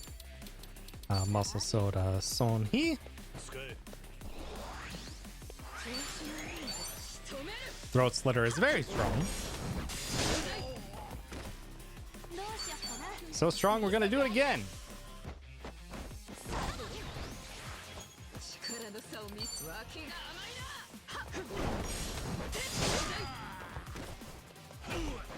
Follow-up wasn't necessary, but appreciated. Namba's gonna get himself nice and powerful. You know how his weapon gets stronger when he's drunk? This move also doubles this move's next power. Wonder Cocktail pairs way too well with the Prestige. Not only does it give him an extra buff, it also doubles the damage of his next attack. So, Namba's gonna do good damage.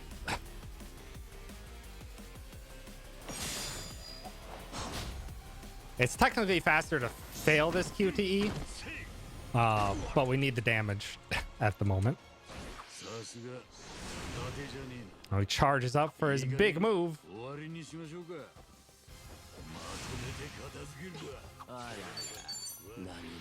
But now he's weak to all elements.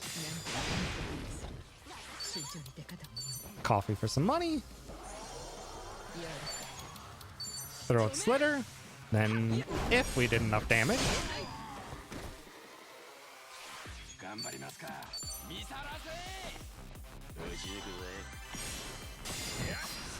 there goes almost all of his HP, and here goes the rest. Oh, that's not supposed to happen. Why am I so low on damage?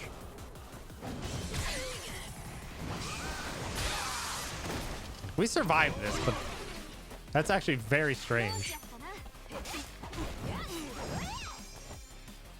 He should not have survived that. Am I? Oh, I think I'm... I think my weapon is actually really low. I think I got unlucky on materials. I think Sonhee was supposed to be doing like 1900 to 2000 damage, but she was doing like 1700. That's very low.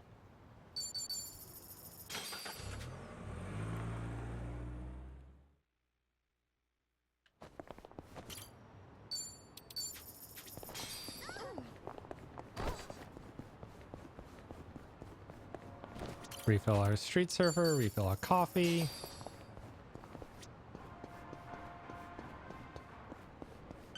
And close out this chapter. Big grind chapter is over. Ish.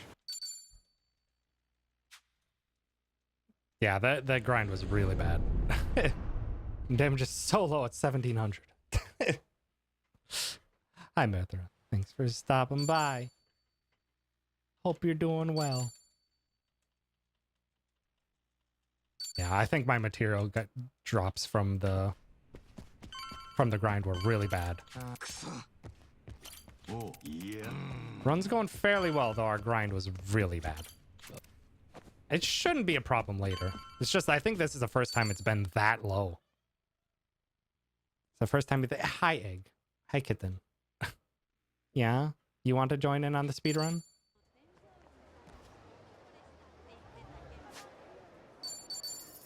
Hi, Kitty. Oh, really? Eggy really wants to join the speedrun, don't you?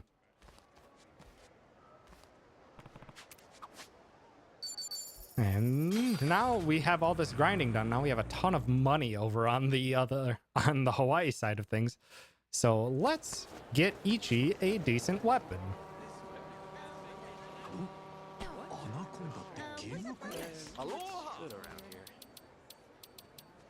Metal anklet. Thank you very much. Don't need to equip it because we're going to equip it here. Ichi optimize tactical boots, transcendent, and the ankle weights. Tomi gets an optimize, gets the Yakuza training gear, and Saiko's ankle weights. Or that won't matter. Wind sneakers, prestige, and nothing else. Then Adachi gets an optimize. He gets the money, wind sneakers, and money, and fairway. Yeesh. Yeah, my menuing is rough. I haven't practiced the late game in quite some time, so it's going to be even more rusty than before. Seaside Avenue.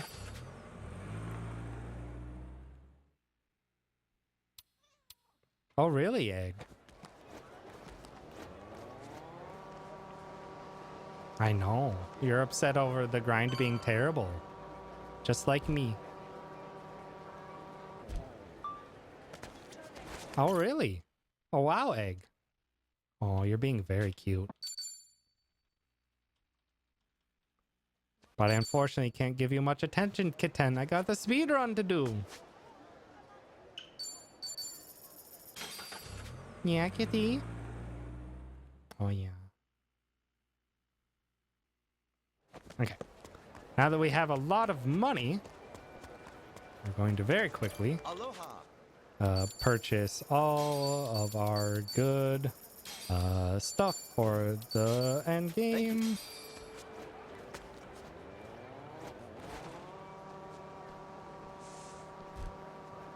It's a lot of money that we just spent on healing supplies, but we need them for the remainder of the run in case anything goes wrong.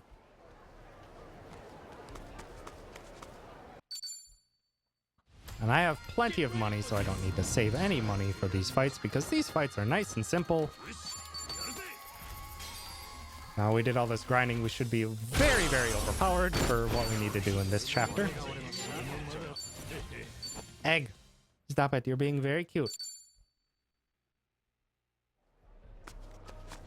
But I need to do my speedy run and you're hitting my controller. Kitten, please. Kitty. Kitty, please.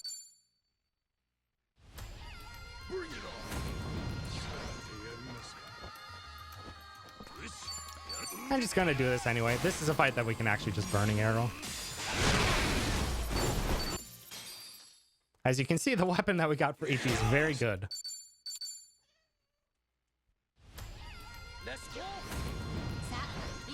Now Ichi should outspeed. Even Chitose, Ichi will outspeed.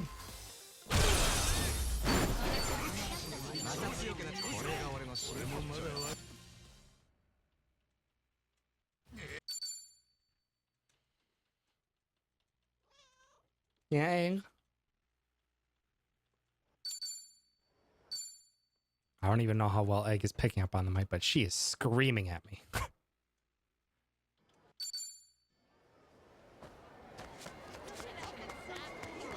Oh, come on. Welcome. We're in the area. Thank you very. Might as well get. Oh no. Egg. Okay, that's enough egg. Egg. Egg, that's enough, girl. I need to do the speed run. Aloha. Egg, that's enough.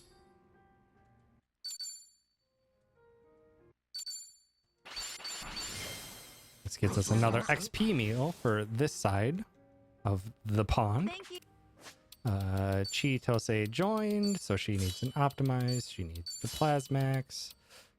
She needs the battle boots and superpower and the champion ring. And we go to the story. Egg, shush, you got to go. Sorry, kitten.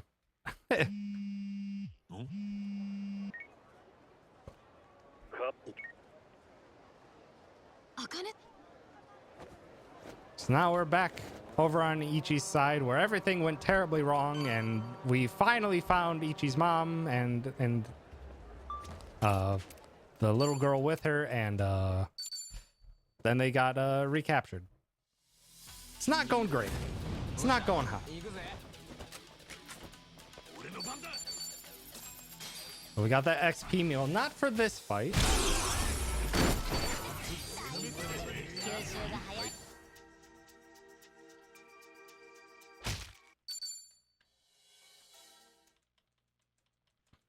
Oh, a little late on that split, but whatever. Actually,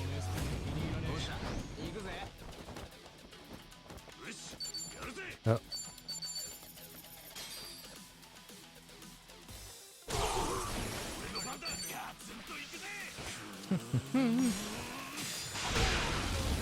Yeah, so we're going to rescue Ichi's mom, but we also need to get a lot of XP here. We didn't get all that XP from the grind.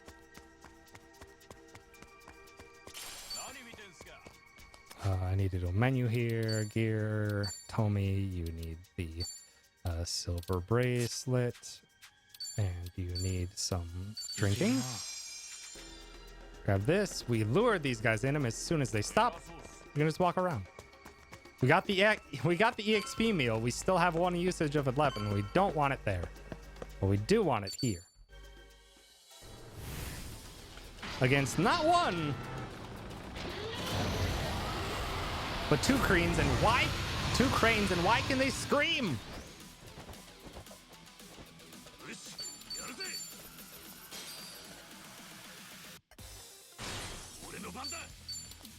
And we muscle soda onto Tomi for this fight. Tomi's all boosted up and ready to go. To unleash a big AoE electric move. It's not actually that strong of a move, but it sure is enough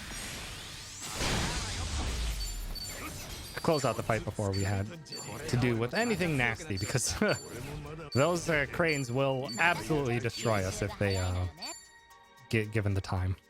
It's really bad.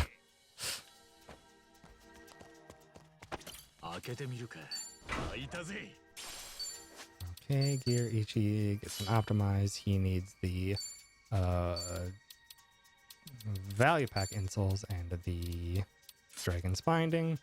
Tomi gets transcended insoles.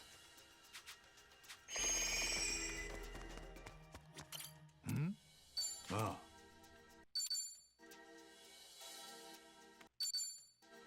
Okay.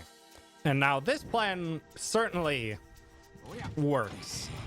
We need to get into the theater across the street.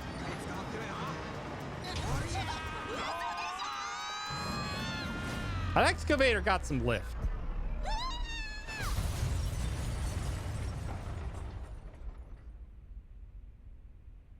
Flawless plan. Nothing could go wrong.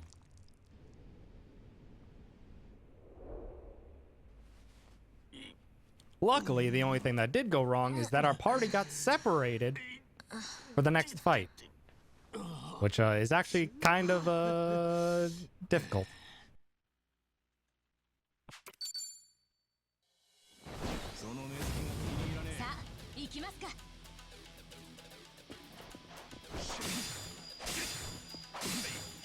That guy hurts a lot. We gotta give him winged kunai.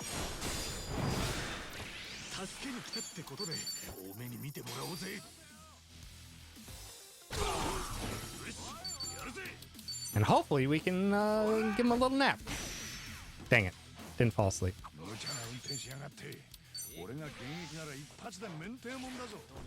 And this is why we put the Transcendent Insult onto Tomi. So that Tomi can go ahead of them. And with Cutlery clash this guy. Because the chef is pretty strong. And we got the happy spatula for him. So now we can regroup. And hopefully just take out this guy.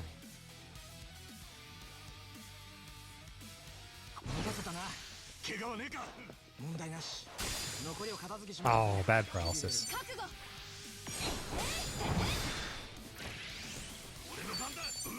This guy's weak to gun, so we're gonna be doing our best. It's unfortunate that Tomi got paralyzed, so now we're gonna have to do a little bit of extra turns, and he's gonna be able to do some damage. Won't speed us down or slow us down too much. That's not what I wanted to do.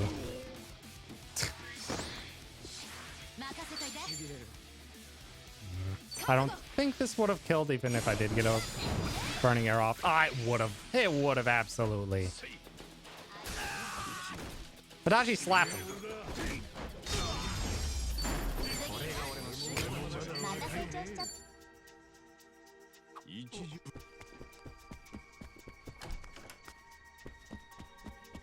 Now we're regrouped and ready to go. And they've actually taken over the Yamai place because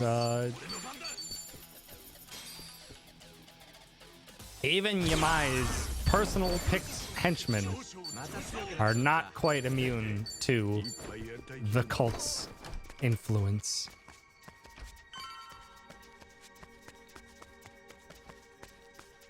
Yeah, Tomi just sweeps up the other side very, very quickly. It's very nice as compared to how it initially was. It's a very rough fight initially. Oh, I need to go back and grab a safe that I overlooked.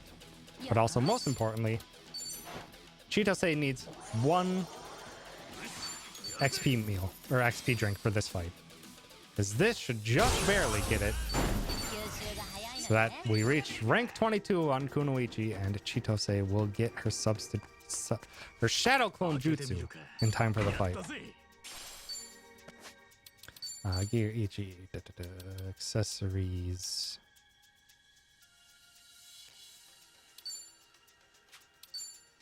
Oh, this is supposed to be over. I need to change my notes on that. Armor, optimize.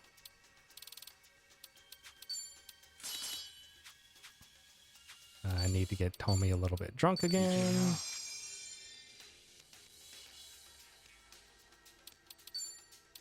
But then I also need to not have him get drunk. Oh, wait. Ah, shoot.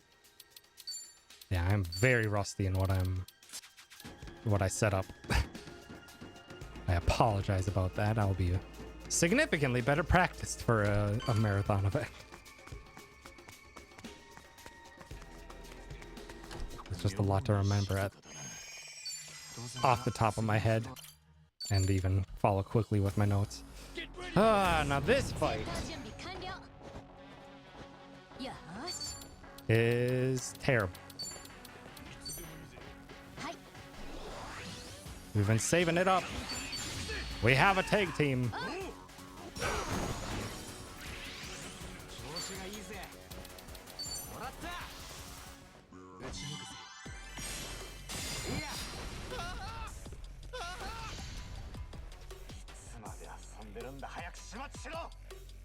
This fight is 2 waves and they're very frustrating waves. That's bad, actually. I'm just gonna go through with it.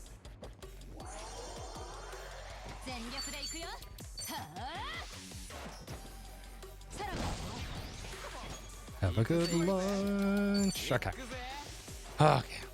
I am actually kind of concerned over Ichi's HP. He's resistant to the fire damage that's going to come out in this next fight. But it is still rough.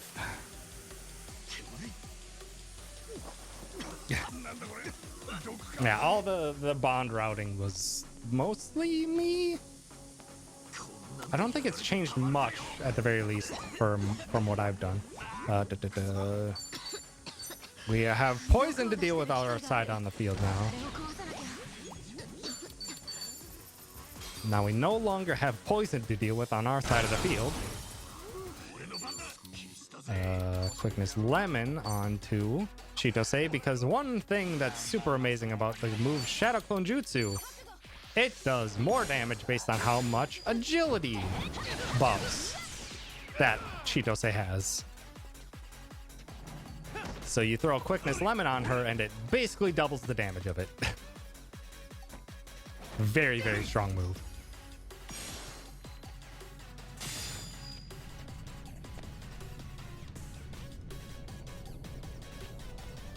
This gentleman is one of the worst gentlemen in the game, by the way, because you'll see it if he doesn't get fallen asleep. He has the potential to fall asleep from the grenades we're going to be throwing out. But if he doesn't, his move can, if it wants to, just one-shot some of our party members because of the weird bugging and physics and stuff. Hopefully, we won't see that.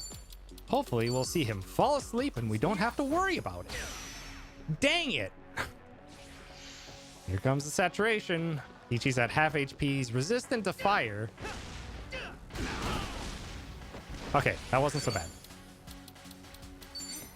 Maybe put him to sleep again real quick.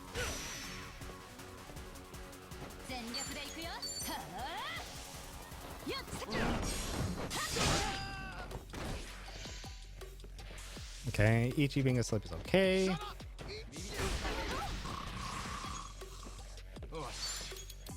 I don't know. Actually, that's very bad. If he hits Ichi, we might be dead. Okay, he didn't. Lucky. Ah! He did hit Ichi!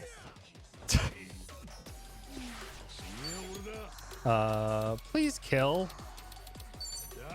Please kill. Thank you. This is why we don't want this guy to do anything. This is why we try to put him asleep not once but twice. Because terrifying. Absolutely terrifying. That should not have been that fast. I should have done the different strat that I have there. That was a very bad chapter. Two very bad fights. Yeesh. But we're through with it. Shouldn't have to panic about it anymore. And now we're back to Japan. Nope, not hello work. Wrong taxi.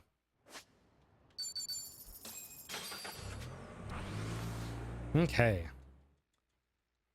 Now we're trying to enlist some allies of Kiryu to see what we can do. And those allies, there's some tough customers. Weapon upgrades. We need host, brands, Seal of Flames EX, and Seal of Snow EX, and Kunoichi.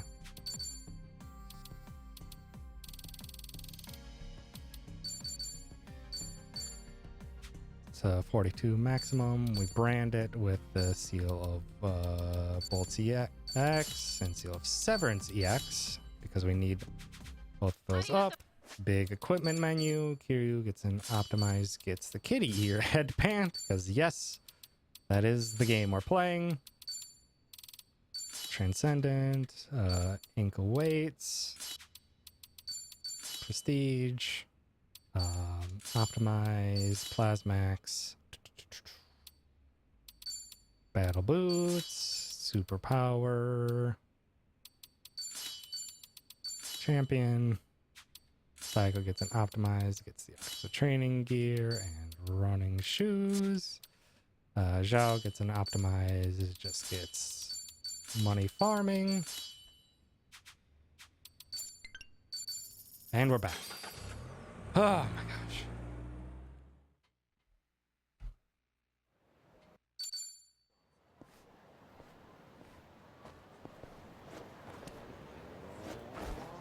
Lots of menuing that I need a lot more practice on because a lot more practice and maybe some changes so that I don't have to do as much menuing.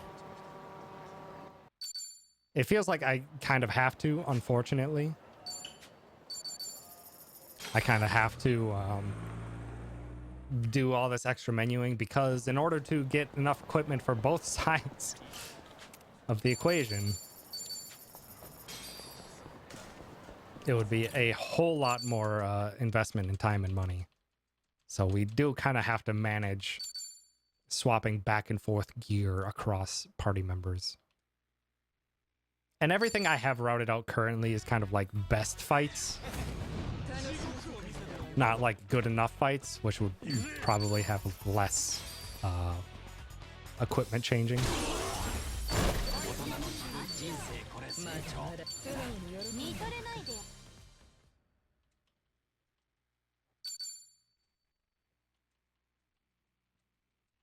I think everyone's already level 39, which I think is where I wanted to be. Which means I have a bit more XP than I should.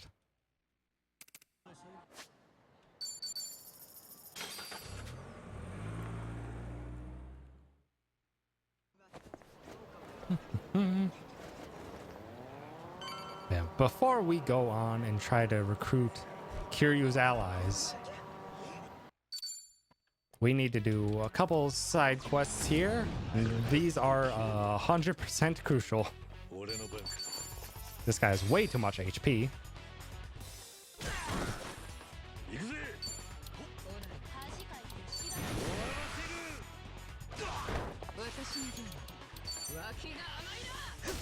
Oh, come on. Get over there.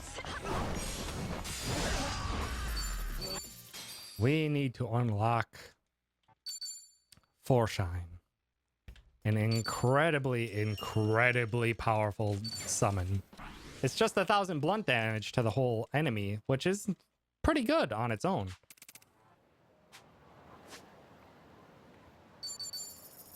No, wrong taxi again. It's pretty solid on its own. What makes it all the more powerful is that it also gives an entire attack buff to the entire team. One stage attack buff to the whole team, which is massive. And because there will be some fights that we are going to be doing where we can use it twice in one fight, that is 2 attack boosts to our whole team without doing any extra turns. Which is super powerful.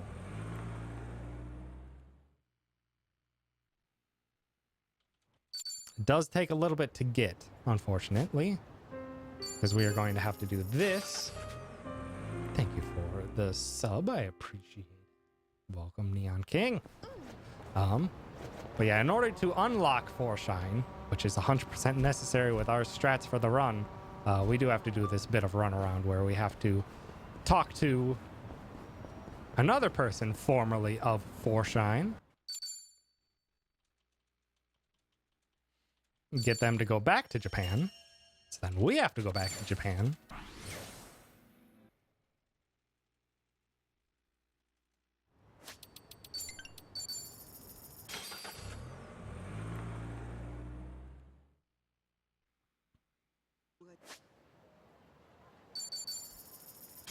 Go back to where we fought that guy the last time, but now we have something very neat of our Screeves. We have an agility increase buff. That's nice. We're actually on par with agility with these enemies, so we don't really need it.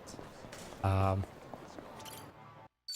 don't really need it for this fight, except because if you saw what we did at the end of the last chapter,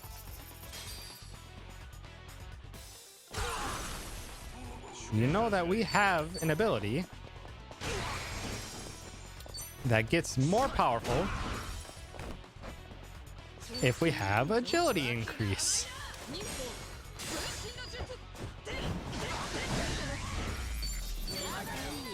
Yeah. Shadow Clone Jutsu is very strong.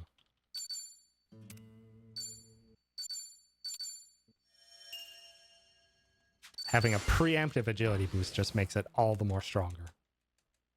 All right, now we got another big menu here.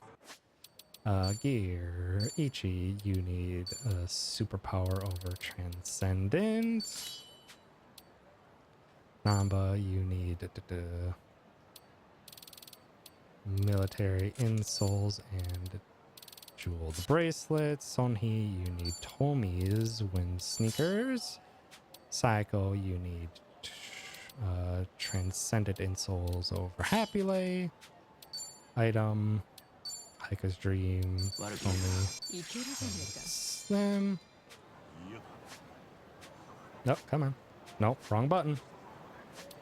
It's because I didn't need to heal. That's why it wasn't working. Yeah. A lot that I still need to get used to. I have been out of practice in the late game. And just to be safe, let's do a safety save here.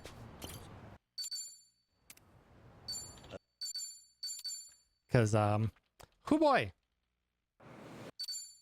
We got a fight on our hands coming up. And it's a tricky one.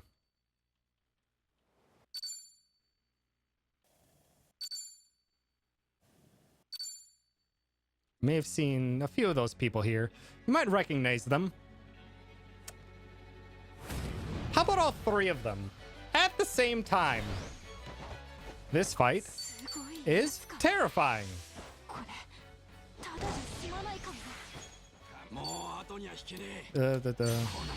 We only want to hit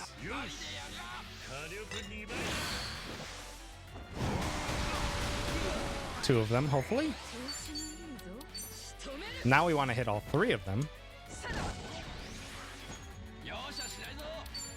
Perfect. Perfect start. We got Namba pre-drunk for that fight for that specific reason, so that we could open up with a big chunk of damage.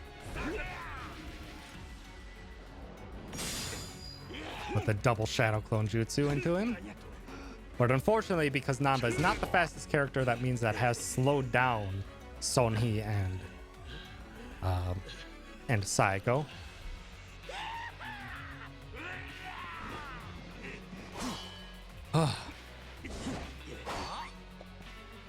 The opening is the hardest part of this. The rest of this should go pretty much following, it should pretty much just follow a script.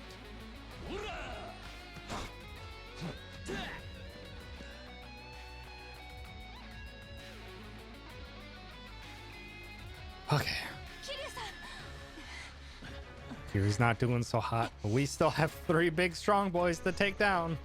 Because now it's Majima's turn. He should doppelganger.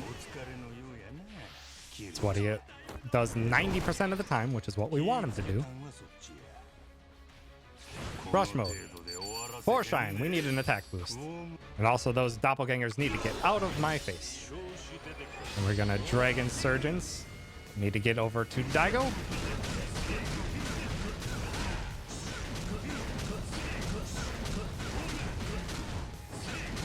And just do as much damage as we possibly can. Oh, Daigo went fast. What? That's a first. Should be manageable. We need Sonhee to finish off Daigo. This is unfortunate, though. Throat Slitter onto Daigo. Should finish him off. And if that didn't finish him off, this will.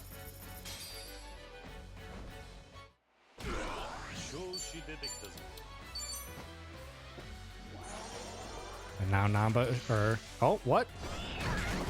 That's not what you were supposed to do.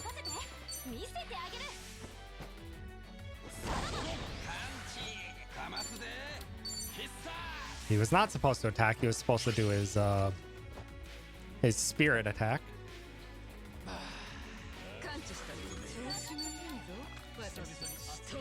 Power up Namba.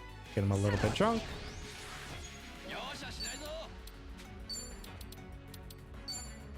Not close enough. So just make sure that we take down Majima before he gets a turn. And he's defeated. Then after that, we... shoot, what does Saiko do? I guess... Well, this is awkward. This is the awkward turn order. Fulminous.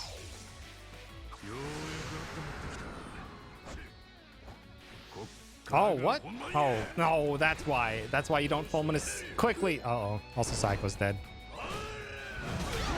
Normally, she wouldn't have even taken any damage there. This is tricky now. I need to do another Fulminous. Luckily, I think we have plenty enough. 4, 5, 6, 7, 8, 9, 10, 11.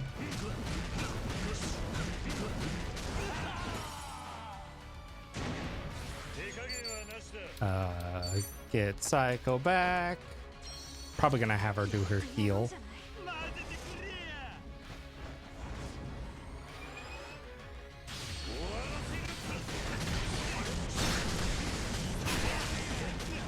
Luckily, we can't die in these segments while we're doing the memory flashbacks. Love ending on that cutscene, though. You need to quickness summon yourself. Hopefully I can Fulminous or Saiko's turn.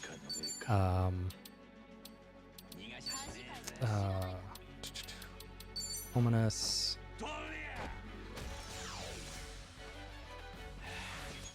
Nope. I need to stash bottle.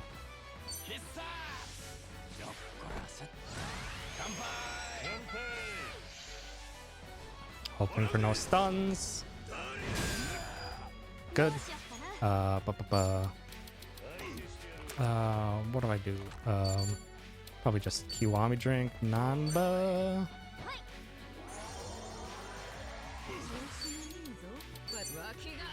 Everything got thrown off really badly. I have a rocket launcher that I can use, I think.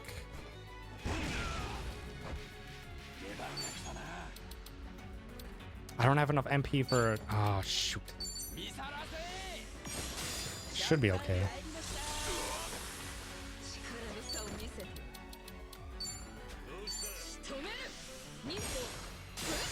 This is really awkward.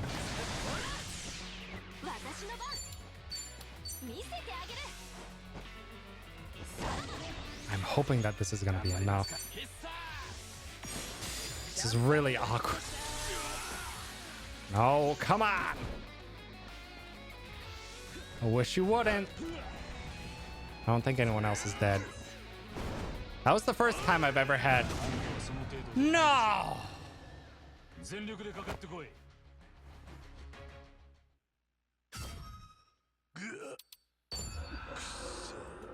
Ah, that is the first time I've ever had that happen. That's the first time I've ever had, like, everything get messed up. Because not only did Daigo go faster, and this is why I would put a large amount of leeway in the estimate. Not only did Daigo go faster than Sonhee,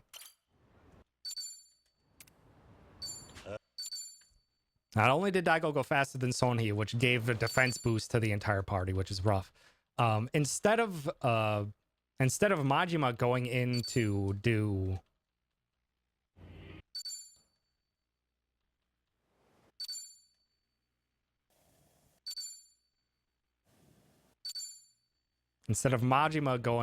do his spirit to give him a big boost of evasion, instead he went for an attack, which is very rare and not how that should work.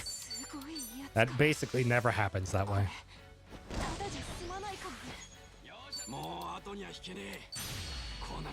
Unfortunately, Seijima's not going to be getting hit by any of this.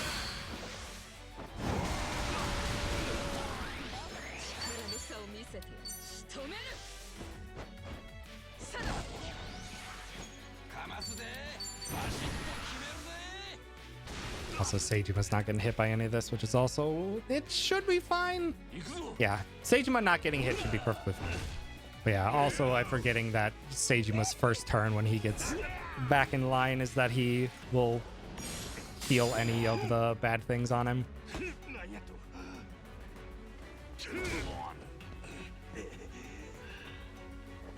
Ah, that was rough. That was right at the end of the fight, too. But this is why we plan for extra time and estimates.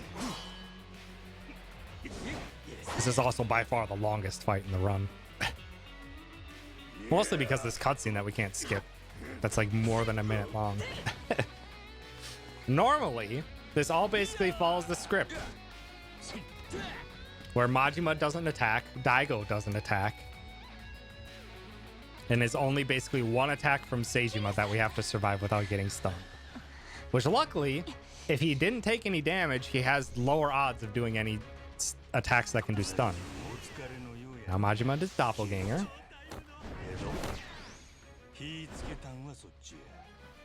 Rush mode. For shine. Need to get at Daigo. Do as much damage as we possibly can. So that he can go down immediately. Yeah. Actually, it was Saeko that got outsped.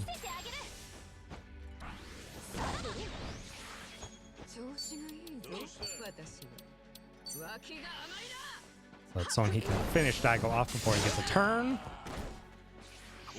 He's now, instead of doing his defensive buff for the whole party,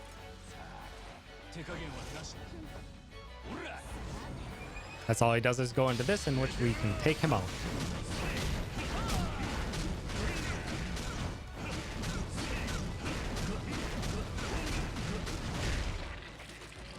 love ending on that hit. From here, we do another Force Shine.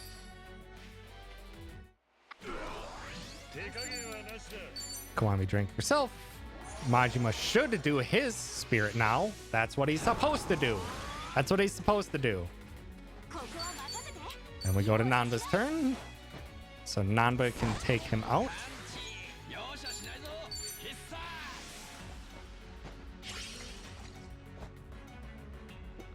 Give himself a little drink.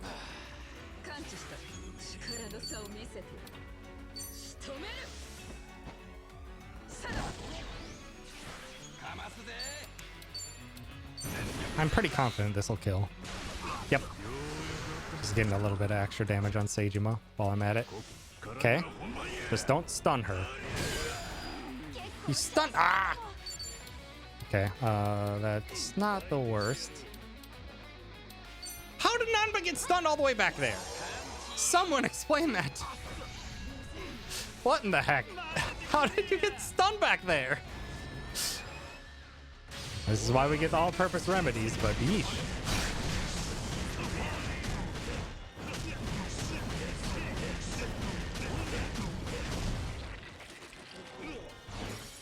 Okay. Now we need to do the Fulminous. Gotta be the alcohol. Quickness Lemon. Now it should be back to Sonhee. It's not guarding, so we can do a Shadow Clone. And now he doesn't have a defense boost either, so this will do an excellent chunk of damage. Kiwami drink onto Nanba. Hopefully... Why? Do I not have an MP increasing gear on Nanba or something? What is happening? Why is Nanba low on MP? Do I have an ankle weight on him? Do I have an ankle weight on Nanba? I'm not supposed to. I don't think. Did I just mess up my menu? Oh, of course you're guarding.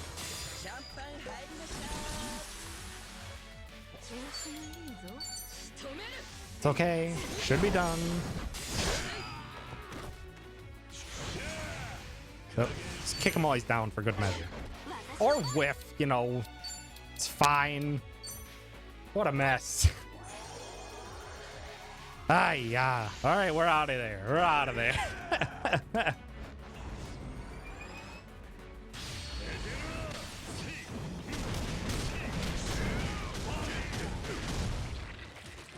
Nope, I didn't mean to do that. Yeah, luckily, again, you can't die in this fight. Or in these sequences, so... Oh, we're out of there. Oh my gosh, that was awful.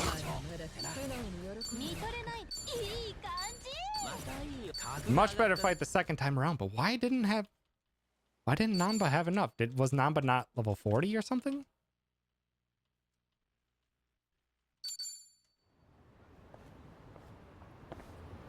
Okay, now that that's done,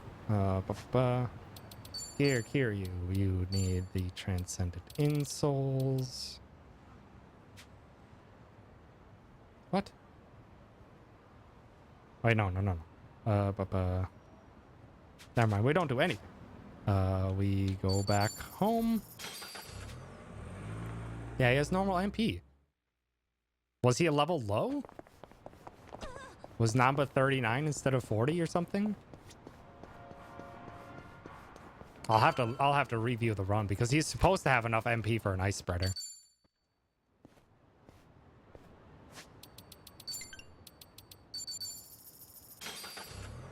He's level 40 now. Yep, that was the problem. He was supposed to be level 40 for the fight. So I had him just under the level that he was supposed to be at. Gosh dang it.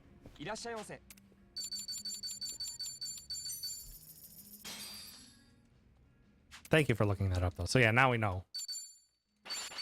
He was under-leveled for that fight. That's also why Sayako was slower, because he didn't have as much agility as he was supposed to have. Item CC.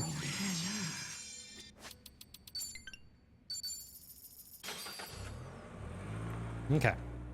It's unfortunately basically makes it so that it's impossible for us to get a PB today, but now we know. Now we know that what exactly happened. So I need to increase the amount of XP on Nanba for my fight. He was just a smidge too low.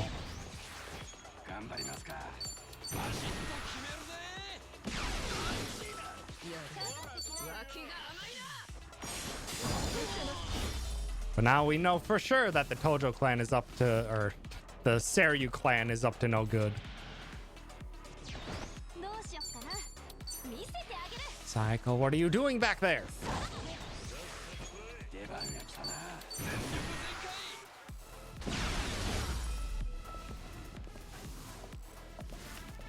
Luckily, these fights can end very quickly. But now, instead of substituting over to Nanba, now we got Kiryu's time to shine.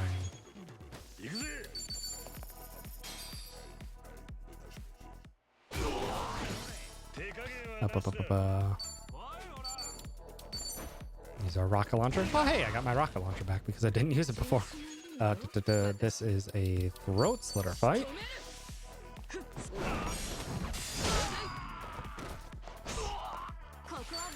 And it's so nice we do it twice.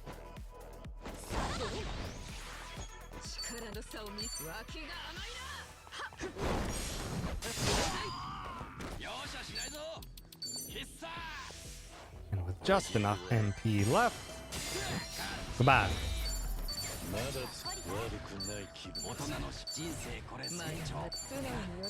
And that fight gives us a lot of XP.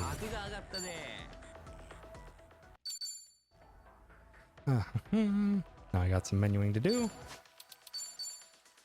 It's Transcendent over Superpower. Nanba gets ankle weights. Sony gets an optimize. Cycle gets an optimize. And Cycle already had Yakuza training gear. That's wrong. That's wrong in my notes.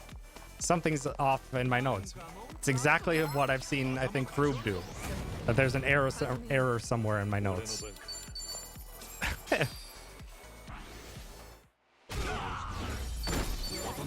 That I say to equip Yakuza training gear there, but she already has it. So something's wrong in my notes in one of the equipment menus. But yeah, now we're invading because we know for sure that Ebina, who is the leader of the Seiryu clan currently, is very much up to no good. Gotta take things down on the way. And Kiryu now has access to one of the most useful skills in the game. Wrong. That was the wrong move. Get up. Get up, get up, get up, get up, get up. Oh, the crit makes up for that. Kira's not doing so hot though. I'm not sure. Kira, I think you got this. I think you got this, Kiryu. Look at that finesse. But will finesse win the fight?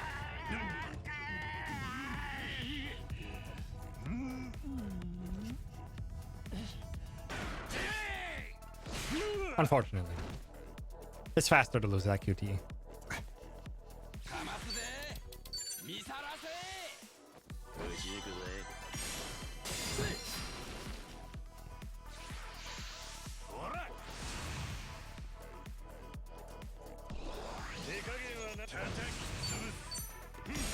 Oh, dang it.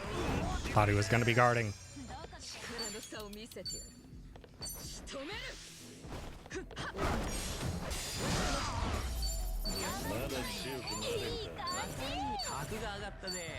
Now we're entering into the very late game. The game is going to start giving us some ultimate armor.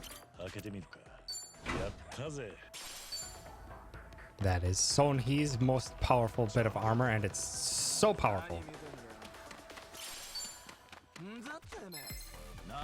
Such an incredibly powerful piece of armor. That will give Sonhee a chance of giving herself a free agility buff at the beginning of every single one of her turns. which pairs very well with the Kunoichi's abilities that increase in damage when they have more speed. It's fantastic. We have to do a little bit different stuff here and there in these fights. We have to choose between Kazumi or Shine depending on the fight.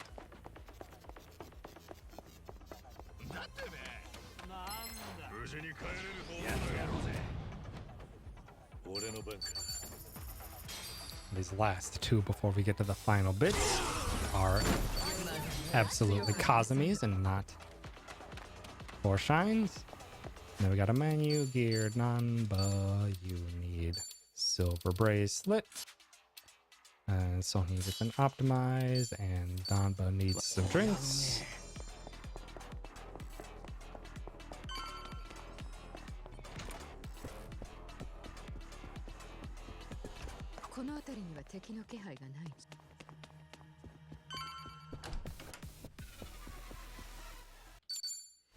And now we have to deal with the general of the Seiryu clan. A guy that's kind of just a thug. He doesn't have that many notable traits. He's kind of just a thug. Kiryu doesn't care about this fight though. He's just gonna have a real quick drink.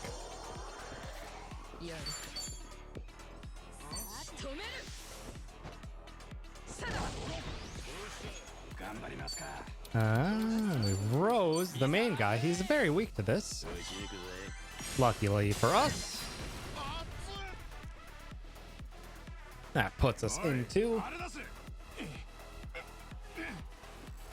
this cutscene, which I think is ever so slightly faster. Also, if we fail, like maybe a second. Well, we'll take a second.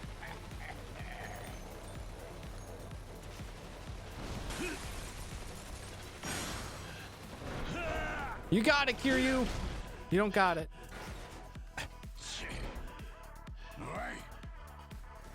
Luckily, we're still quite powerful in level. We might be technically under-leveled from where we're supposed to be right now, but we got this. No worries. Substitute to Kiryu, because the essence of Dragon God is so very powerful at dealing with strong enemies. Get up.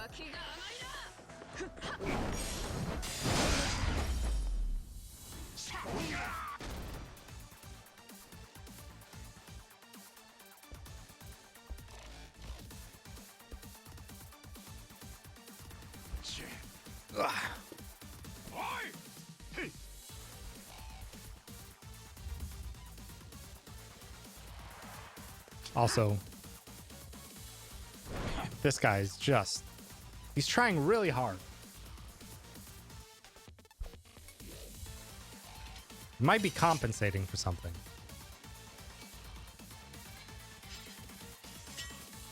Did Sephiroth do this?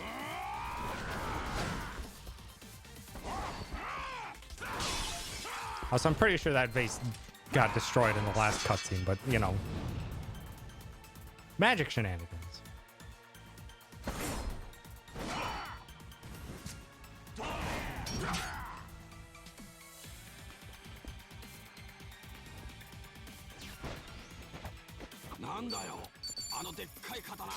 This time we are prepping for Sonhi to do some work for us.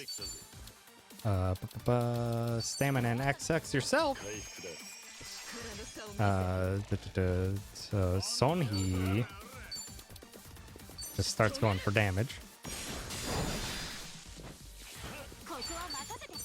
Send it back to Kiryu.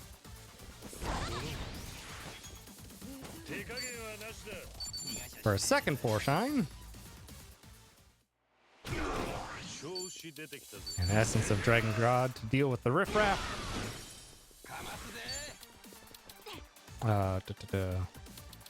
Namba, you just rose.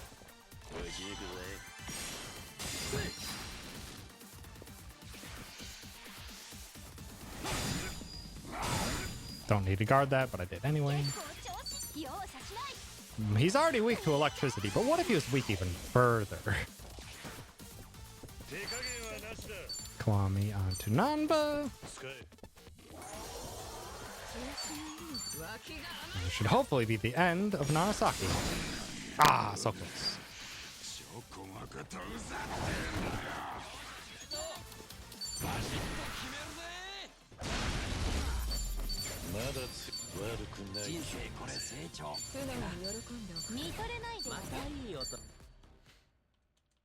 Not too shabby.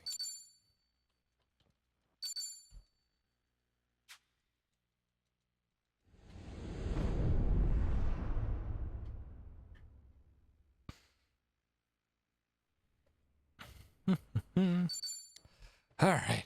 So it's going to be a hot second before we go back to Japan, though. Now things are getting a little bit serious over in Hawaii. Finding out that the cult has a whole island to themselves that they've been keeping secret. Welcome. Buy 2 of those and an Inferno Knuckle for something that's going to happen later. I got to do one quick trip to Hawaiian Haunt. Not for anything here, but so that we can get skill inheritance. Adachi can get arrest back. Here, Ichi.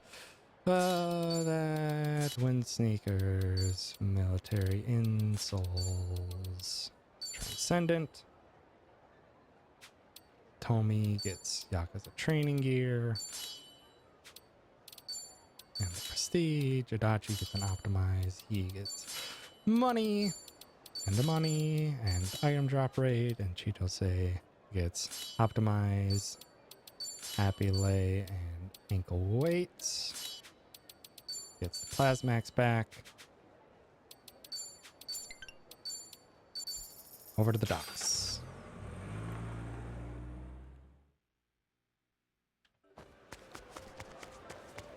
So now that things have gone awry, literally everyone, every single one is a part of the cult. Polycom, that's the word. That's the name of the cult members.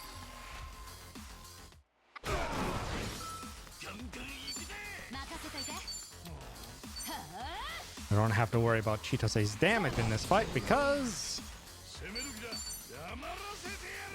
our chef can arrest people.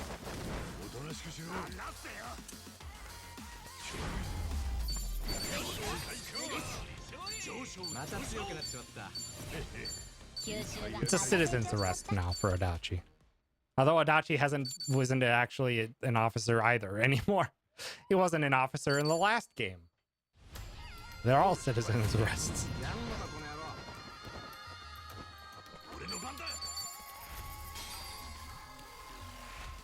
Yeah, it's a one. It has the land, which only high agility enemies have a chance of even evading.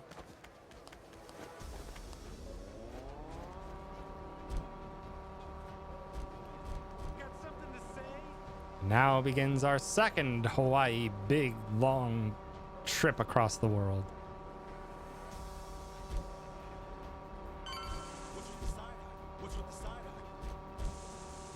Now we have smoke bombs to evade some of these fights, but as much as possible, I'm probably just going to be trying to save load because it's faster.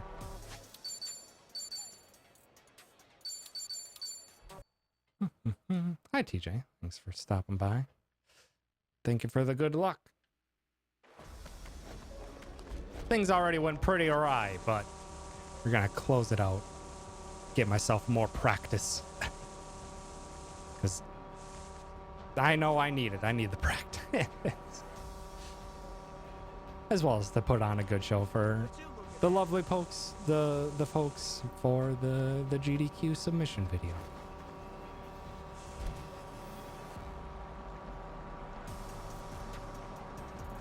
Yeah, I'm very out of practice in the early game. All the stuff that I've done recently has all been or out of practice in the late game.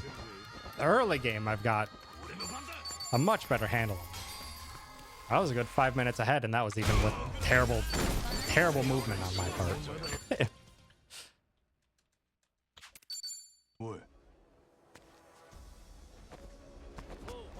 Oh, now we get to see something that I love. That was just very silly that I liked seeing when TJ was doing his run.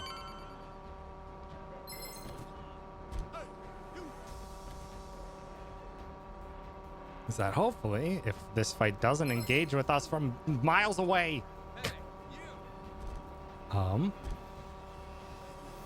is that this fight up ahead is a real pain in the butt.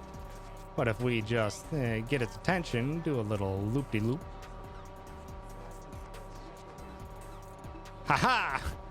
Got him! Almost always have to save up here, though. Yeah, we'll have to because of the enemies here.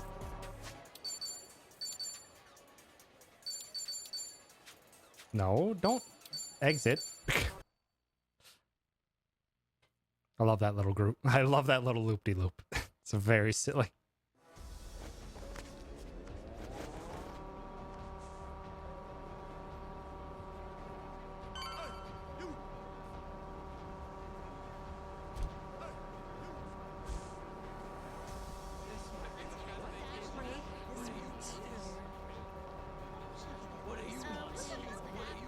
What a mess of enemies. We're trying to avoid all of them. Man, this cult thing is getting out of hand. They have way too many people on their team. Yeah, if you take a wide berth out the street there, you don't have to worry about hitting anything. Sir, where are you going? Watch where you're going. My street surfer doesn't have a horn. I can't honk at you.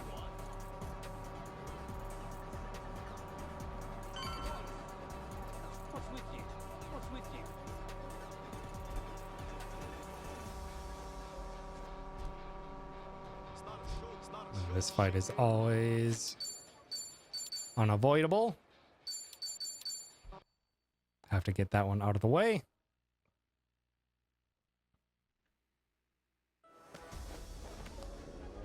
I should be able to pass by this one with no problems. No, not this one though. I might have to smoke bomb. Come on, hit the cutscene. Yes! Haha! Made it. Always a pain in the butt. That was good though. That was pretty clean. Except for some sloppy menuing. But look who's joined us. The one who's wearing something incredibly hot.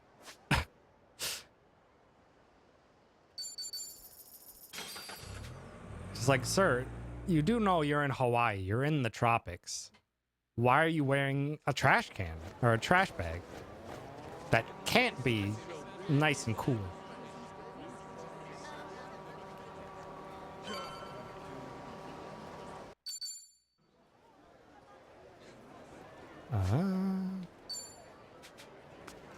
Wait, no. It's to here.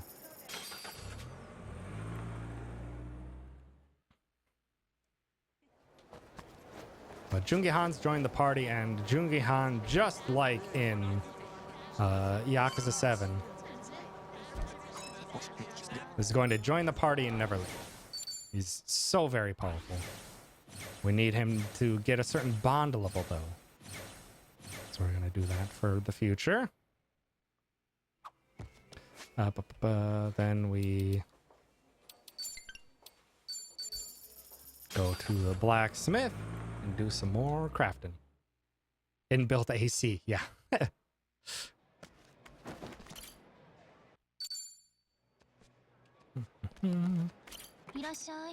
Craft, material exchange, hitman, just the cleat knuckles, and the happy spatula we don't need anymore. Weapon upgrades, the prestige, as high as we can get it. Ooh, that's low. That's really low, actually. Should be fine, but that is very low. Jungi-han gets in optimize, he gets the battle boots, he gets the champion's ring, and Kiryu's military and souls. Party edit, get Chitose in. Over to revolve.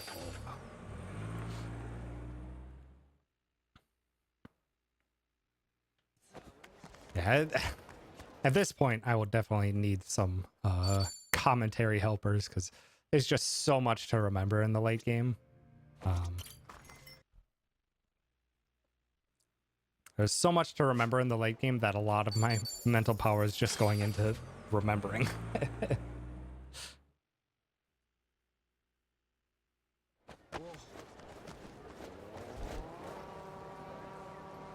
you! What do you want?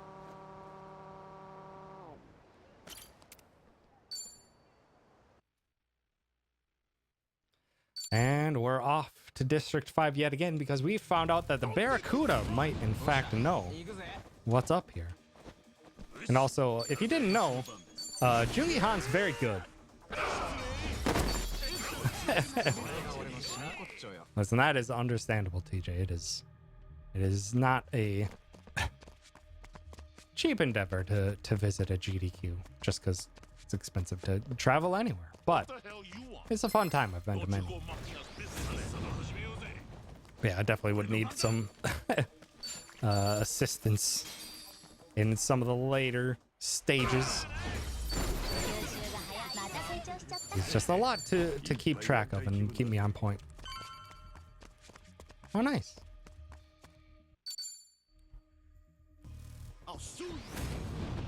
But yeah, Jungi Han joins our party and is immediately incredibly powerful. Just very powerful. We got Ichi fast and doing the summons, but then Jungi Han just cleans up after that. And also, for whatever reason, Essence of Trick Shot, like, I don't know if it's on purpose, but it like breaks guards and does extra damage rather than reduce damage. I don't understand it. Like, that was not supposed to instantly kill.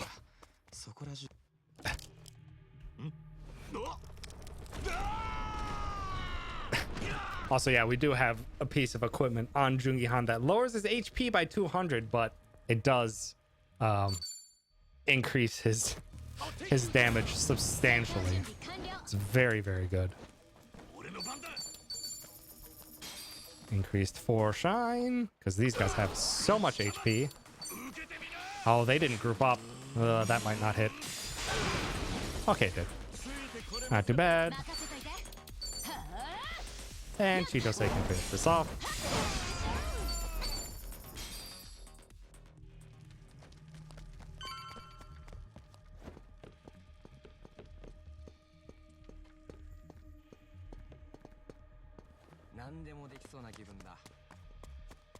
They've been really holding out on us in the Barracuda area. Why couldn't we get this when we were here in Chapter 4?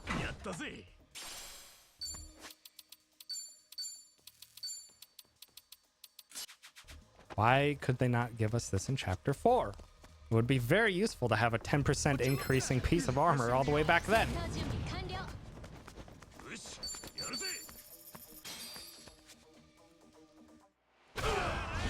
Huh. I didn't even know that. I wasn't trying that before when I was trying other ways to finish him off. But yeah, Poison Shot is a very, very powerful ability for Jungi Han. And we got to make sure that we don't fall. If we fall in these ones, they are fights that give a lot more experience and money and stuff like that, but they are slower. If you do them both, it's like a minute slower. But it does give a good chunk more XP and stuff, which is nice, but we don't particularly need it for the Hawaii side of things. The Hawaii side, for whatever reason, is just very lucky that they don't have to grind at all. Which is very nice. Grab this for upgrading our stuff later.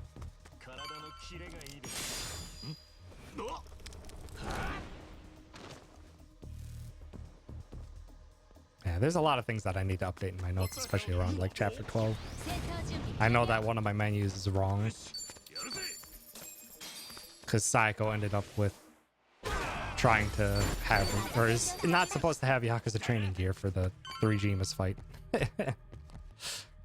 But does for whatever reason in my notes.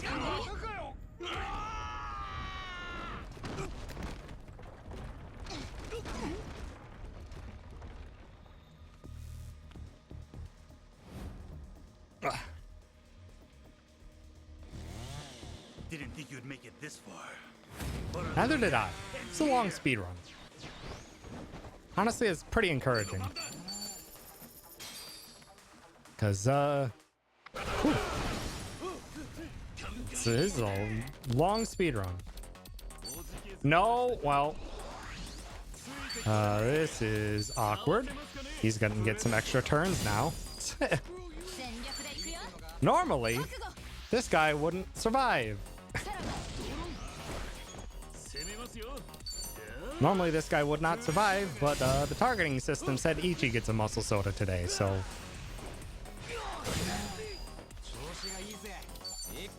So he gets some turns. That's okay then. Just a bit of a wasted muscle soda. Yeah, that was one thing that definitely, it needed an improvement in Yakuza 7. Quite disappointing that it did not get improved upon.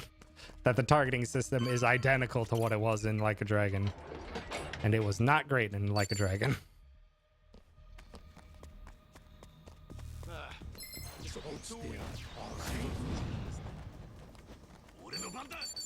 Well, we survived the Chainsaw Man. We have to still get further. Now it looks like we're about to enter an underground harbor, which is how they must ferry people back and forth to their private secret little island that they have sequestered away. Get some more upgrade materials because, again, Tomi is not very strong right now.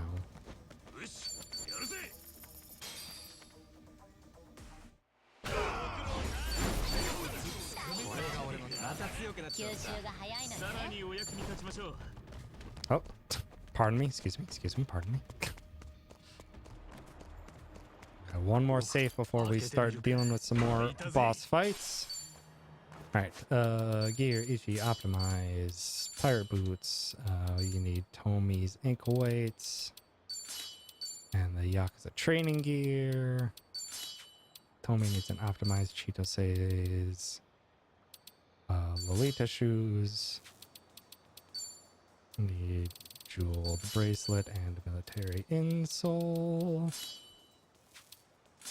Optimize tactical boots. Jungi-han gets transcendent. And give a couple drinks. Yep, I don't need to save.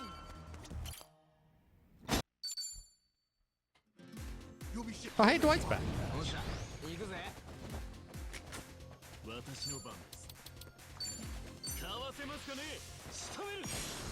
Jungi-han is very strong.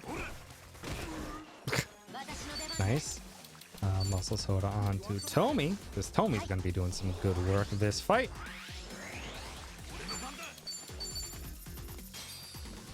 Dwight is weak to Kazumi, so we deal with that real quick. Deal with a good amount of riffraff that he starts the fight with.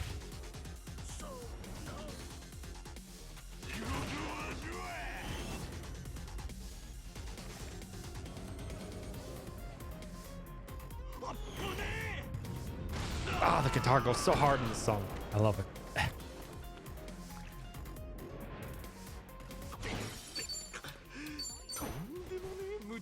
Dwight needs some damage. Dwight needs some more damage. Pushes him to spawn other allies, the barrel enemies.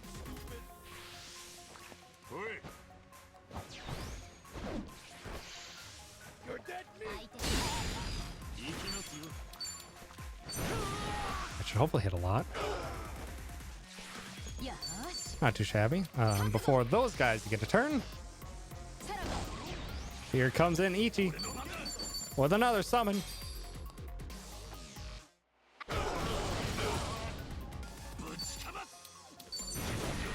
Should hopefully finish him off here. Oh! And get him with the barrel.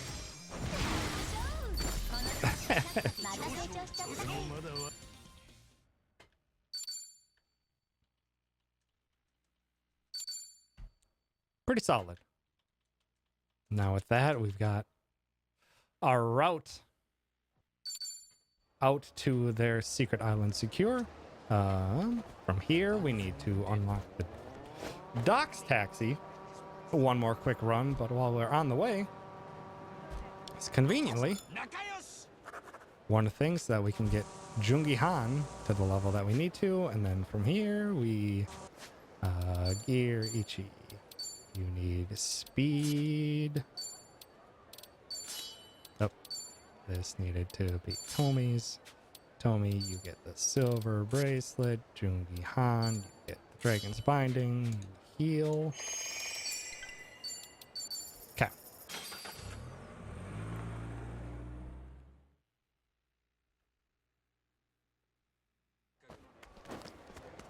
We defeated a boss of this chapter. We are not quite done yet, though. Jungi Han, this is what I screwed up in my PB, is that I forgot to talk to Jungi Han. We don't need any of the personality traits, but we do want is tag team unlocked. Very, very important tag team. Also, the reason we did a menu heal earlier was because this actually does not heal. This does not heal us for whatever reason.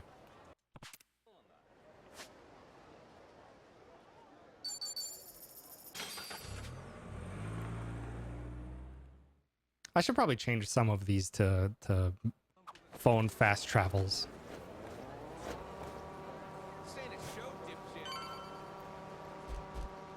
Because some of those where it's all the way across the Hawaii map probably are just faster to phone menu than scroll all the way over.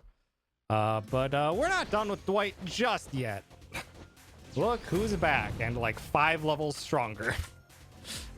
So now we have to have a completely different strat. Also, there's some sharks. Boosted Kazumi to take out all the riffraff.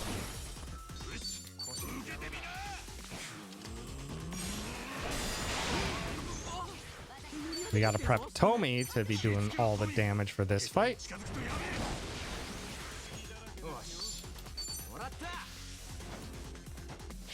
Totally normal size sharks. Let's put Dwight into the cutscene.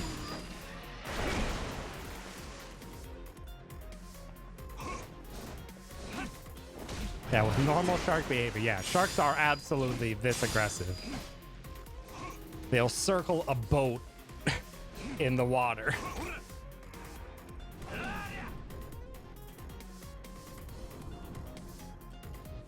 Oh, sorry about this, Dwight.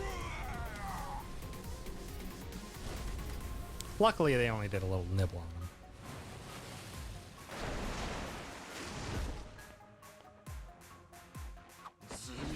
Now he should summon some allies, which is very convenient for us. They actually can and will.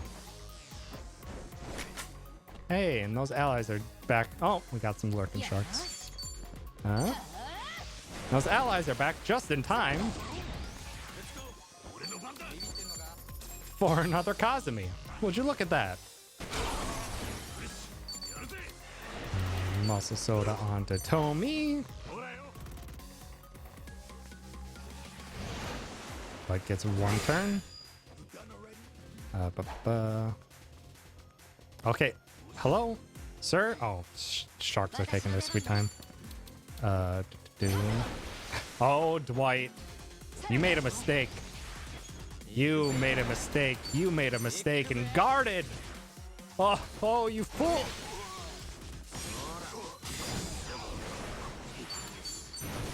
And I am quite weak because that didn't kill, but this will.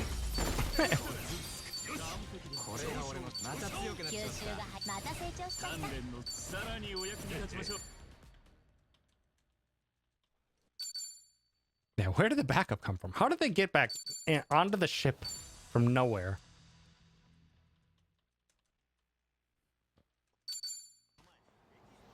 Now Ichi's back in Japan for just a little bit. Well, come on. Will you go to the taxi?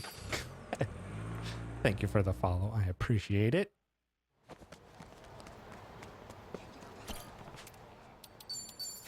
Refill our muscle sodas. Go to Pink Street entrance.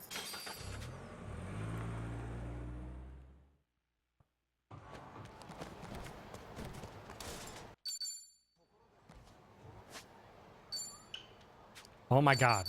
My menuing. My menuing, please. So bad.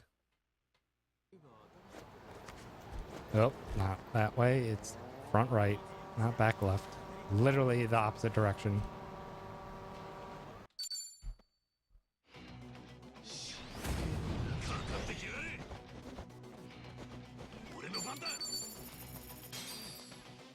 Hopefully these guys are nice and easy.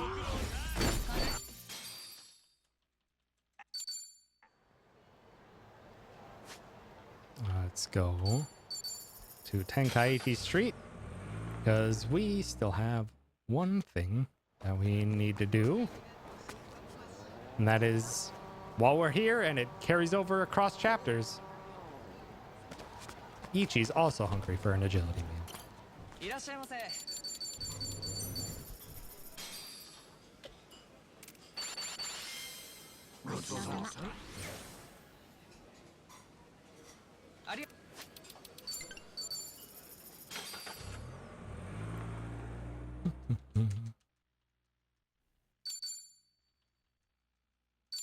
Also, we followed Yamai back to Japan because Yamai was closing out loose ends.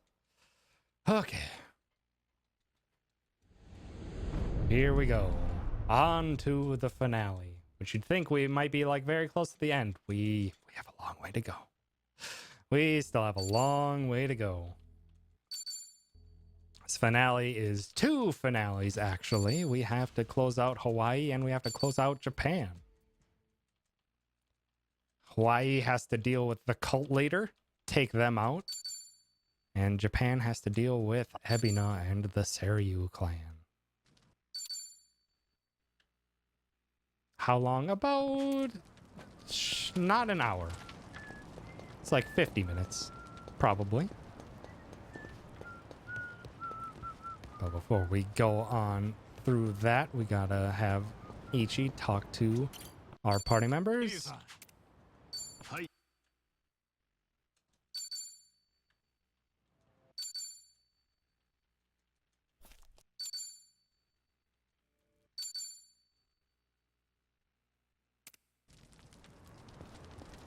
And then talk to Sayako, who he hasn't even talked to in a year.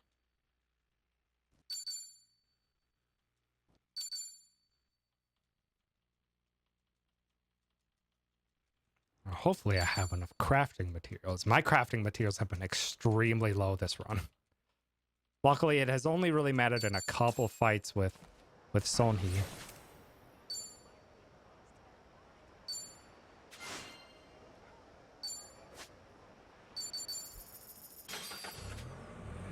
Now we're back in Hawaii and we're about to close things out. But before we do that, we gotta use whatever upgrade materials we got. Craft, host, nope, not that, host, prestige, use everything you got. Oh, that's bad.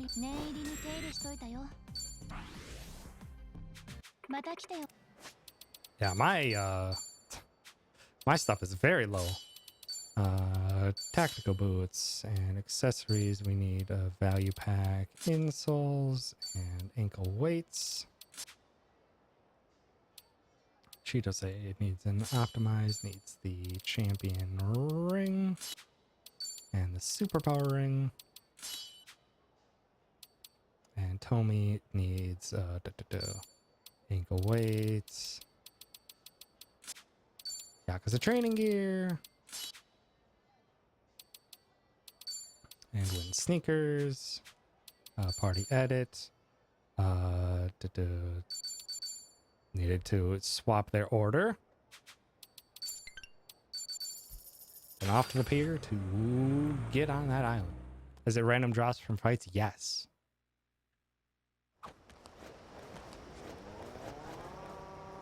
What are you looking at? Yes, our crafting materials are all random fight drops, which is pretty rough. Oh.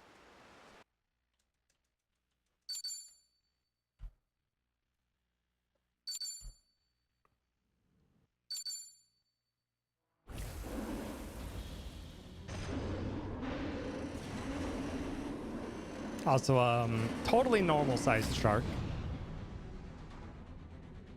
absolutely normal sized shark.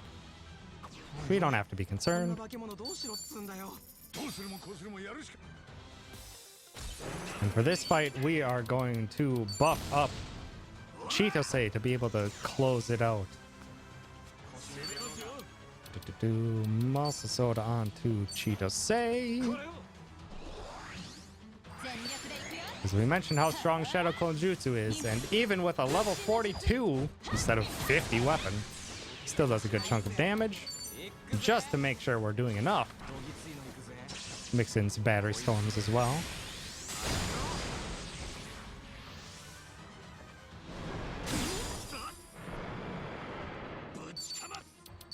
Drop his defenses further.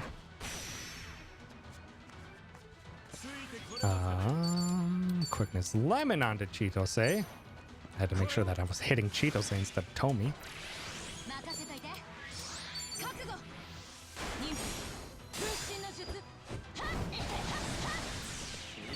And if we weren't so low on damage, that would have finished off the fight.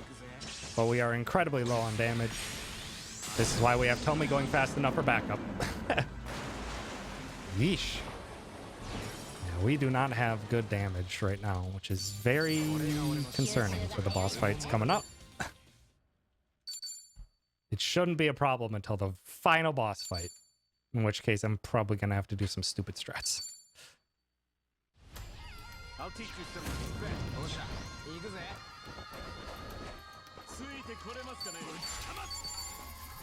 Luckily for us, all the Palicana enemies, we are still under leveled for what we need to be. But almost all the Palicana enemies are weak to ice. Luckily, we have an ice summon. Gear Ichi, you need tactical boots. Tomi needs an optimize and the pirate boots. Junkihan needs an optimize and the battle boots. And he also needs Champion's Ring and Superpower Ring because Chitose is not going to be doing any damage for the rest of this speedrun. But she does need... But she does still need XP. She needs to be on par with our team. But yeah, the only reason we are outspeeding these first fights because again we are 4 levels below is because of that agility drink that we got. Thank you for the follow. I appreciate it. Now, for whatever reason, they put down mines. We have to... Oops! I didn't mean to do that.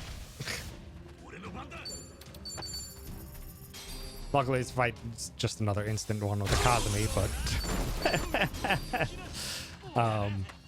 we don't have to do that fight. We can skip that fight because we would go down here. This would reset the bosses, or their aggro. And then we would just run past and they wouldn't trigger. Luckily, it's very, very fast to not do it.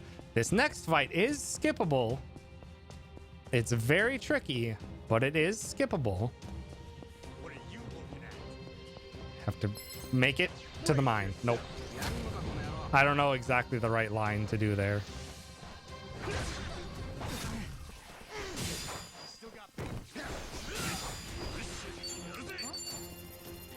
There is a perfect line there that you can get on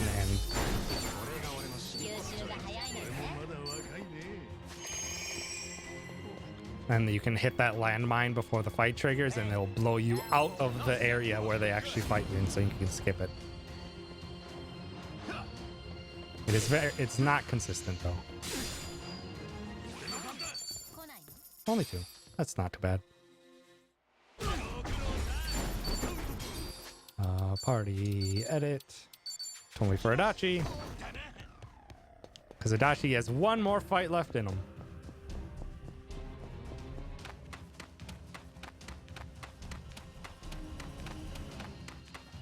Hey, wait a minute. You already know what time it is. Because these guys have a lot of HP. And you know what we like to do for our high HP enemies? We like to have our resident chef arrest them.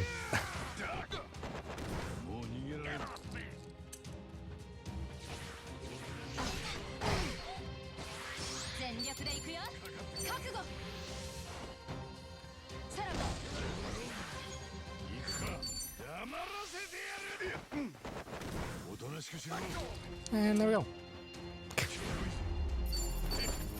These guys have way too much HP.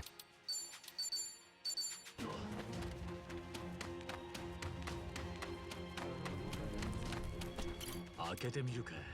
開いたぜ。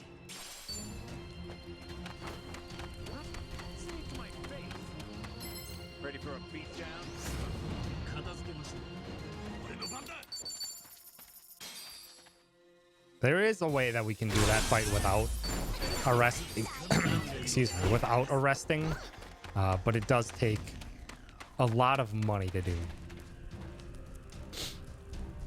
Because we have to do 2 boosted Kazumi usages, and Ichi has to do some extra damage here and there. It is not ideal.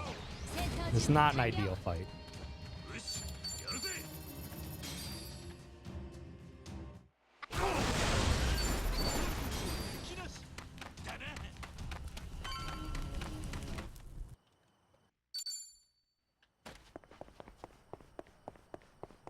Now we've made it to the encampment. It doesn't seem so bad here. You could hardly believe it's even a cult if you just look at here. But it is. It sure still is. Lolita shoes. You need a jeweled bracelet.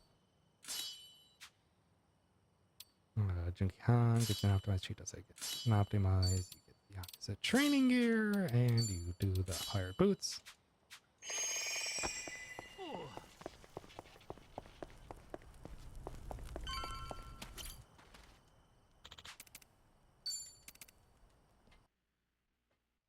And you're just like, hey, just go in this shed. We have a kid that we stole from someone else here. Don't worry about the fact that the kid is still here. And then they light it on fire with us in it. Oh. Nice random explosion in the background. Helped me save one attack there. And now we powered up Jungi Han, because Jungi Han's great. And this is why we had our... We cannot take 2 of those, so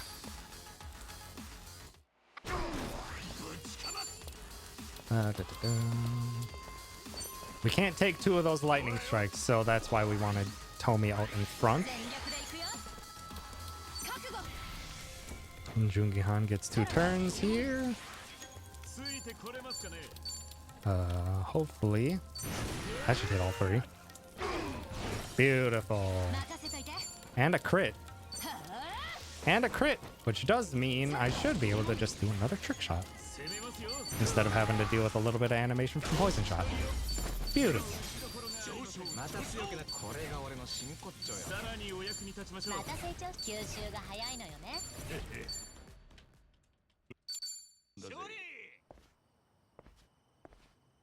Come on, Ichi, move.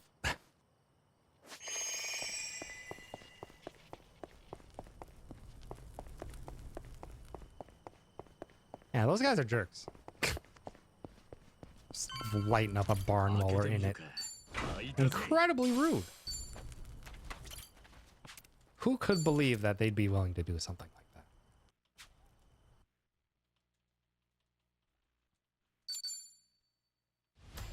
Ready for a beatdown?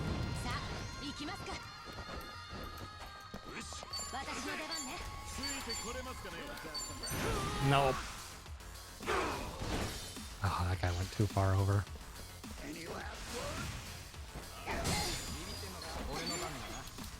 I don't have enough MP for 2 of those. So you just get the spread. Luckily, I think negative status effects don't carry on.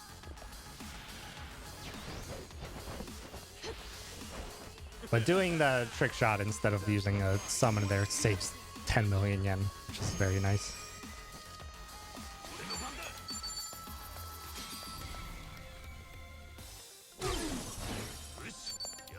Hallucinogenic.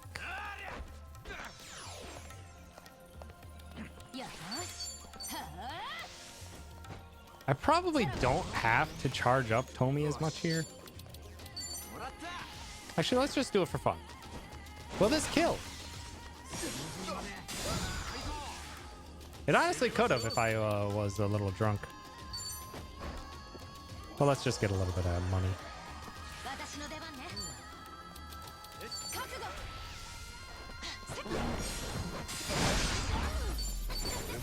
That's probably a faster way of doing that instead of doing another substitution jutsu. We need gear, Ichi. You get an optimized Tomi. You get silver bracelets. Jungihan, you get the tactical boots. Chitose, you get the wizard boots. And you get the dragon's binding over training gear.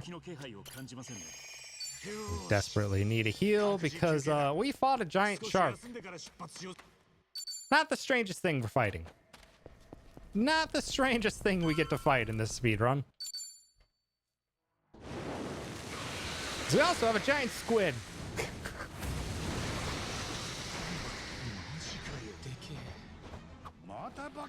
And this squid will take our party members away from us if those tentacles get a turn, but we're not going to let that happen.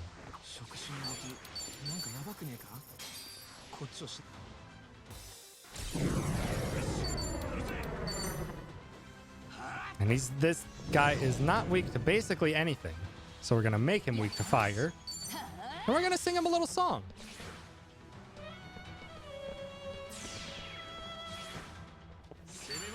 Dropping his agility, which gives us lots more turns to do damage. And for some reason, always targets Chitose. Which is why we increased her HP and gave her magic resisting gear.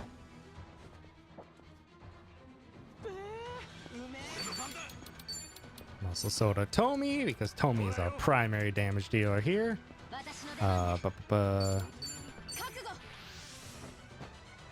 Yeah, the deep sea creature isn't resistant to ice. We rose. Our strongest damaging move. Good chunk of damage there. Jungihan is a point blank machine. Now he does the ink burst, which is perfectly fine. Some party members might be blind, but that won't matter because it's magic. Can't miss. That gets us most of the way, and we're lucky. Why can't I menu this rocket?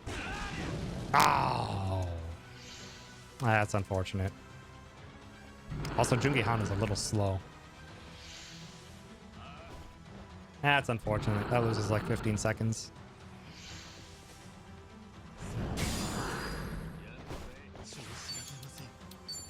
Yeah, Jungihan was slow there. That's interesting.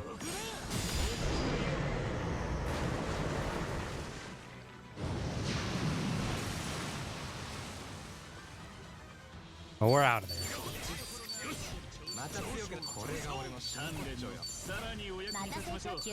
Giant Leviathan defeated. Oh, wow. Everyone leveled there? Oh, everyone leveled there because of my weird XP. Because I took an extra fight. Grab the knight armor for very good defense as we're going into our final fights of the Hawaii side.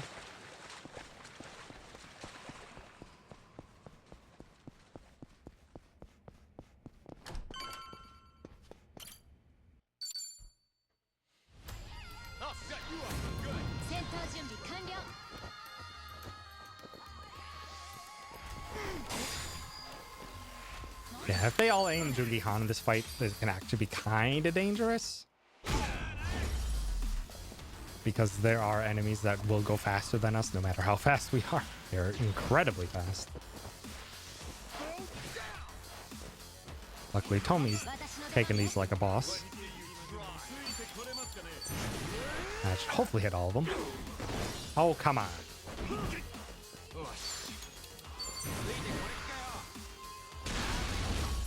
Rude.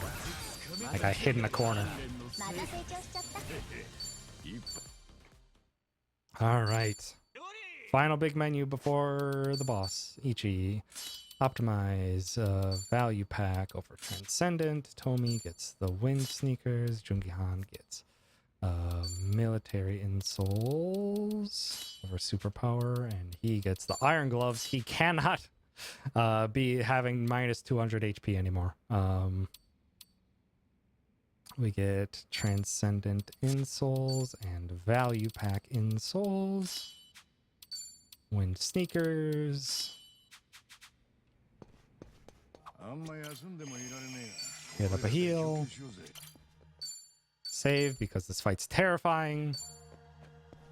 If everything goes according to plan, this fight shouldn't be terrifying. It should be mostly formulaic. But if it doesn't go according to plan, it's terrifying.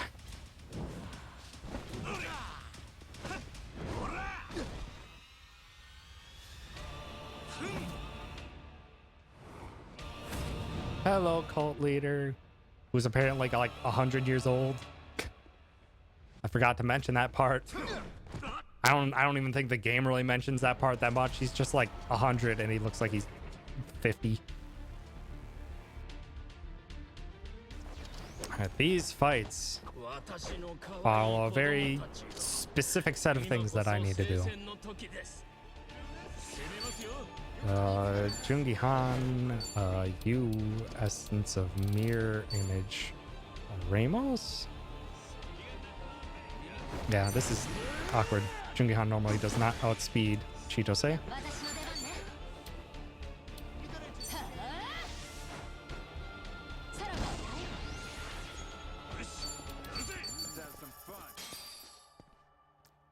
Kazumi. Essence of Rolling Mixer. And we have one turn. We give it to none other than Tomi. He gives us a champagne wave. And we wave goodbye to that guy.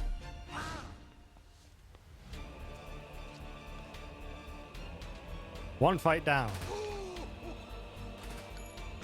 Also, this cult really does like killing its own allies. It's very not cool. Okay, now Chitose is going first like she's supposed to. We will likely not be fast enough with Ichi, but we won't know that until it's past this.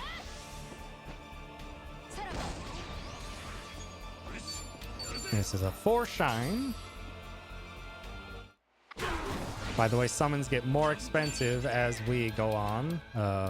We need this. Could you select Tomi, please, and thank you. Ram gets the hit. Oh my gosh. We have a perfect start on our hands. We just need Battery Storm to hit them all. Which I think we got.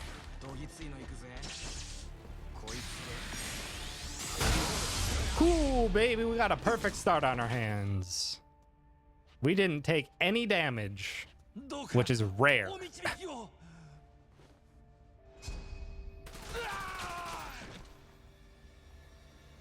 Which means we get to start doing some extra damage, which is good. Or we get to do one more turn of setup, which is very, very good.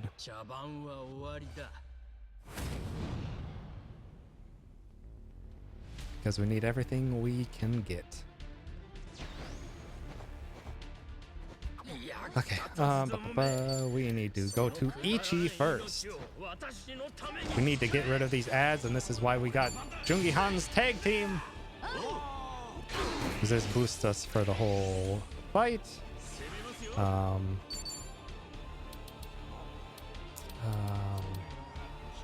It's not a turn of...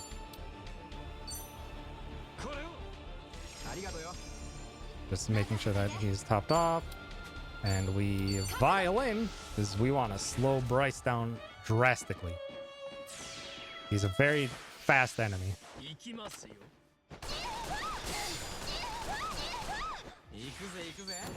And now we got to start charging up.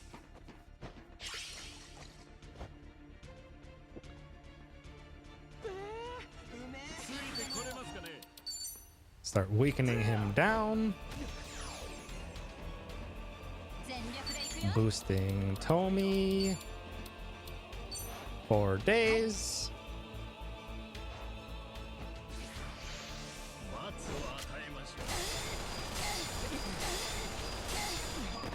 That's honestly very good, because that means we can just heal this.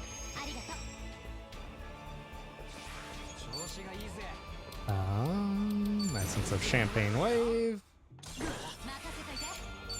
Good 7,000 damage right off the gate there. But we aren't done yet. Go in for round 2.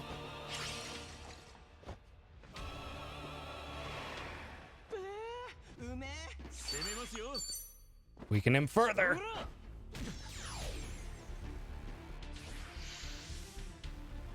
This is gonna hurt a lot, but that's okay.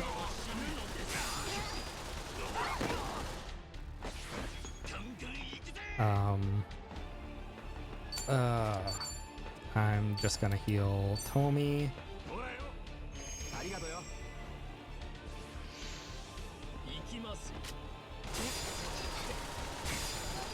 Which is a good thing I did because he would have died. Muscle Soda onto Tomi. One last hallucinogenic, our last one in our inventory. And with that, this is as much damage as we can possibly muster on a single ally.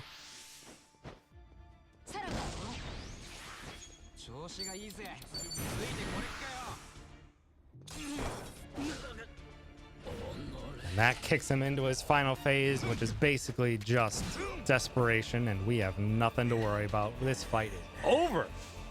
That was a great fight. That was a perfect fight.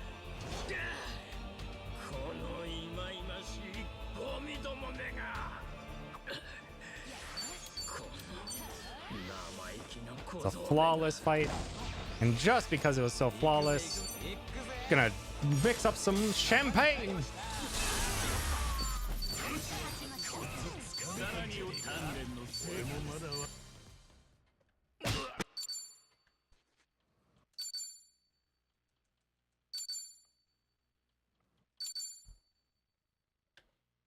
That was a perfect fight. That was a perfect Bryce fight. Literally nothing went wrong there.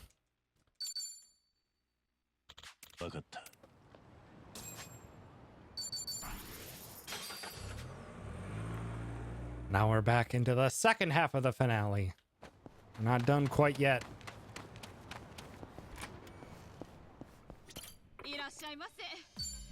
Weapon upgrades. We need host. We need this maxed out. And put on brand. We need sealed flames. And we need kunoichis maxed out. It won't be maxed out. Ah, so close.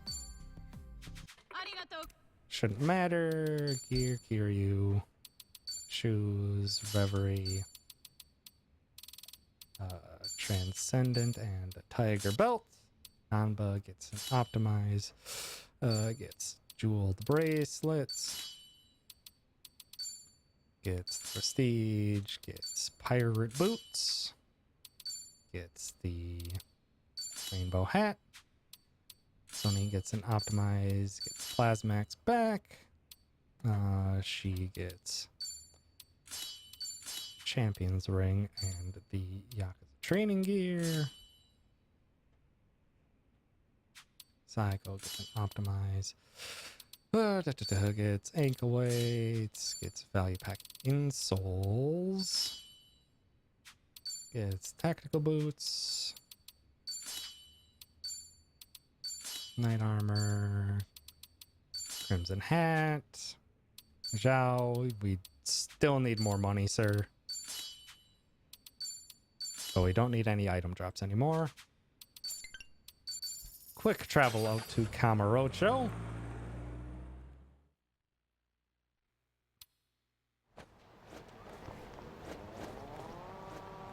So that we can get our agility meal yet again. Makes the opening fights of this set piece very manageable.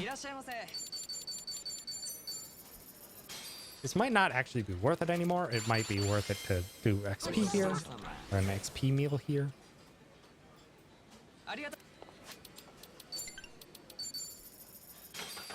But I could be wrong.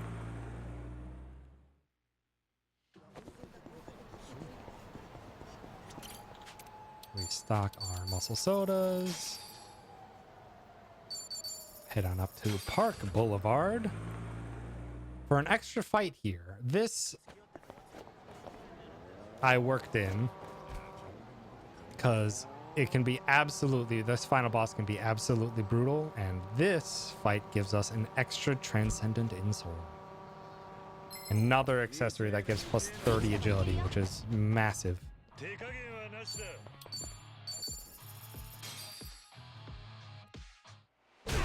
And we couldn't do this earlier because we didn't have Essence of Dragon God. This is the only way that we can clean up this fight in a reasonable time.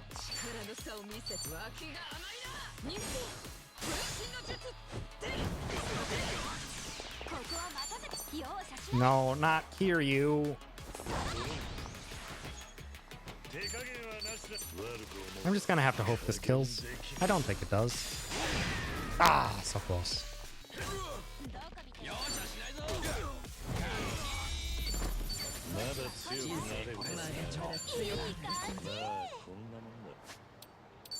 Item, Torner, Kiryu. Here, Sonhee now needs to get her ankle weights. She doesn't need the damage for now. Back to Ijincho.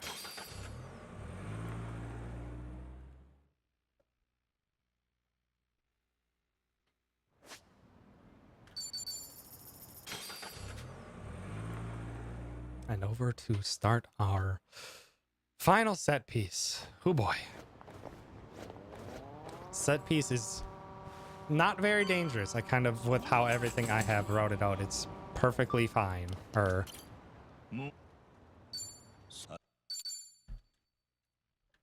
set piece can be pretty smooth until the final boss. And the final boss is a big asterisk. As the final boss would just ruin all of my plans. Boosted Kazumi to start off.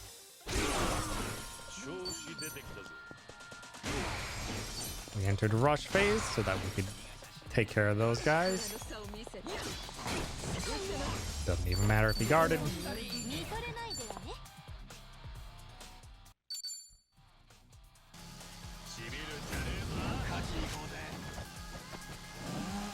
And Kiryu has just enough. Sonhee went really fast. Kiryu has just enough MP to do this twice. King's Claw. Let's hit a chainsaw. Kiryu, you go again. Just enough MP to use it twice.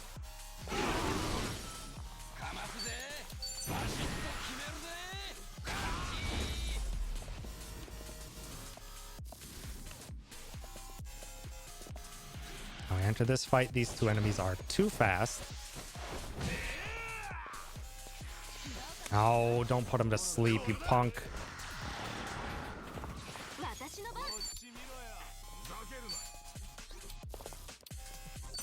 That's unfortunate.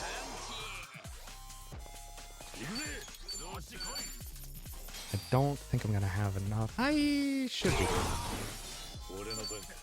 One muscle soda should be enough. I don't think I need the increased damage from the drunk boost, but I could be wrong. Also, it's a good substitution. Should hopefully mean that. Nope. I have to aim for the one behind. Should hopefully finish. Oh.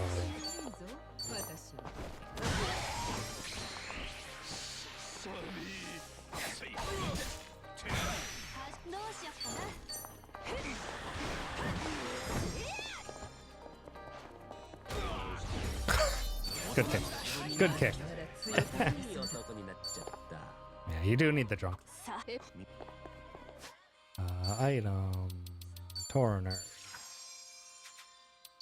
Here, Nanba, you need the Psycho's ink weights. Psycho, you get speed.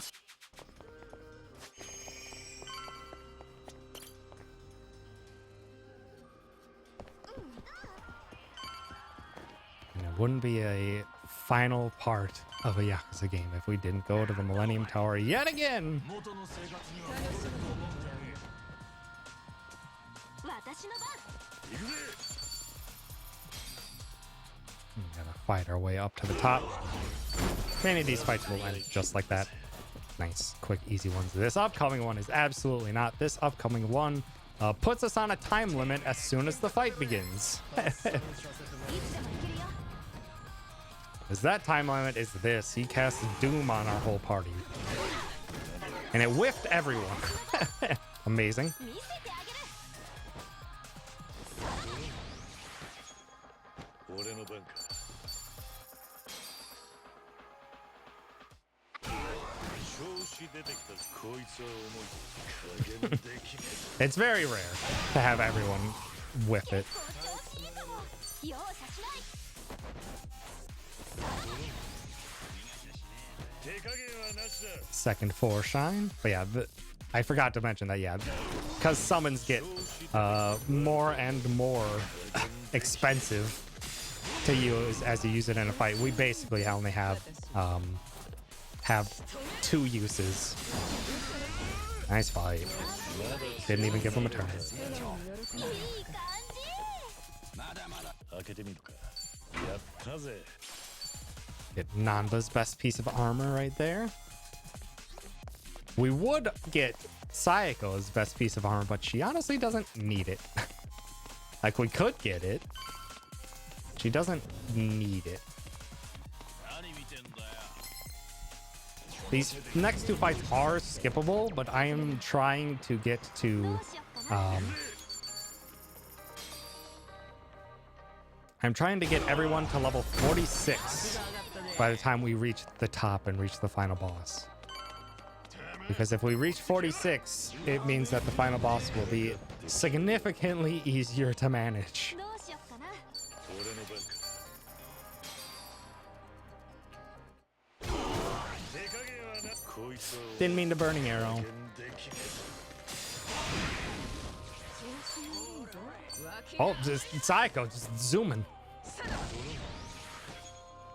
調子出てきた。 This is what I meant to do. Ignore that first thing I did. 見とれないぞ いい男になっちゃった。 Luckily, we are going to be taking 3 fights that are optional in this set piece. But they are all very fast. They are all just either one summon or one summon in essence of Dragon God. Very, very manageable fights. 私の番見せてあげる No. That's wrong. 行くぜ。 Wait, I didn't even have to do a substitution at all. 手加減はなしだ。 Yeesh. I'm getting flustered. I didn't have to do a substitution there. This is the one that I have to do a substitution.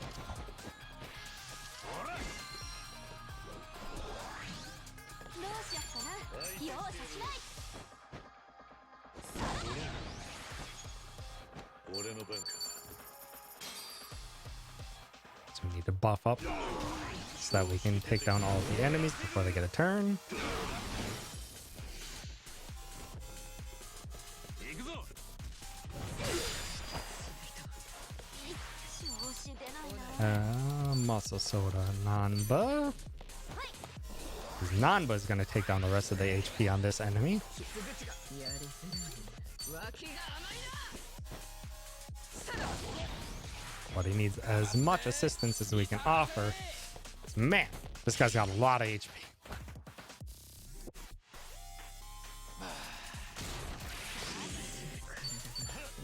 And unfortunately, that bleed costs us a few seconds every single time. we do just enough damage with this high of prestige.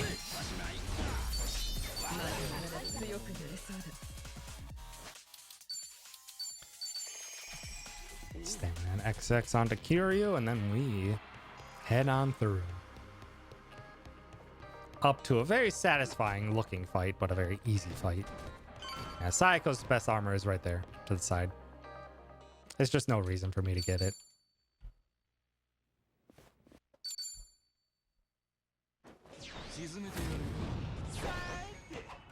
The whole clan's back together. All of them fighting side by side. And by fighting side by side, I mean Majima only gets a turn because he's fast.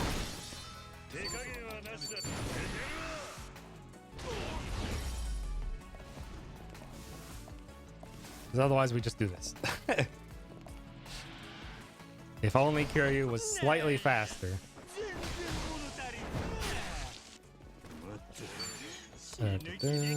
For shine. Yeah, this is also why we had, even though we are at the end of the game, we still need the money increasing armor on Zhao. Because we have so much money to spend. Our first summon usage is 500,000 yen. Our second usage is 10 million. It gets expensive very fast if we want to keep using 2 summons in a fight.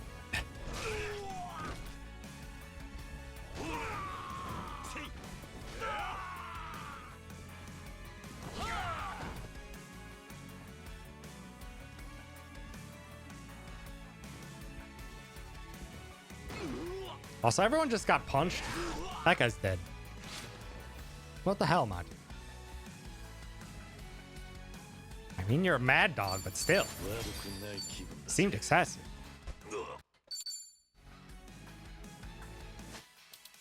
Nanba, silver bracelet.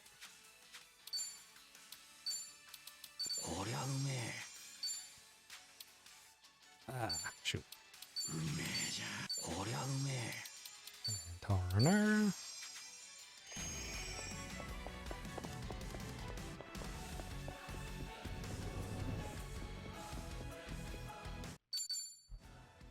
Music's getting epic. Approaching the top of the tower. Whew. It's getting stressful because I already know what's coming up. These fights, I've made them very consistent. I think there's methods by which we can do to make them not as 100% consistent. Because I'm doing a lot of substitution to just do whatever is best. But that is a little slow to do things that way.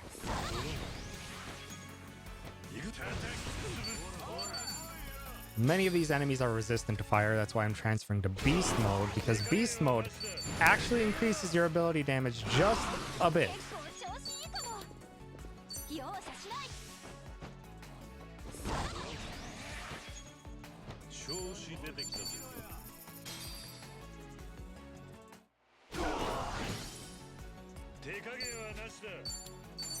I don't think he's guarding.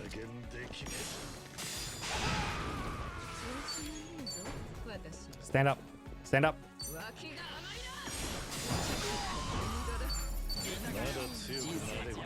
And we have 3 party members to level 46, which is good. Which means this next fight honestly might not have been necessary, but I'm gonna do it. So we want to make sure that Saiko hits 46 as well. She's not quite there, so we still needed it.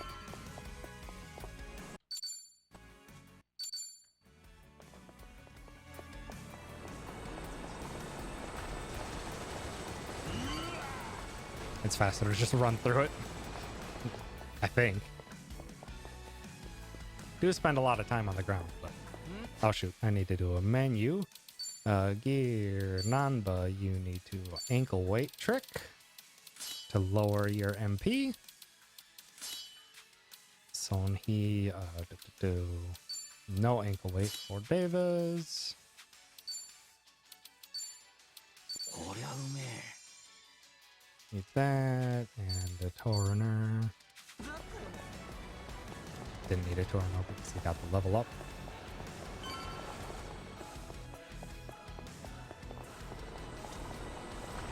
That's way too far behind. I can't skip this one.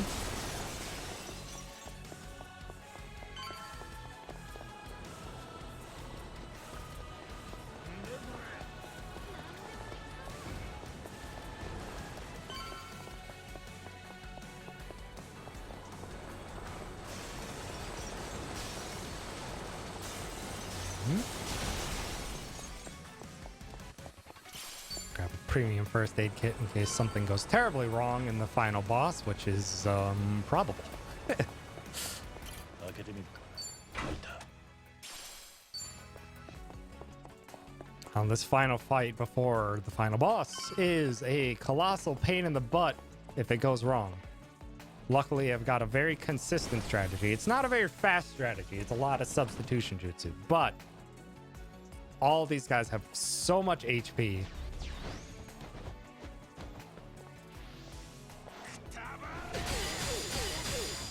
No process. We're good. We're good.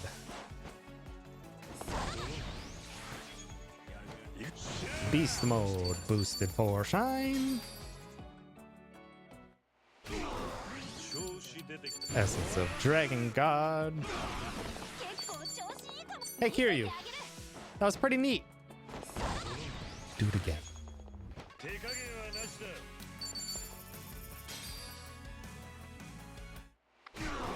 調子出てきたぞ。 We pass it over to Nanba. And hopefully those two stay by each other. Because Nanba can take them out. And I don't think Sonhee is powerful enough to take them out. This last one out on her own. One final rose and we're out of it.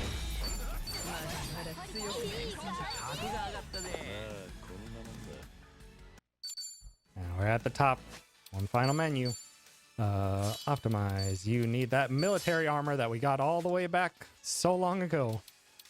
Military insoles. Namba gets an optimize.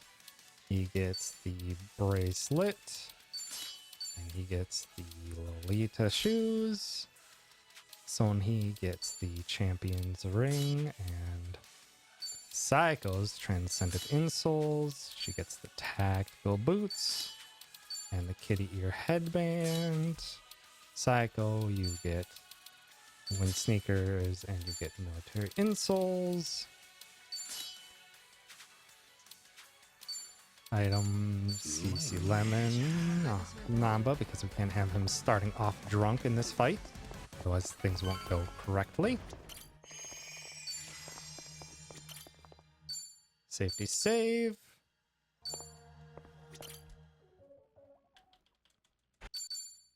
Because now begins the final boss. If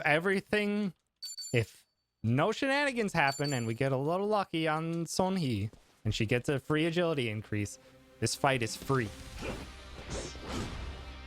Mostly free.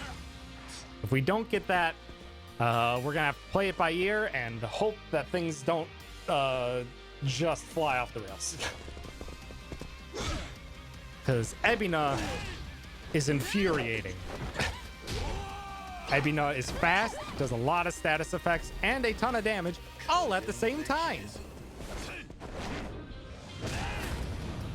He's a final boss, that's for sure, and if we are able to be fast enough and everything, it should not be too much of a concern.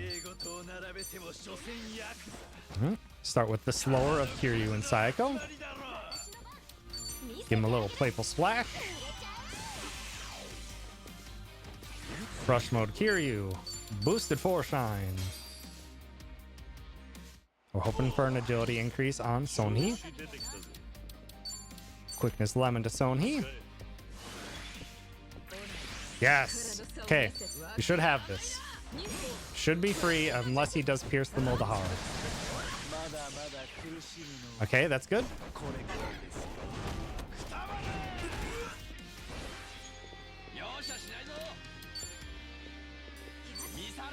And we make sure to have Nanda right in Ebina's face because he should do a guilty conscience straight into Nanda. Those of Samsara is acceptable. And we get Kiryu's turn again.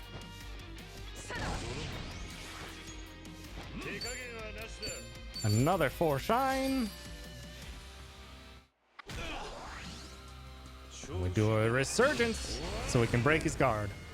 1, 2, 3, 4, 5, 6, 7, 8, 9, 10, 11, 12. 1, 4, 5, 6, 7, 11, 12. It's a little bit of extra tagging damage. Hopefully I can get a knockback into a wall with this. Nice. This should hopefully be a kill. Not a kill, but second phase. Yes! Perfect. Perfect first phase. Let's go.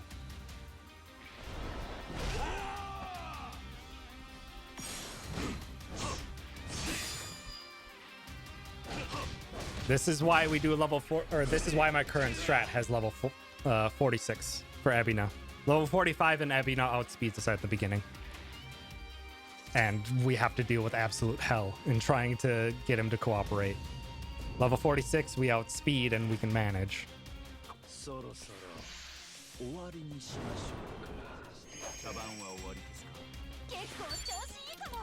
Use that fruit cup. Use an intoxication.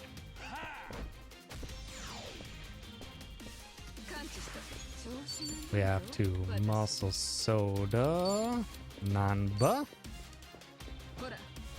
because Nanba is going to be doing our damage for the second phase. Second phase is weak to fire and ice. That is Nanba's territory. This first move is gonna hurt a lot. Hits every single party member for like 700-ish damage. This is why we get the tag team from Psycho. Gets us right back in tip-top shape.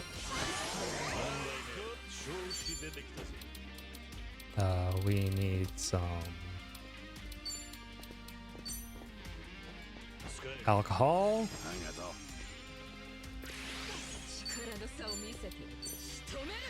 Now Namba needs 3 turns.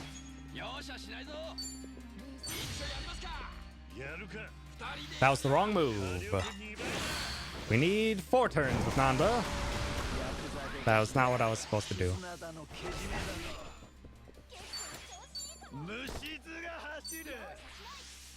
Although I don't know his drunk level, it's not showing.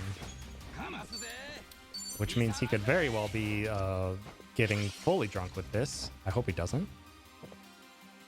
Nope, it's just 1. Okay.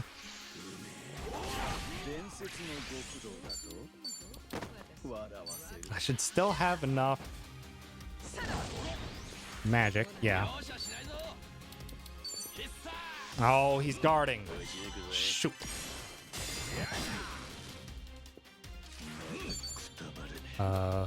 Just in case.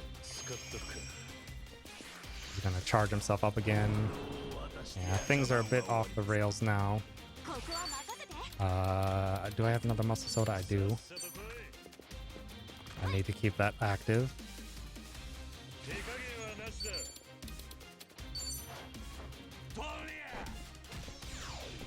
Intoxication, and hopefully with 2 turns. Hopefully, will you still have it? Yes, you still have it. I don't think this will kill, but we should be able to just do 1 more turn with Nanba. Because yeah, I was not supposed to tag team early.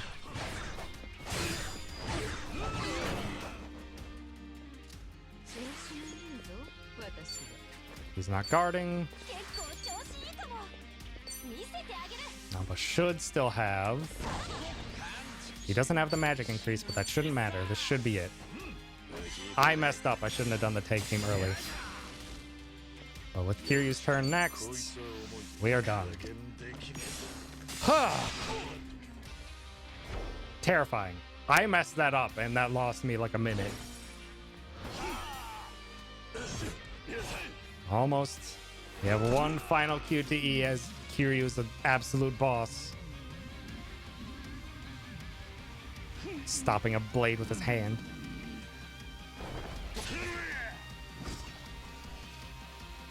And time. Oh, man. An absolute journey of a speedrun. But yeah, if Ebina gets any extra turns in that first phase,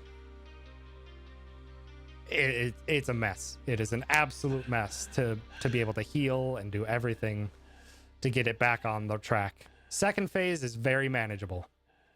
We luckily didn't get paralyzed from any of his moves in second phase, but oh, man.